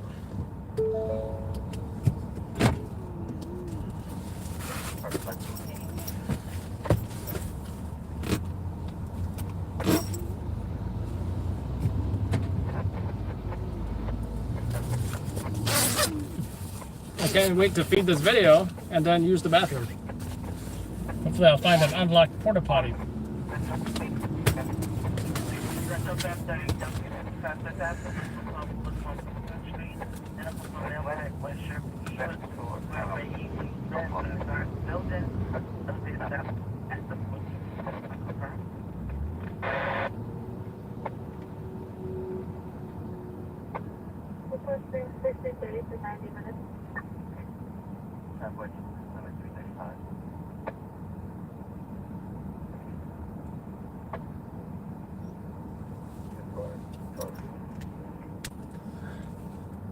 It showing you response seen as of right now, so it's 2 minutes.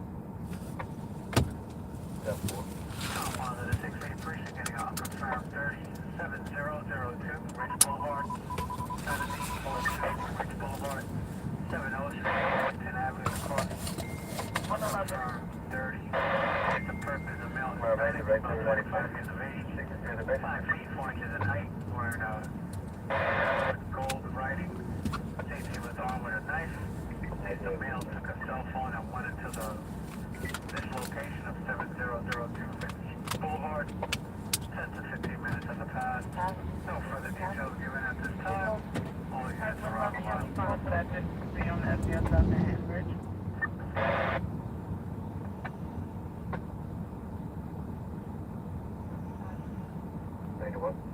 Have 111. That's going to be 93 Queens, that's Charlie, 99 G, and 97 A. That'll be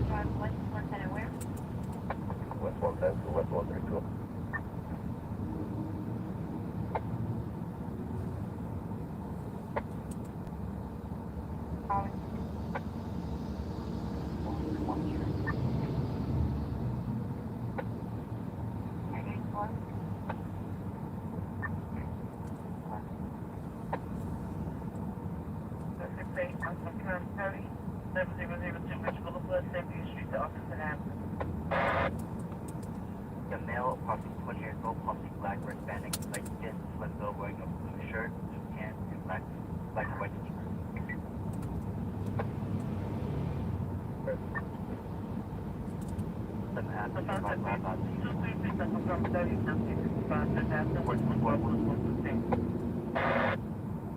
The mother's currently in Panama.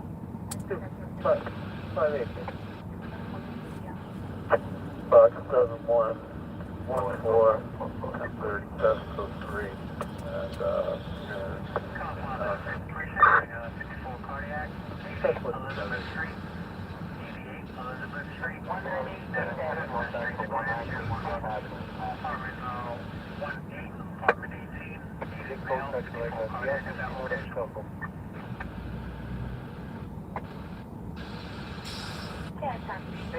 Brooklyn Radio WIS 553, Zone 22. At this time, the 75 is holding 20.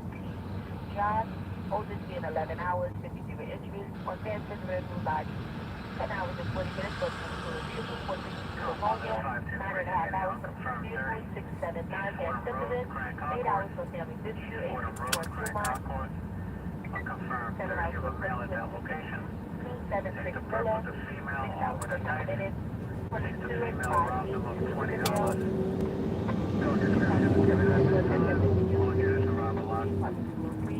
6 hours for 22 and 351 New Lights Avenue, 5 hours for family dispute, 350 Sheffield, Parker 4.4, 5 hours for 39 harassment, 2196 ticket, 4.5 hours 52 for the group Riverdale, Connecticut, 4.5 hours for 53 pedestrian struck, Riverdale, Vermont, 39 trespass, 4.5 hours, that's for Thursday, 4 hours, 483 Riverdale, break for the 2, Texas, Bishop, 15 minutes, 315, Linwood, 680 on the 6, 3 hours, 6, GAC complaining, 5, 6, Cleveland, 39 harassment, 2.5 hours, Ashford and Blue Light, family distance, 2.5 hours, 360 Seneca.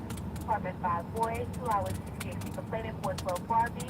52 family dispute, 54 minutes, 168 Montauk. 1011 commercial bird, 41 minutes, 50 Seneca. And the family dispute coming over at 544 Sheffield.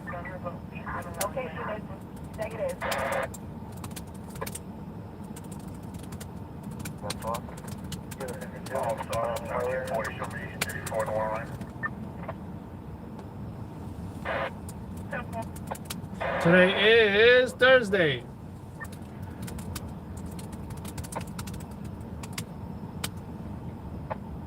You want to leave today with Georgia? 6 Adam. Sir, all I heard was Adam. 4-6 Adam. 4-6 Adam. Central Street side, call south, call big 9C, and the mid lane. It's one and the same, one is called south, that lane, they call back to 101.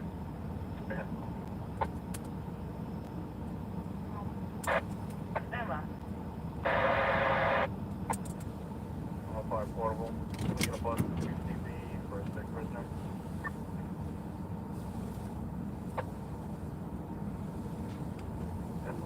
What's that for unit rating? Charlie. For Charlie 15. 4 by 22. 10 plus exclusion. So, the virus is about 8 minutes out, take copy.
Tenant is having a psychotic breakdown, banging and screaming, unknown weapons, unknown injuries, Captain.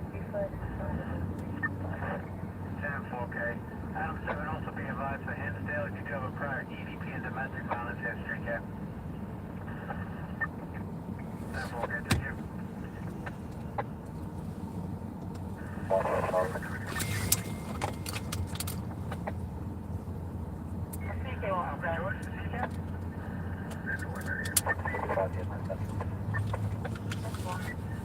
Harvard, Georgia, 2566, 2566, Cap. You're welcome, Cap. Negative.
Up to 346 or 346. Remember the 36 is on place.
back out at Fordham Road and Basket Avenue with that 53. Let me know when you're ready. I'm gonna need a doctor over here.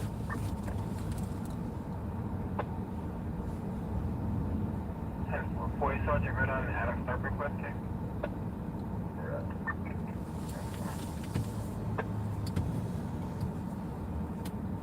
Boy, Adam, proceed with the particulars for your vehicle.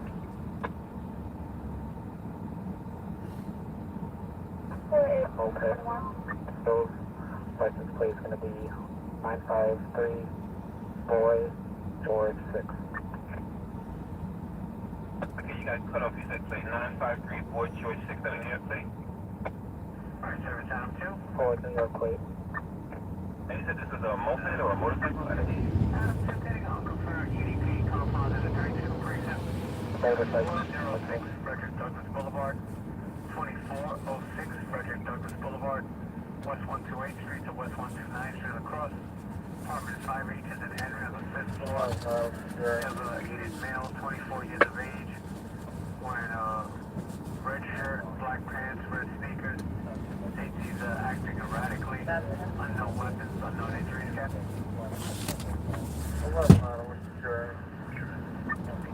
10-4K. Adam 2 also be advised of Frederick Douglass.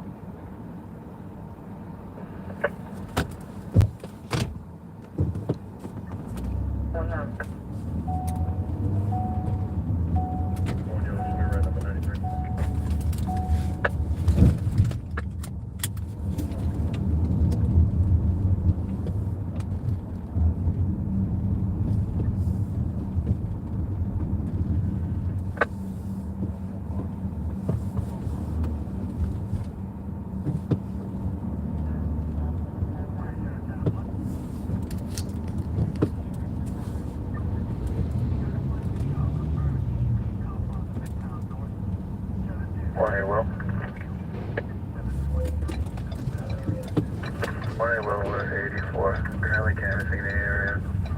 There's nothing showing here. Can we just call back to confirm location?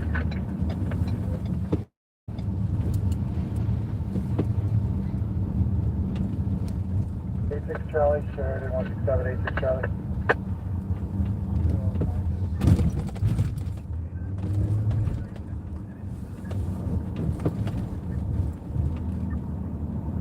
Rolling sports number.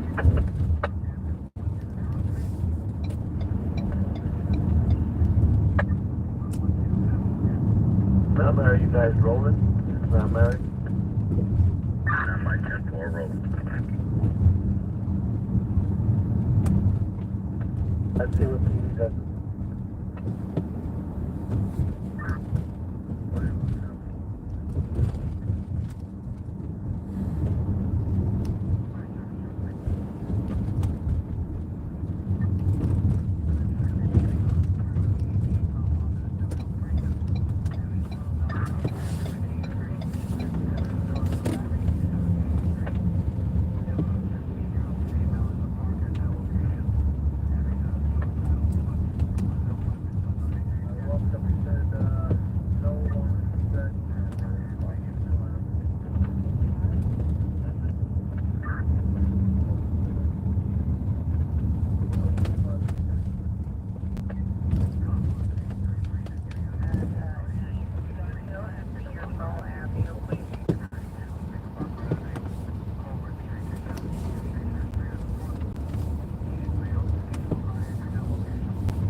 beautiful. No further units to 4th Avenue, 360. No further units to 4th Avenue.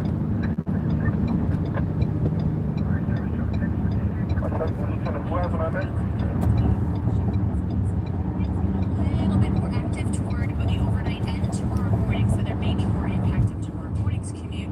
I'll talk about that coming up in just a little bit, but let's get through this commute. I'm sure there are already issues you're keeping an eye on and tell what's going on. Yeah, we've got a couple things going on, but at least we do have dry roadways for the time being. If you are heading out the door right now, you are going to want to steer clear of the Van Wyck Expressway, at least on the southbound side. All lanes are closed right now from exit 14 down to exit 13 because of an accident. And then we've got another crash here on the major Deacon Expressway northbound side. This one closes down 2 lanes over by exit 7. That would be heading into the George Washington Bridge and the Cross Bronx Expressway. And speaking of the George Washington Bridge, our usual nightly construction here on the upper deck. Both ways, a couple lanes closed. Inbound lower level completely shut down. That's all for now. Thanks.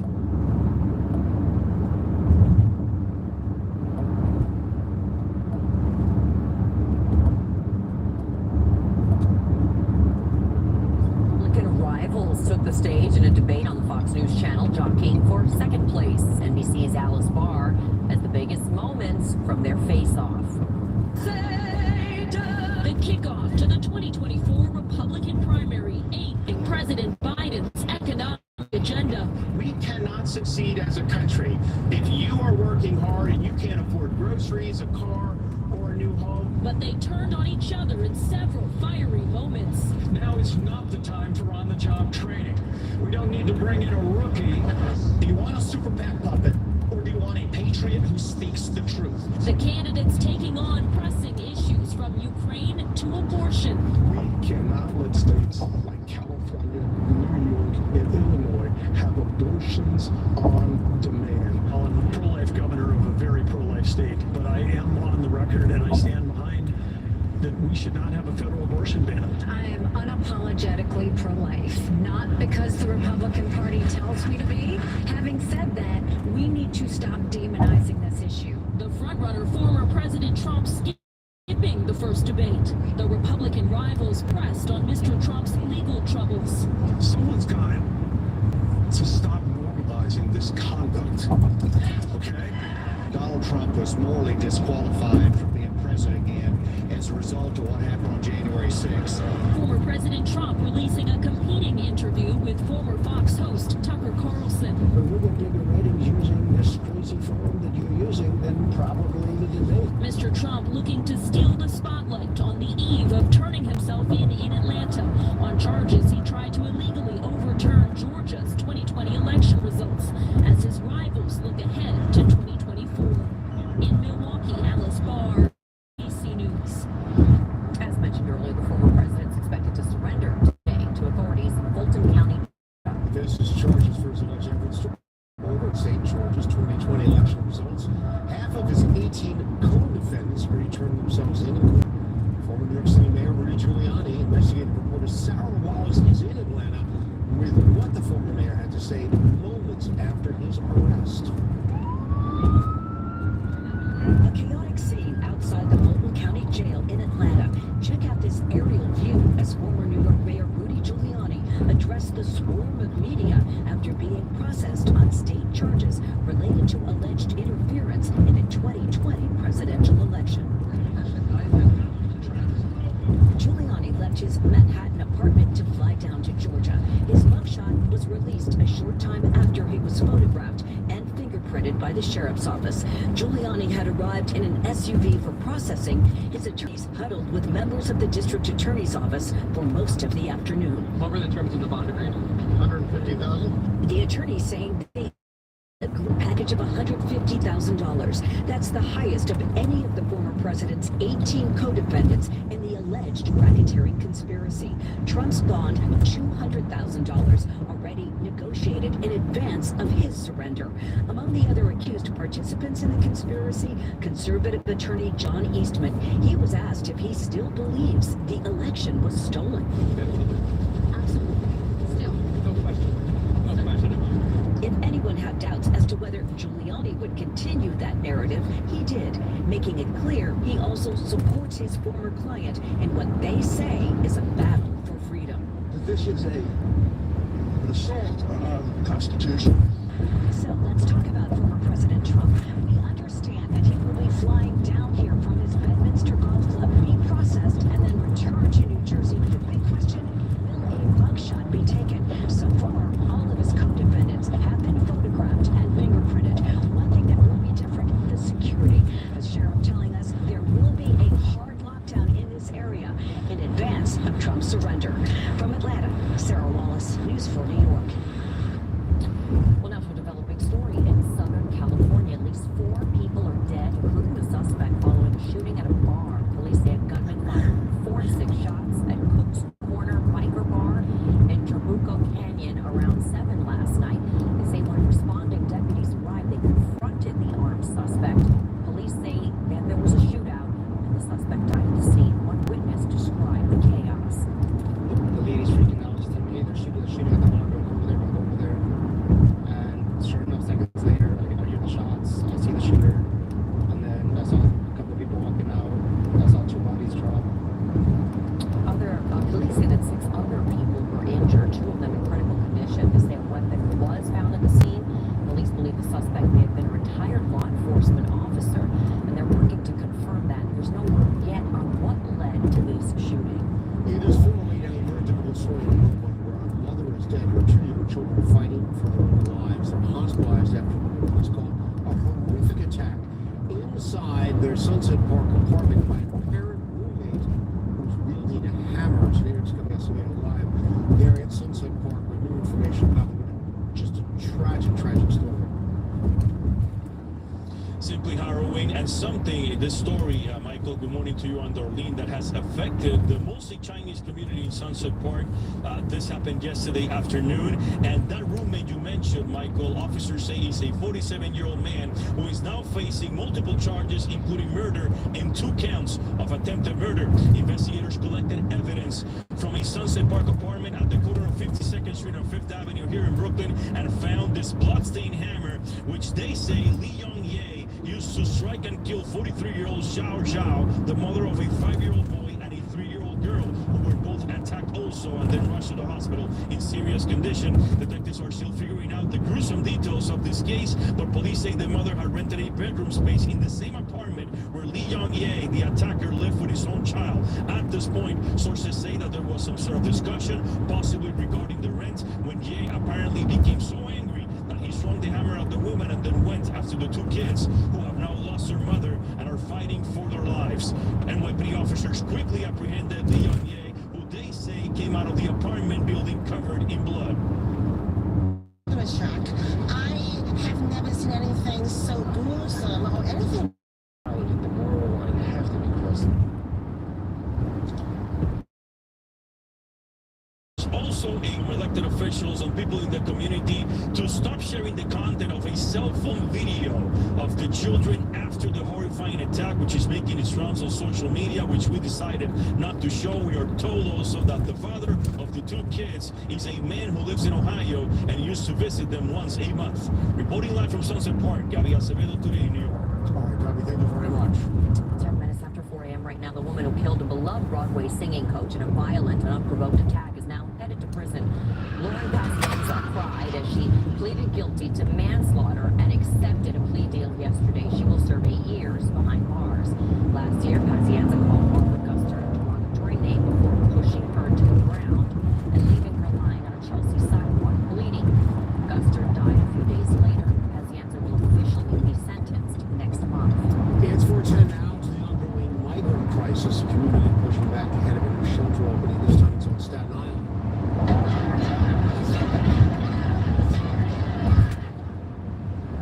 Hundreds protested yesterday in front of the St. John Villa Academy. City spokesperson says as many as 300 adult migrants will arrive there in coming days. One high school student said to start a neighborhood St. Joseph Hill Academy says she's concerned. I'm a little worried to go to school. You can't blame her. We don't know who's going to be living here. Last check, the city said 57,000 migrants were living in city shelters. 411 right now. We're in the Rosa City by TV. We've got the clouds in place, a few spotty showers as well. We're about 69 degrees in Hackensack. By 2 p.m., just 72 degrees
It's about the general election. And he should have been there to appeal to suburban moms, to appeal to disgruntled Democrats, the type of people that helped him win in 2016. This was a huge audience, a huge opportunity. Don't worry about your opponents as far as the nomination. He should have been there to make his argument, reintroduce himself to people again as far as his policies, not just point to, as he has in social media, hey, you know my record, you know who to vote for.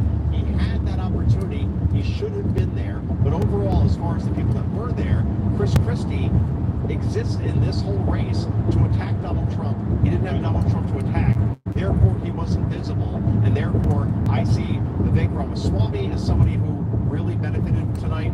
Ron DeSantis as well. Chris Christie, not so much, because he lost his #1 adversary, and therefore people are wondering why was he on that debate stage tonight, like an Asa Hutchinson, to Steve's point.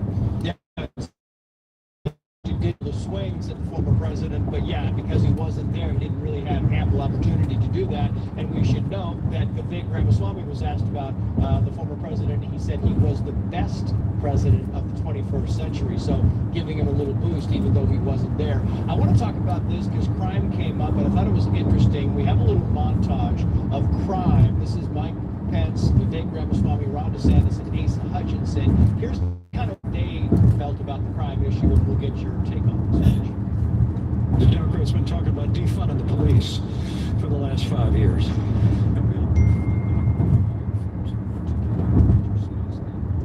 Unprecedented levels. The reason we have that mental health epidemic is that people are so hungry for purpose and meaning at a time when family, faith, patriotism, hard work have all disappeared. And there's one guy in this entire country that's ever done anything about that. Me. When we had 2 of these district attorneys in Florida elected with Soros funding who said they wouldn't do their job, I removed them from their post. As former head of the DEA, I understand the drug crisis in America. It's interesting to me, Steve, because, you know, what happens is you have a lot of criticism about the campaigns of DeSantis and some of the others. Criticism is go back and they talk about their record. They talk about, oh, when I was governor, and oh, COVID, and I did this, and Asa Hutchinson. They all kind of do this instead of laying out the vision for the future. And I think that's what, when you talk about crime, Ukraine, or abortion, it always kind of goes back to their laurels. Well, okay, let's just talk for a moment, by the way, based on that answer and others, but particularly that one. What a total fraud Mike Pence is. He dresses himself up like some constitutional conservative. He knows that he can't do anything about the issues he spoke about there from the White House if he were president. He's not in charge. It's a local and state matter when it comes to city. And so his answer there was totally fraud. By the way, one shout out we must give the only candidate tonight who actually made that point in a constitutional sense, Doug Burgum. We're probably not going to talk about him for any other reason, but he did bring up the 10th Amendment, of which I'm a huge fan, because that is all about the localism that's enshrined in the Constitution. DeSantis there, that answer on crime, I think was his best answer, because he absolutely characterized the problem correctly, which is that these far-left extremist district attorneys, funded by George Soros and others, and he took action. And he should get credit for that. And Vivek on the crime question.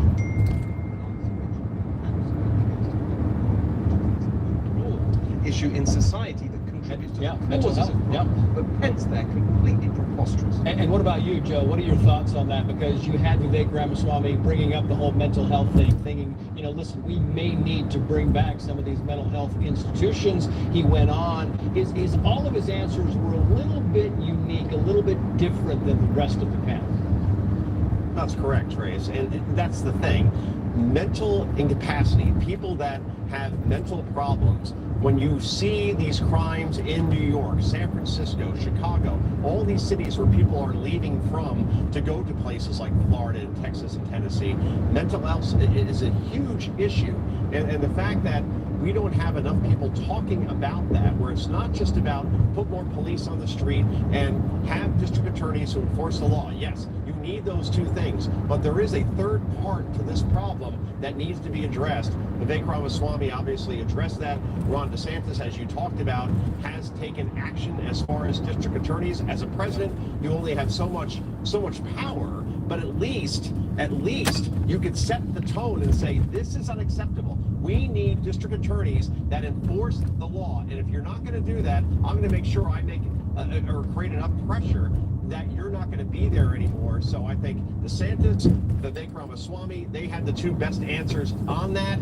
And going forward, they should hammer home this particular point, because it's not just Republicans that care about this issue. It's those in major cities that don't feel safe anymore, that may vote Democratic, who may think of voting Republican based on the fact that they think that at least somebody in the White House, potentially somebody who is elected, has their back. Trace. And the NAACP in Oakland is a prime example of that. They are fed up with crime. They have made it known publicly they are fed up with crime, and they may be looking to go a different direction come 2024. Joe Concha, Steve Hilton, thank you both.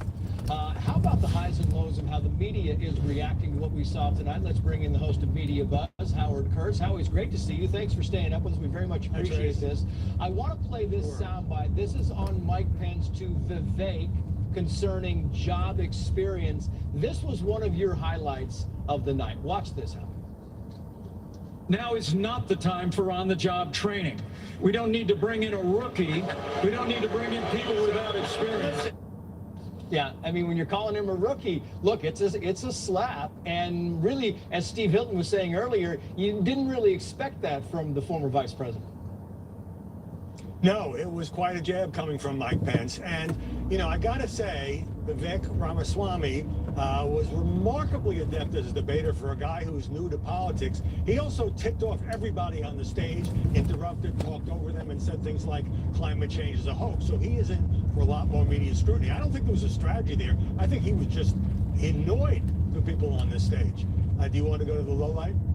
Yeah, well, I'll go to the low light, but I just want to also point out that we talked about this earlier. Not only did he say, you know, he talked about climate change being a hoax, he said that, you know, former President Trump was the best president of the 21st century. He went on to say that he thinks that, you know, the truth is that he would not support funding for Ukraine. So he made a lot of controversial. He clearly divided himself from the rest of the candidates on the stage. So your low light, yeah, go ahead.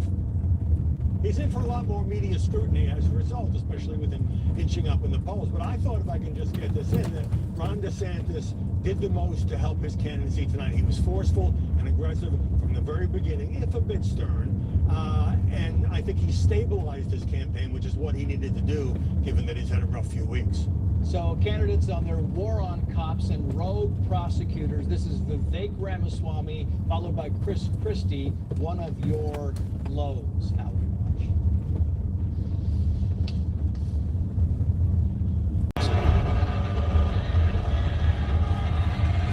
You sit here and answer.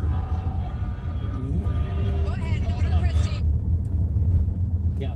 Well, that was the Nat Sod. I picked that as a low because that was quite a level of booing.